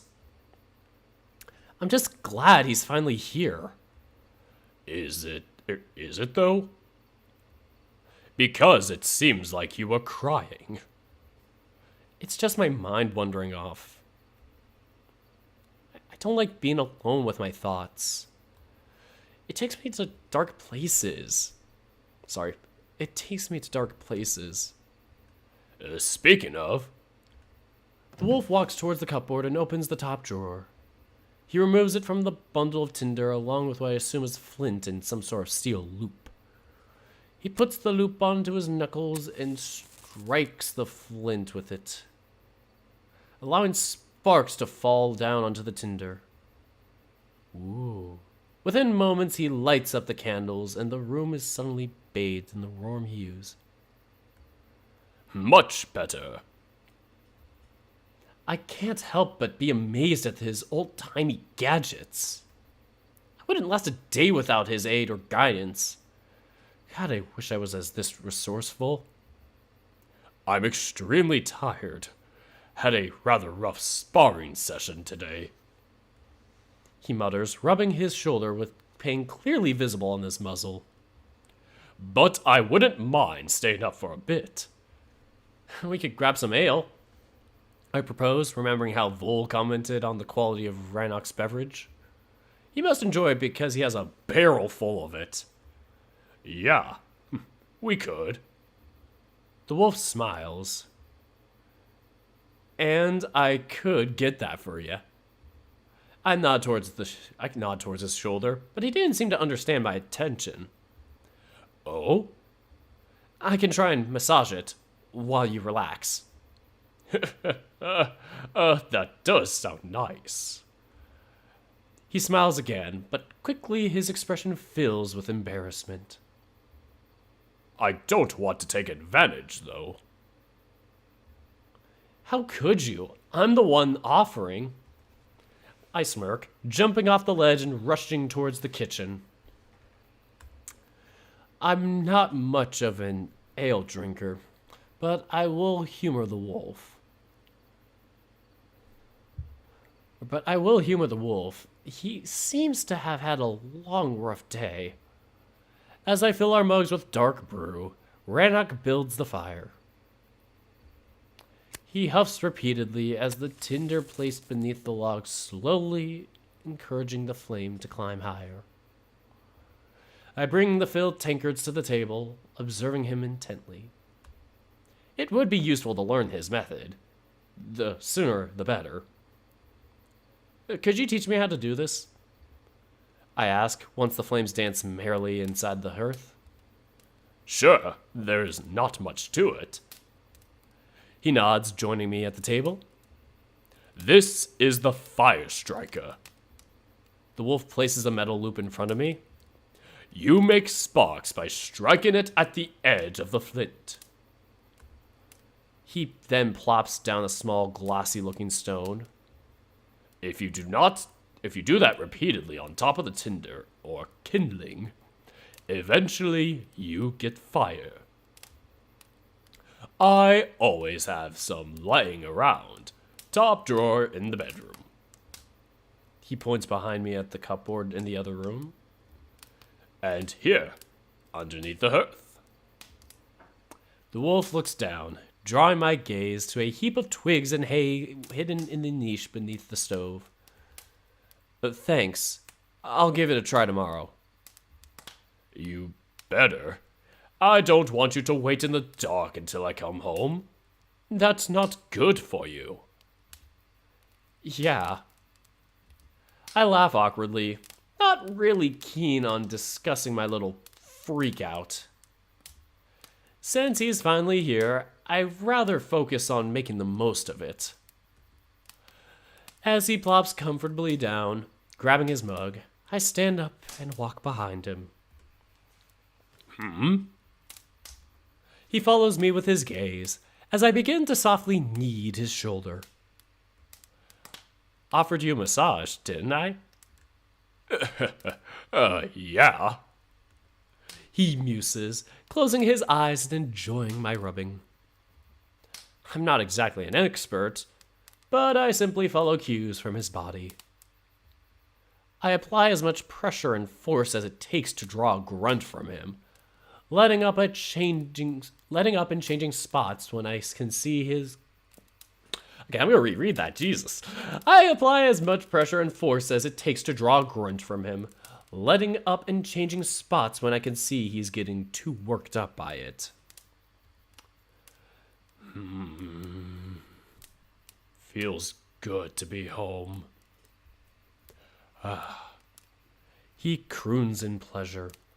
A soft growl reverberating in his playful words draws a slight blush from my cheeks. He mistakes my embarrassment for something else and quickly turns to face me with a regrettable expression. I'm sorry. That was stupid of me. Wait, what?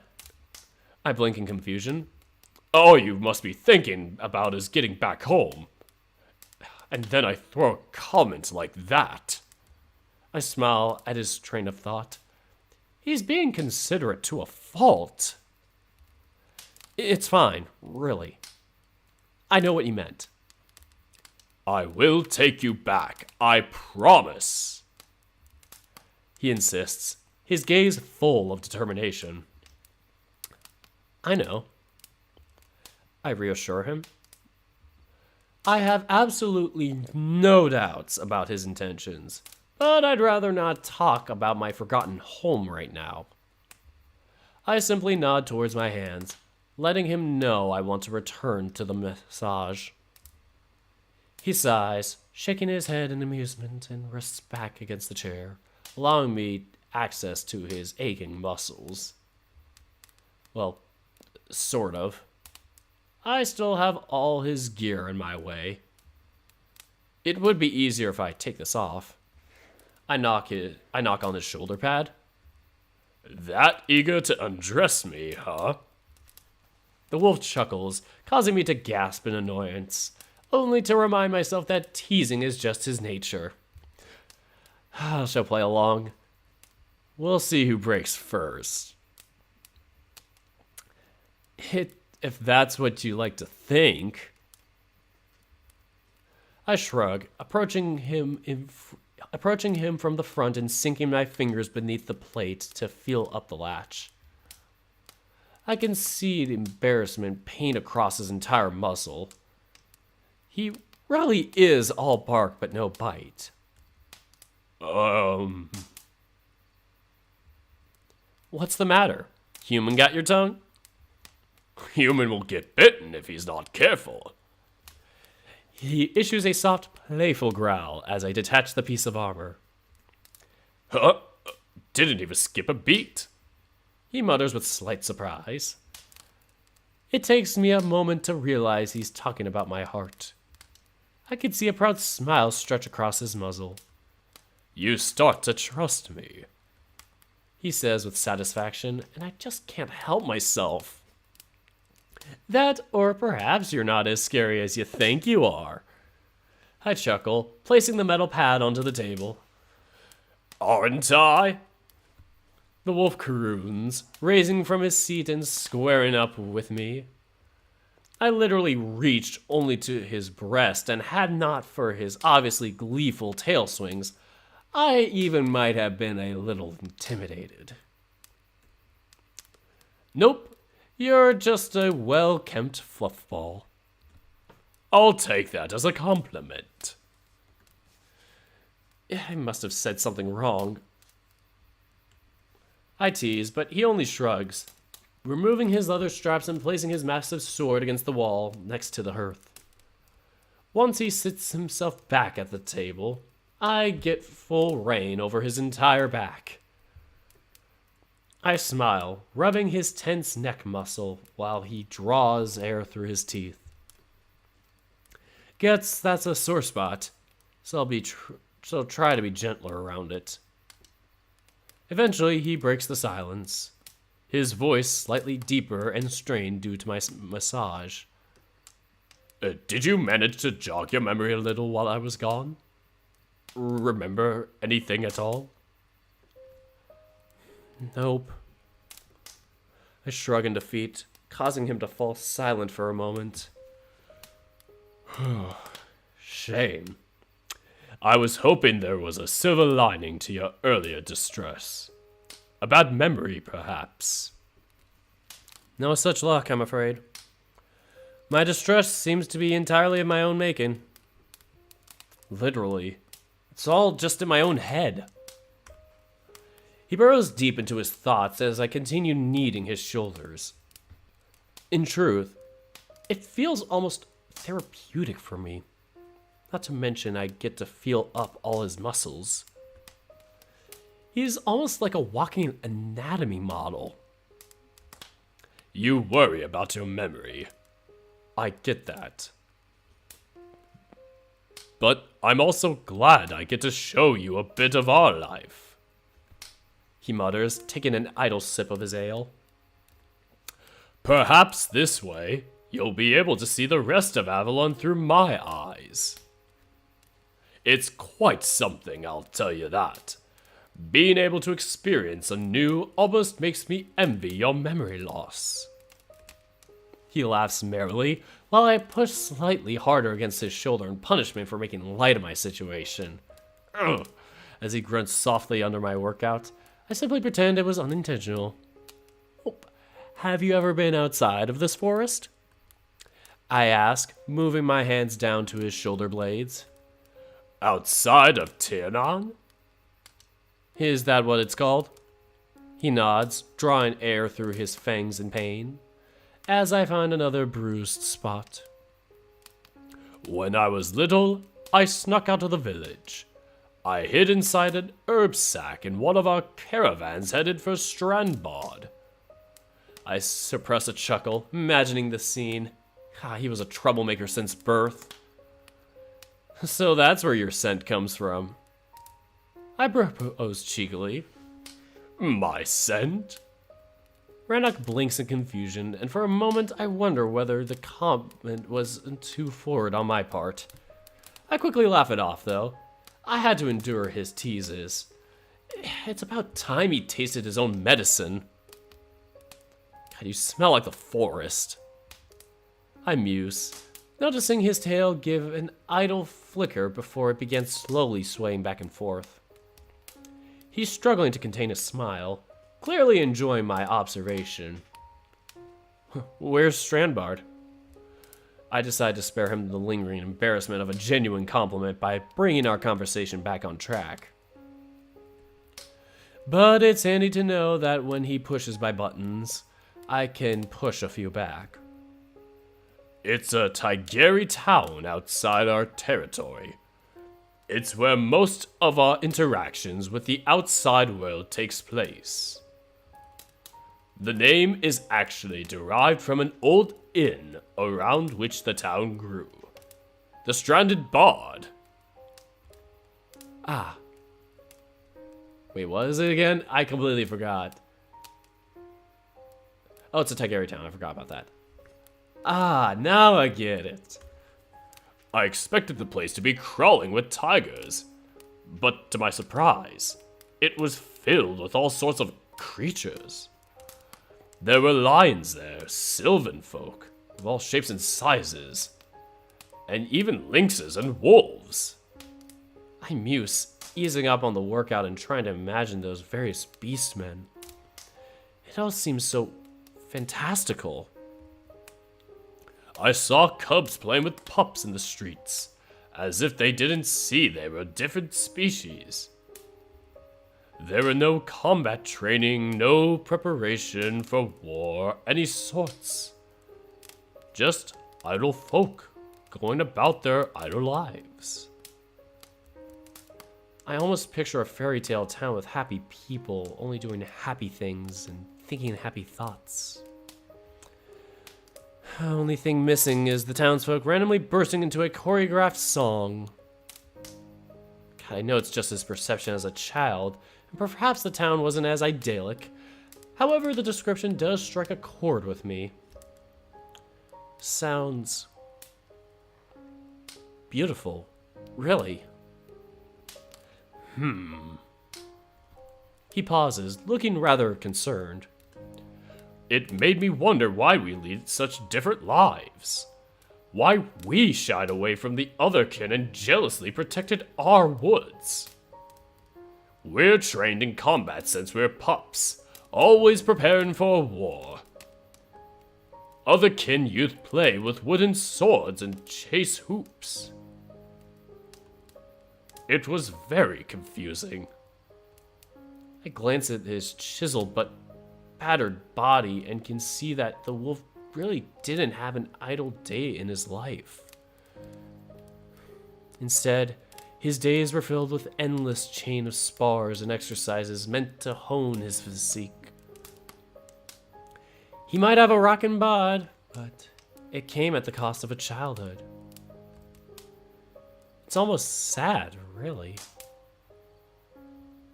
When my father found out, oh, he was furious. We don't let pups outside our territory. We don't want them to get the wrong ideas. I blink. Wrong ideas? Like diversity and fun aren't bad? You can scoff all you like, but yes.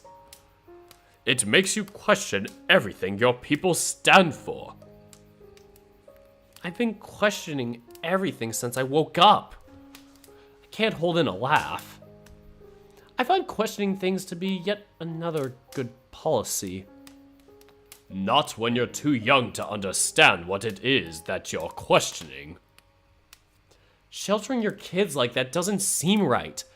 Amen to that. Don't tell them they're too young to understand it. I mean, I guess maybe if it's sex or something, I don't know. Even then, I'm just like, if you can explain, I don't know. If it's nothing too like gruesome or like horribly like mature or something like that, I guess, then I feel like it's okay to explain the faults in our world to our youth. Anyway, shelter your kids like that doesn't seem right. Almost like you're indoctrinating them.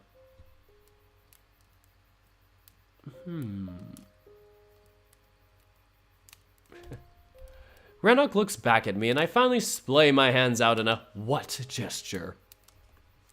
You don't understand. From what you're saying, you don't understand it either. I protest through a snicker. I know why we don't let the young ones out. For the tribe to be strong, the resolve needs to be strong. The other kin don't need to worry about wars. There's millions of them. They have plenty of soldiers, even if the most of their people never seen a weapon in their entire life. There's maybe 100,000 of my kin left within these woods. We need to keep our wits about us to hold on to what we got left. I frown, slowly losing my hope that Rannoch is that much different from the rest of his people. From what I've heard so far, they seem to be highly militarized, almost totalitarian society. Sounds familiar. Anyway, so you agree with this? Pups fighting with swords rather than playing with toys? Is that what you really want? Or no, wait, pups fighting with swords rather than playing with toys? Is that what you really want? I don't want our people to be weak, but I also don't want them to continue this course. Avalon changed, and we should change with it. I want to see what the Tigers did with their supremacy over the continent. If indeed the Alliance of Tigeron is a fellowship of equals it's painting itself to be, Or just another lie, like the rebellion where we traded one overlord for another. Immediately, I remember the book I browsed through. I almost want to engage with that topic, but I eventually just sigh out, looking at my hands still kneading his strained shoulders. This is all really weird. Like a fairy tale. Talking beasts, castles, queens. A little girl comes to my mind. She's lost in a strange world, and her only way home is to simply follow the lead, no matter what the madness is. Through the looking glass. I chuckle, knowing I even have my own off with his head encounter just the day before. Oh no. Huh? Nothing. I shake my head, looking back at him. I might not know much about wolves and tigers, but the more you say, the more convinced I am that this little adventure you had as a pup did more than harm. It made you curious. That longing to explore and to understand. It made you more accepting of others, and I admire it. He stretches out with a satisfied grin. Thanks. I'm also glad we'll get to see this little adventure together, learning from one another. Damn right! Renak cheers, raising his mug and spilling a little bit of his brew. I roll my eyes in slight annoyance. I just cleaned the floors!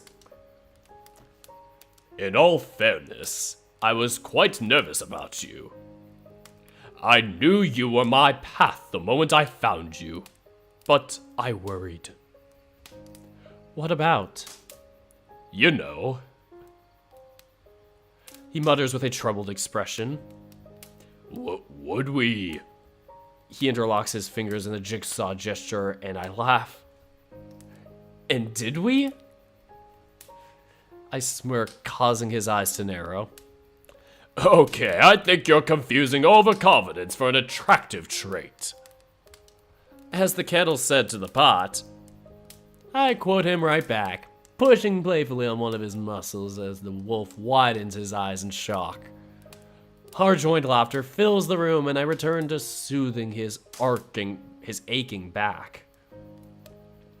I must admit, it feels nice to be able to talk with someone so openly. No matter the subject, or what our respective position is on the matter, we always manage to return to a common ground. God, it's an amazing quality. This wolf. There is something about him that I simply adore. Damn, this feels good. I bet. A sly smile paints across my face as I bask in his praise. That is, until I see a bulge in his crotch growing larger with each workout I give to his muscles. He's enjoying it far too much. I pull my hands away, returning hastily to the table, pretending I haven't noticed. Last thing I want is him getting all self-conscious and giving me another speech about being defective. I grab my mug and nervously bring it to my mouth, trying to swallow a long gulp. Thanks. I needed that. He mutters, still savoring the afterglow of my massage. You're welcome. I respond, looking away to hide my blush. I want to continue the conversation, but I see he's completely out of it. He just leans his head back and rests his eyes. I slurp the ale through the awkward silence, checking up on him every now and then. Kalen 10 minutes ago. I should stop drinking because it's making my mental state worse. Kalen now. I slurp the rest of the ale. Every time he's around, a complete sense of calm descends upon me to the point where I simply enjoy his presence. I look at the trees outside, gently rustling in the wind. I wonder what time it is. Curious about the tiger rebellion he mentioned, I considered picking up the blue book again, when I noticed Rannoch's head slump slightly to the side. I think he drifted off to sleep. I look at his crotch and can confirm he has been completely pacified. Damn, he must have been really exhausted. That or my rubdown really relaxed him to the point of utter bliss.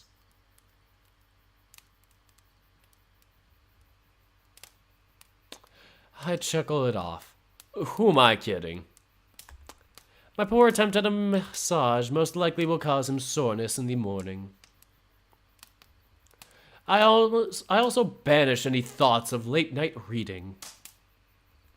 Sitting here in the dimly lit kitchen with the snug warmth of the fire, I became quite groggy myself. Same here, bud.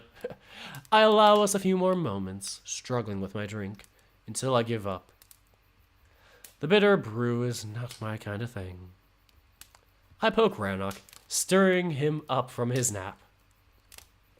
Mentally, he's already in tomorrow, so I have to help him up. Considering his size, it's not an easy task.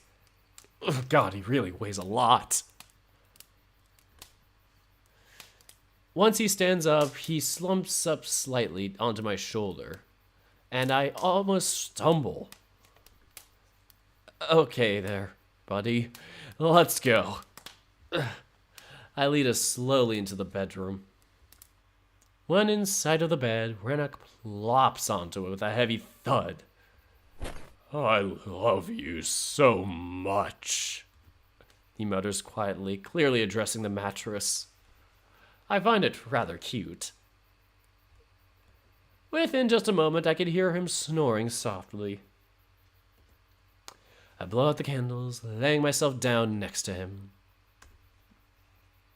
I dart my eyes between his peaceful muzzle and the soft flickers of the slowly dying fire within his breath.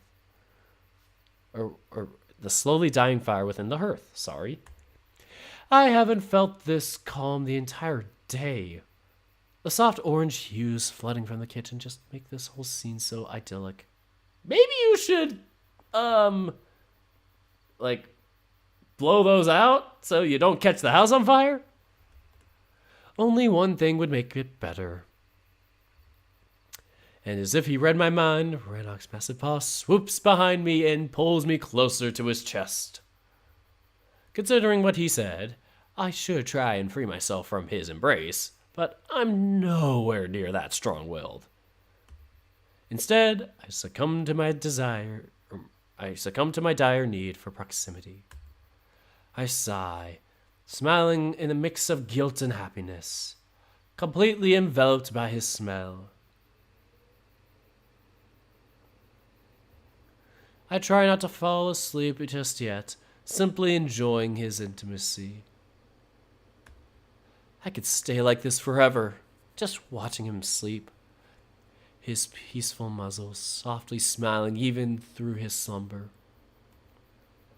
But it doesn't take long for his rhythmic breathing to lull me to rest, and I effortlessly drift away into a tranquil dream. That is the end of Chapter 3, I assume. I guess not. Let me just double check.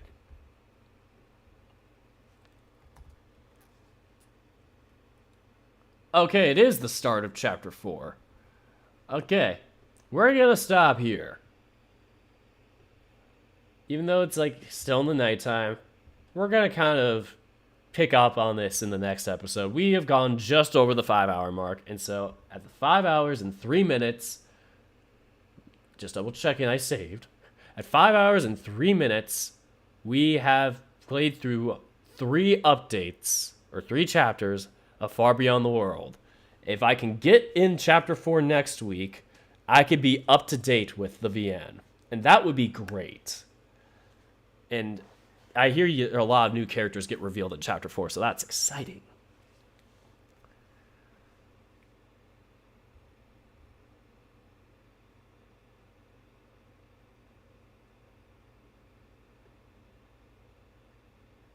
All right, so stream is over.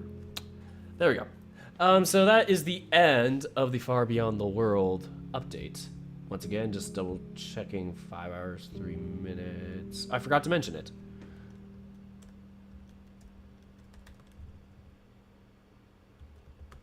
End of reading. Update. And close. I'm still surprised you're still up and not crashing. I can feel that.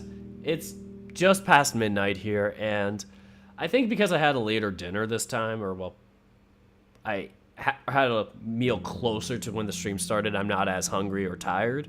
I'm definitely gonna eat after this, just like a quick little midnight snack. Then go to bed, rest, and then Friday I don't have anything on my alarm, so I'm probably gonna just set like maybe a general bonk on my mic. I'm gonna probably just set a general alarm for tomorrow to be like, okay, maybe get up before like noon or something, you know, something reasonable. Maybe even 11:30. I don't know.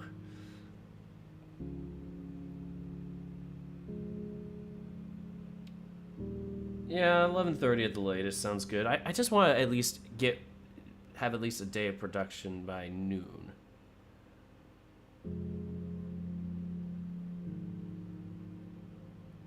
It's Friday, but wake up! Exclamation mark is what I am titling this alarm. Every Friday. Or it's the weekend, but wake up. I'm going to do that for all weekend days because I have alarms on Monday, Tuesday, Wednesday, Thursday. But nothing for the weekends. And that's a bad thing because I have had bad sleep habits as a result of it. So, yeah, it's annoying. It's annoying when you can't get yourself on a consistent sleep schedule because then you become less productive as a result. And that was one of my biggest issues, like, leading up to, like, January was, like, you know, ramming in the update, but also having a terrible sleep schedule that I was trying to fix. And being like, I'm losing productivity as a result of that. And I felt terrible because I'd be like, I'm not doing the best I can be. I'm losing hours because I slept too much or stayed up then too late on a certain night to do something else or do the update or whatever it was the previous night. It's just like, it was just a recurrent cycle. It's bad. So what is the next stream planned? Well, because of the second place voting, I'm going to go to my Twitter to just double check, but it is gonna be the June route for Tennis Ace. So going back to my profile to just, I was just curious how many votes each of them had, but it was 45.3% to 39.6%, so just under 6% vote difference between our first and second place results or things. 0.453 times 53 people voted, so that was nice. I might try and get more people to vote. I'm not sure if I'm going to do that as a YouTube thing. Maybe I'll make the poll a YouTube poll so it's easier to have YouTube fans like you guys access it. But 24 people voted for Far Beyond the World out of 53. Not bad. But comparing that to the 39.6%, 21. Wow, that was a 3-person difference. So 21 divided by 53. 39.6, blah, blah, blah. Yep. That sums it up. And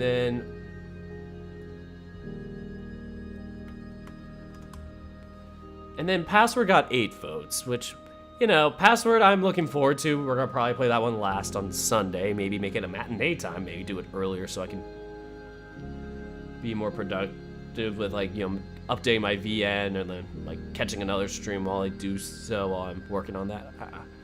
I don't know. I might experiment with an earlier time on Sunday if I do this, but I also have to consider getting in work for my internship project, which just gave us the data, and they're like, here, have fun with figuring out where to start. And we're like, oh god, there's so much data. Oh man, I've never worked with this much data and what to do with it. I'm like, I'm supposed to figure this out? Crap. Oh man. It's scary, but it can be exciting at the same time. And I think I'll probably invest some time into it, maybe on Saturday early in the day, Sunday in the early days too. I'll probably try and get it as a thing I do in the earlier part of the days. That, or maybe push it to Sunday, Monday to do it. Possibly Tuesday also. Yeah. But I also want to get in my update. Speaking of which, for my visual novel, if you guys want to listen about that, oh no, the chat is just firing off and I missed what they're saying. Yeah, have a good night, quote God, and I think Niccolo was in the chat for a bit, and I didn't get to say hi to him, or yeah, I'm assuming him. But yeah, I didn't get to say hi to Niccolo because I was in the midst of the reading. But yeah, they were waiting for a grocery store to open or something, and I was like, oh, cool, have fun. But yeah.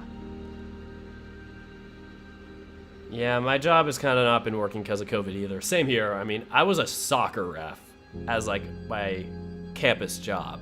And I might be doing something in the spring if things get cleared in time. That's the crazy thing. It might be very reduced and small no matter what, but if it happens, I might have a job for the spring quarter, and it's whoa. That's insane. Oh, I'm a bartender. That sounds like such a... I don't want to say oh, that's such a fun job when you have to deal with drunk people. It can be horrible, but... I could see that being such a fun job, and the mixing and just the creativeness of it. I don't know, I always kind of found that mixology type of stuff kind of fun. But the next stream, I forgot to mention, sorry. The next stream will be tomorrow around the same time, actually. So tomorrow around 7 p.m., give or take, Pacific Standard Time. So... yeah, I'll try to... Ooh, a gay bar. Oh, man, I'm jealous that I didn't get to go to your bar. I've never been to a gay bar. I've never been into a bar. Fun fact. No. Technically, I went to one, but I was underage. It was kind of a dance, kind of it was a country club. No, is it called a country club? Isn't country club the thing where rich people go? I don't think it was that, but it was kind of a country dance club. And I went there a couple of times, and twice, but I was underage, so I couldn't drink, so they had to wristband me, or get stamped or whatever it was, so I couldn't do it. And so I was shoot, I guess I can't drink yet, but did some country dancing back in the day. Did some line dancing, square dancing, whatever. But I was doing that because I was with some friends that liked country. It wasn't my thing, but it was fun. And that's the only time I've actually been in anything close to a bar. Or been in a bar like that, besides maybe a restaurant that has a bar or something like that. And even then, I haven't been to the restaurant's bar to drink, so... yeah, I haven't been to an exclusively bar-related bar, so that's something I've kind of thought about wanting to do someday. Oh, no way, I'm stupid. There was that one time.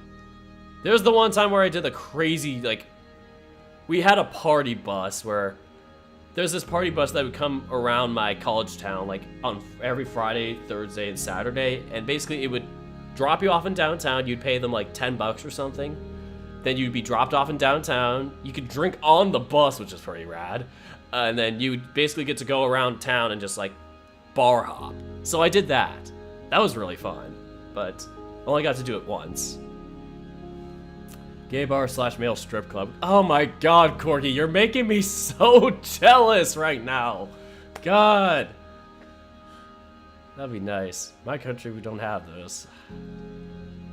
Shoot. Sorry to hear. I'm hoping, like, whatever country you're in can make the progress and advancements to, you know, be more accepting of that. But yeah, it can be hectic, I guess. Oh man. I mean, I guess bartending and being a soccer ref is kind of a similar situation in that you deal with some loud mouths and really annoying people that won't shut up. Oh god. It's like soccer players take stuff extra passionately because it's the most popular sport in the world, according to my studies that I'm doing for sports management. Like, when I got hired for the soccer reffing job, I didn't realize it was that big of a thing, and especially at our campus where our soccer program is like really good.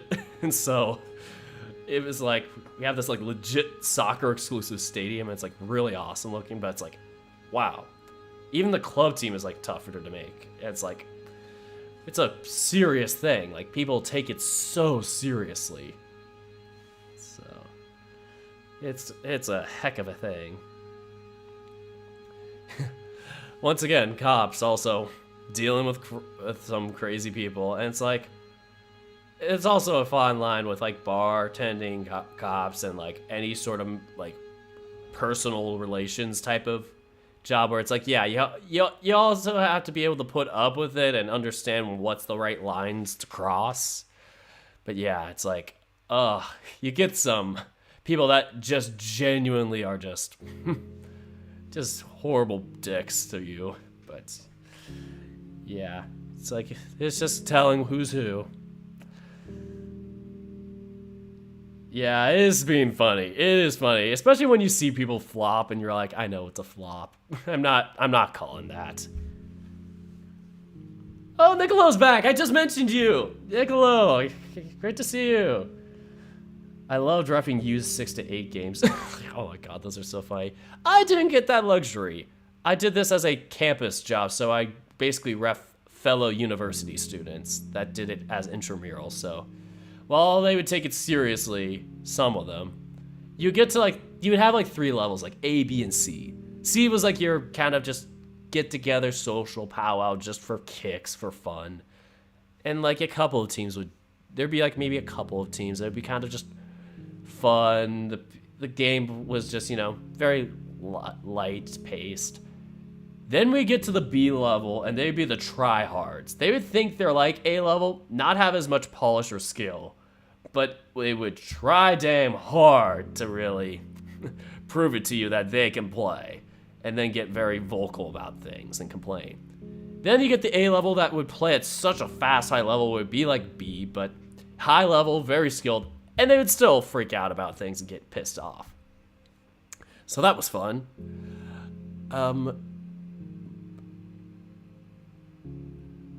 Yeah, so I think I was like, I think grade 6, 7, so I could do up to 18 U18 games. Man, that would be interesting. Yeah, like reffing up to like, yeah, age 18, yeah. Yeah, that's an interesting thing. Like, we didn't have to do a formal training for our soccer ref thing, so that was like, yeah, I know you're probably not 13 now. I'm assuming that's probably back when you did it, or when you started, but yeah, it's like you have to do certain training, I guess, if you want to be like more than just a soccer ref for like the intramural thing we did. And I had a roommate last year who was that. Like, he was an actual soccer ref, and I was like, I didn't have that proper official like licensing or whatever training, but I still was, you know, trained enough by like our intramural department to just do it. We don't really need a hardcore refs for our intramurals. Just, you want to do it, learn the rules, get the job. That's it. But yeah.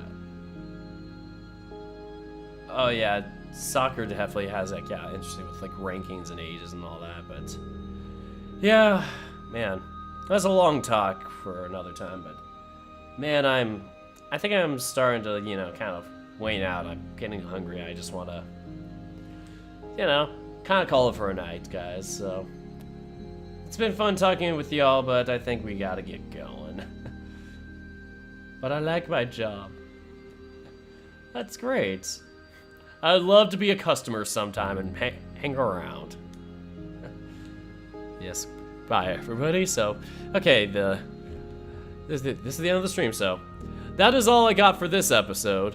And until next time, take care, guys.